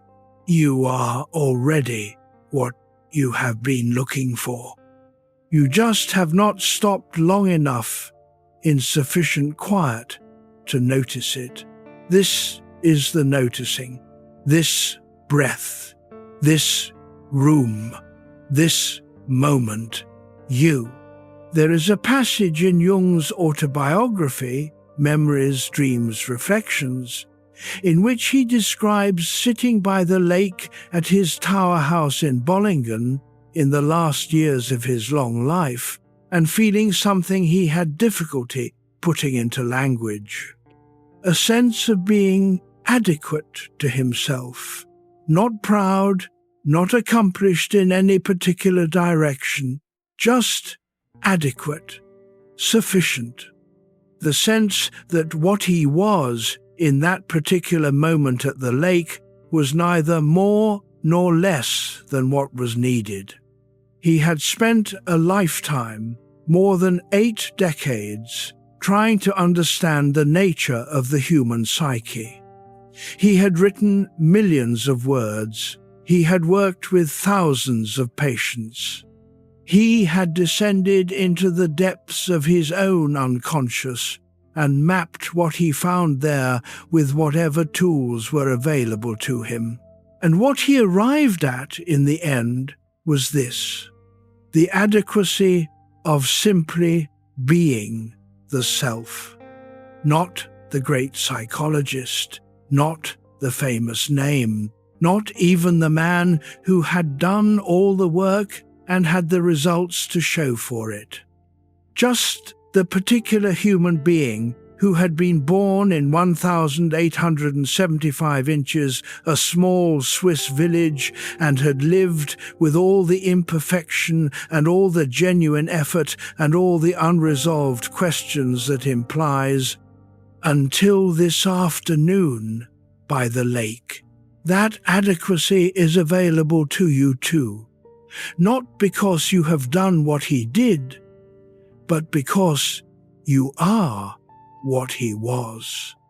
A particular human being, living a particular life, imperfect and genuine and completely irreplaceable. Sitting with yourself in the dark, asking honest questions. That is enough.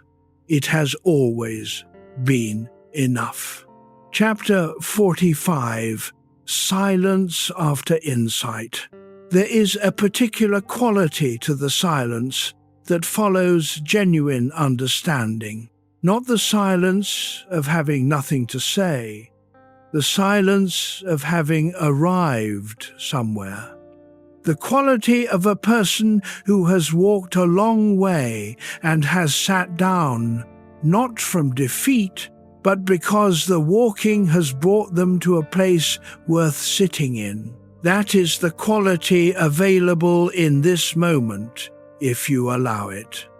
You do not need to do anything with what this night has offered. You do not need to organize it or summarize it or immediately apply it to the specific circumstances of your life. The understanding will do its own work in its own time. The psyche integrates experience the way the body digests food, not through effort, through time, through the slow, largely automatic processes that operate below the level of conscious attention. What you have given this night, the hours of quiet, the willingness to sit with ideas that are not always comfortable, the openness to looking at the interior from angles you do not usually use, all of that has entered the system, and the system is doing what it always does with what enters it. Processing, integrating, finding the places where new understanding can adjust old patterns, finding the places where old patterns are ready, finally, to shift. You will not see the results immediately. You may not see them for weeks or months. You will see them in the way you handle the next difficult conversation, in the way you receive the next trigger, and have, perhaps for the first time, a moment of recognition before the automatic response, in the way you speak to yourself on a day when something does not go well, in the way you allow yourself to want what you actually want rather than only what you have decided is acceptable to want. The changes will be small. That is not a limitation. Small changes in the right direction, sustained over years, are what transformation actually looks like. Not the dramatic overnight conversion, not the single insight that reorganizes everything. The sustained, often imperceptible movement in the direction of becoming more honestly, more fully, more graciously yourself. If you have been drifting tonight, that is perfectly fine. Come back gently. The conversation is still here, and the conversation has been about something simple beneath all the complexity. It has been about the possibility of knowing yourself a little better and treating what you find with a little more kindness. That possibility is real. It is available to you. It has always been available to you. There is a quality to silence that changes when you have spent time genuinely thinking.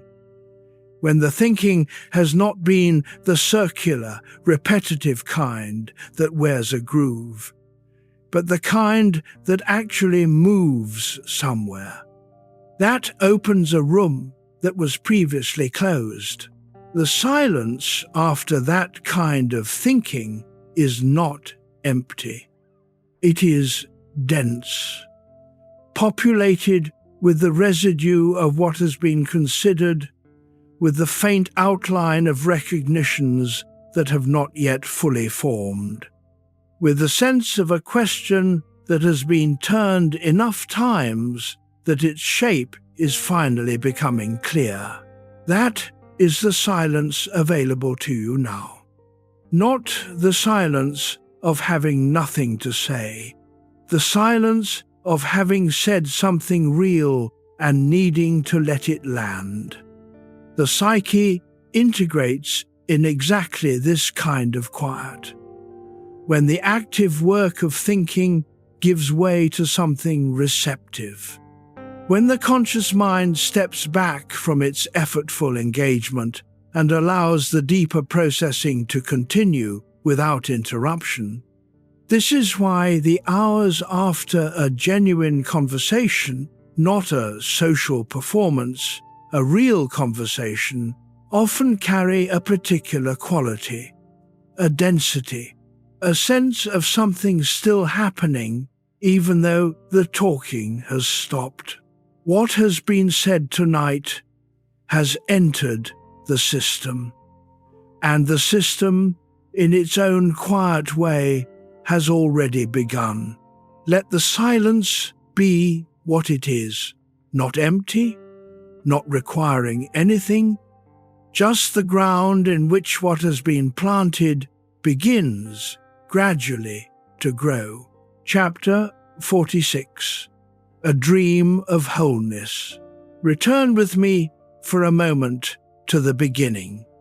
The room going still, the phone face down, the body finally having permission to rest, and the mind, which does not get the message quite as quickly as the body, still circling, still visiting the same worn edges of thought, still asking the questions that the day did not have room for. We began there, and we have traveled a long way from that starting point. Through the layers of the psyche, the conscious and the personal, unconscious and the collective deep, through the persona and the shadow, through the complex and the projection and the trigger and the wound, through the dream that speaks in symbols, through the archetype that has been part of you since before memory, through the quiet wisdom of the wise old one who has been learning from everything, through the loneliness of becoming, through the cost of becoming real, through the acceptance of the divided self. And now we are close to the end. Not the end of the inquiry, that never ends. Not the resolution of all the questions.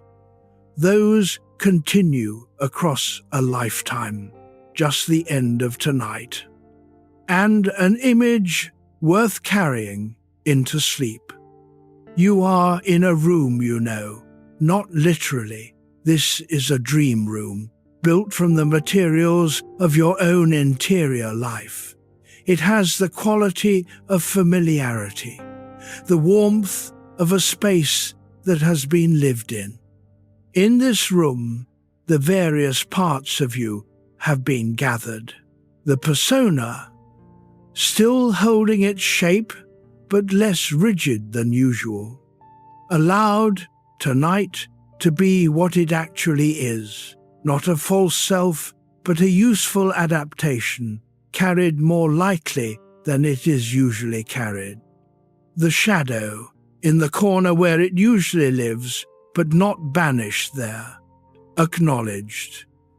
Given the small nod of recognition, that is what it has always needed. Not welcomed with open arms or given command of anything. Just seen. The wounded parts, the complexes, the childhood echoes, the reactive places, present but not in charge. Held in this dream room with something approaching gentleness. The wise part, the accumulated wisdom of your specific life, with its specific experience and its specific earning, given a seat where it can actually be heard. And at the center of all of this, the self, not a dramatic figure, not a light or a voice or a symbol, just the quiet fact of you, the person who exists beneath all of these parts, who has been living alongside them and among them for as long as you can remember. The person who is present right now in the dark, breathing. The house is large. The rooms are many. The lantern is small, but the lantern is real, and it is yours, and it can grow. That is the dream of wholeness, not completion, direction, not arrival. The willingness to keep walking, one room at a time, through the house that is your own interior. The house has always been yours. You are welcome in all of it. Jung built a physical tower at Politeness, on the shore of Lake Zurich, with his own hands. And he added to it over the decades a new section when something significant shifted in his inner life, another room when a new layer of understanding became available.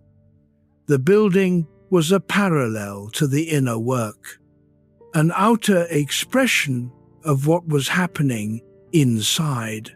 He said of Politeness that it was the place where he felt most himself, most at home in his own existence, most in contact with the long continuum of human life that stretched backward through time and, in its own way, forward. The tower became, over decades, a remarkably complete expression of who he was. Not all in one phase of building, not through one great architectural decision, but through the slow, patient, attentive accumulation of additions, each one chosen because it corresponded to something real that had developed internally. That is the image to carry into sleep tonight. Not a tower you need to build. A house already built, already yours, already containing more rooms than you have yet visited. The light of the lantern falls where it falls, and wherever it falls, you can be. The rooms you have not yet visited are not locked. They are simply waiting for the evening when you have enough quiet to open the door. Tonight has been one of those evenings, and the house, the full, imperfect, luminous, complicated house of who you are, has been, in its patient way, glad of it. Chapter 47, Consciousness Without Harshness. Before this night closes, there is something to offer for the days ahead. Not a program, not a set of obligations, just a gentle path. 7 small steps, one for each day of the coming week. Not because the week requires improvement, because consciousness, the kind we have been exploring tonight, is not built in a single night. It is built in small, consistent acts of honest attention. Day 1. Tomorrow or whenever the day begins, notice one moment when your automatic response arrives before you have consciously chosen it. Do not judge it, do not try to change it, just notice it. Say, silently or in your own way, "There you are, I see you." That is enough for the first day. Day 2. At some point during the day, pause and feel where your body is holding tension. The jaw, the shoulders, the place behind your sternum where anxiety tends to live. Just notice it. You do not need to release it on command. Awareness of the tension is already a form of contact with what the body knows. Day 3. When a strong emotion arrives today, the quick irritation, the unexpected sadness, the inexplicable resistance, ask a single question beneath the surface question. Not, "Why am I feeling this?" Ask instead, what older feeling might be here alongside the current one? Hold the question lightly. You do not need an answer, just the asking. Day 4.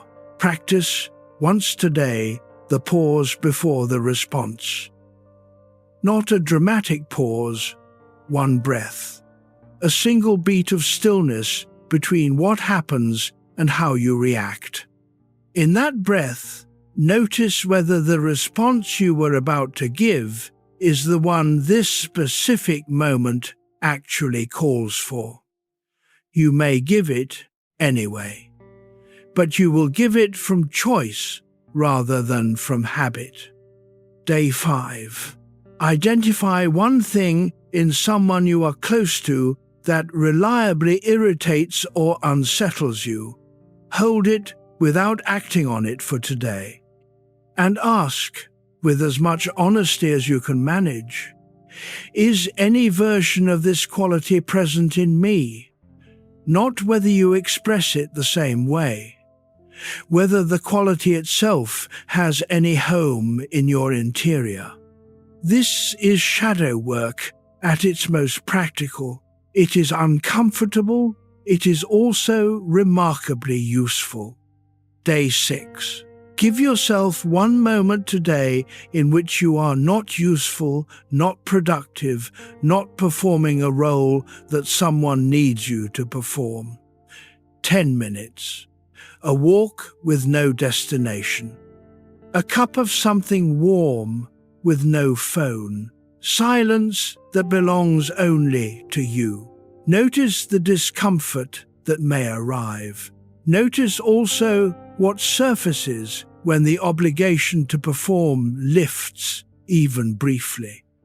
That surfacing is the self speaking in the conditions that allow it to be heard. Day 7. Before sleep on the final day of this path, spend a few quiet minutes simply noticing what has shifted during the week. Not what has been fixed, not what has been resolved.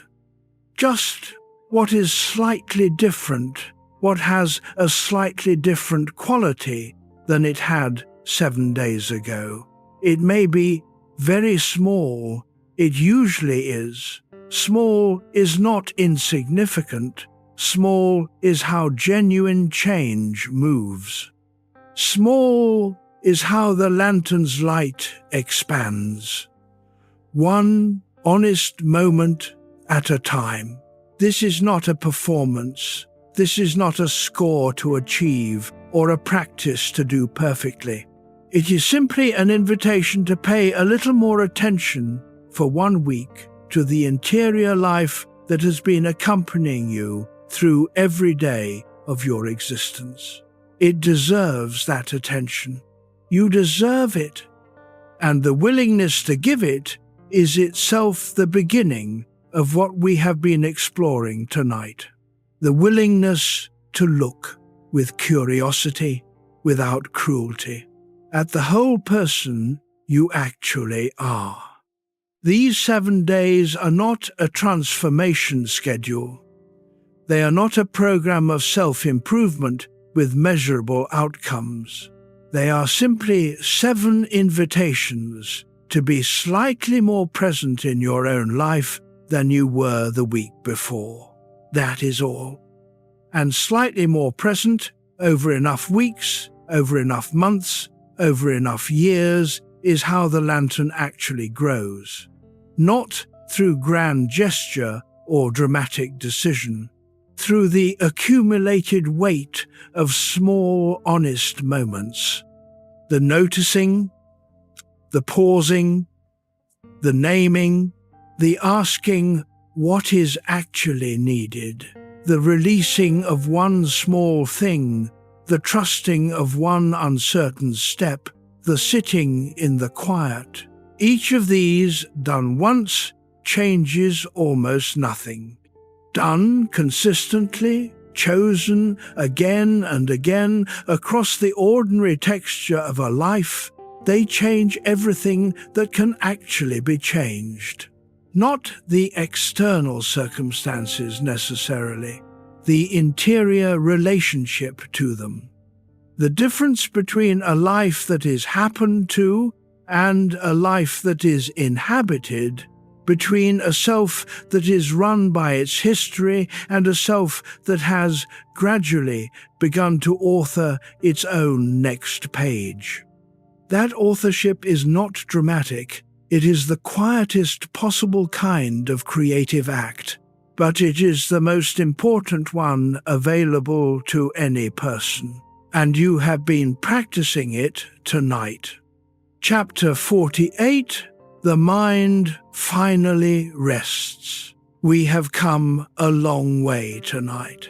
From the room going still to the depths of the unconscious, from the small lit room of the ego to the vast house of the self, from the surface restlessness to the question beneath it, and from that question to something approaching its answer.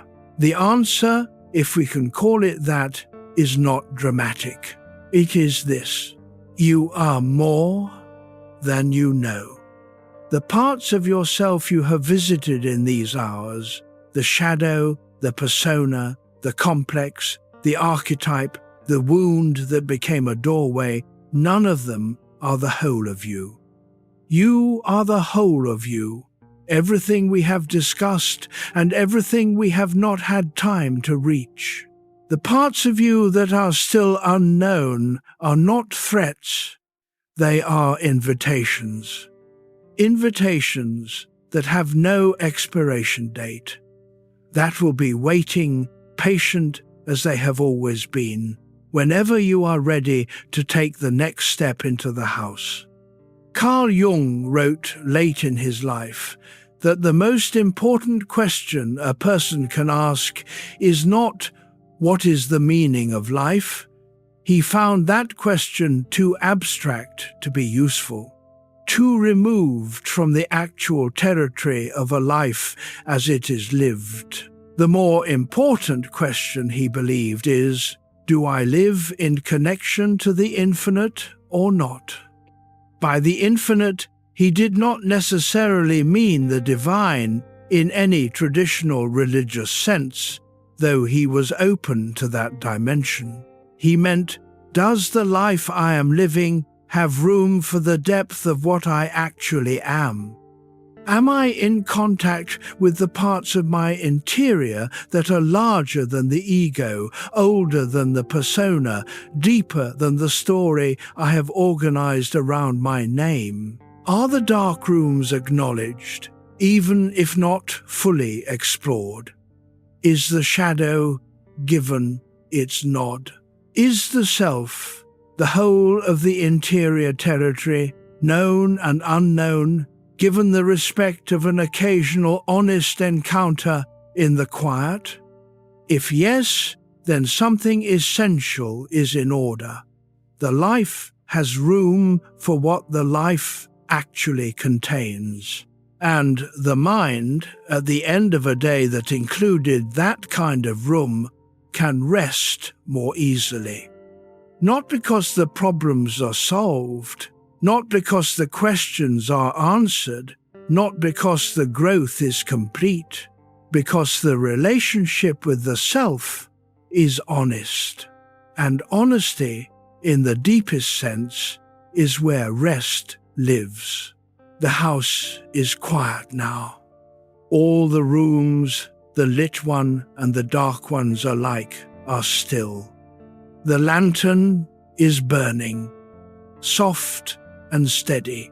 You do not have to go anywhere tonight. You do not have to fix anything or understand anything more than you have already understood.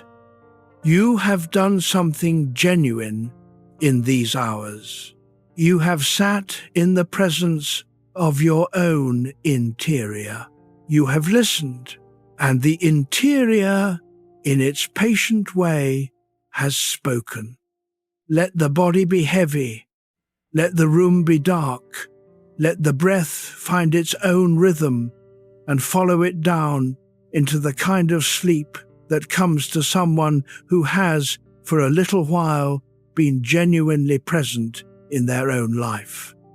The questions will be there tomorrow. The rooms will still be there tomorrow. Tonight, the mind can finally rest. Not because everything is resolved, because you are here. And here, for this night, is exactly where you needed to be. Jung wrote in one of his final letters that he did not know with certainty what happened after death. He had thought about it carefully, as he thought about everything carefully, and he had formed views. But he held them with the appropriate humility of someone who understood that the mystery at the end of life was at least as large as the mystery at the beginning of it. What he said he did know, with something closer to certainty, was this: the quality of attention you bring to your own life matters. Not for cosmic reasons or spiritual ones, though those dimensions may exist and he was genuinely open to them, but for the simple, practical daily reason that the life more honestly attended to is a life more genuinely lived, more felt, more noticed, more inhabited in the specific moments that add up over decades into whatever a life finally becomes. He had spent 85 years attending to his patients, to his dreams, to his reading, to his stone carvings by the lake, to the voices that arose in his own interior and demanded to be listened to rather than diagnosed. And what he found through all that attending was not a grand unified theory of everything. He found that the world is stranger and deeper than the explaining mind would like it to be. He found that the human interior is richer than any map of it can fully capture. He found that the darkness in a person is not opposed to the light in them. It is part of the same territory. He found that consciousness, however limited, is better than unconsciousness. That seeing, however uncomfortable, is better than not seeing. That the examined life is not simply a philosophical preference, it is the difference between being lived by your history and living your life. He found, in the end, that wholeness is not a state to be achieved. It is a direction to be inhabited, and the direction taken one honest breath at a time, one open door at a time, one small act of genuine self-recognition at a time, is always available. Even now, even in the dark, even here. Let the body be heavy. Let the room hold you. You have been in the direction tonight. That is enough. Sleep now.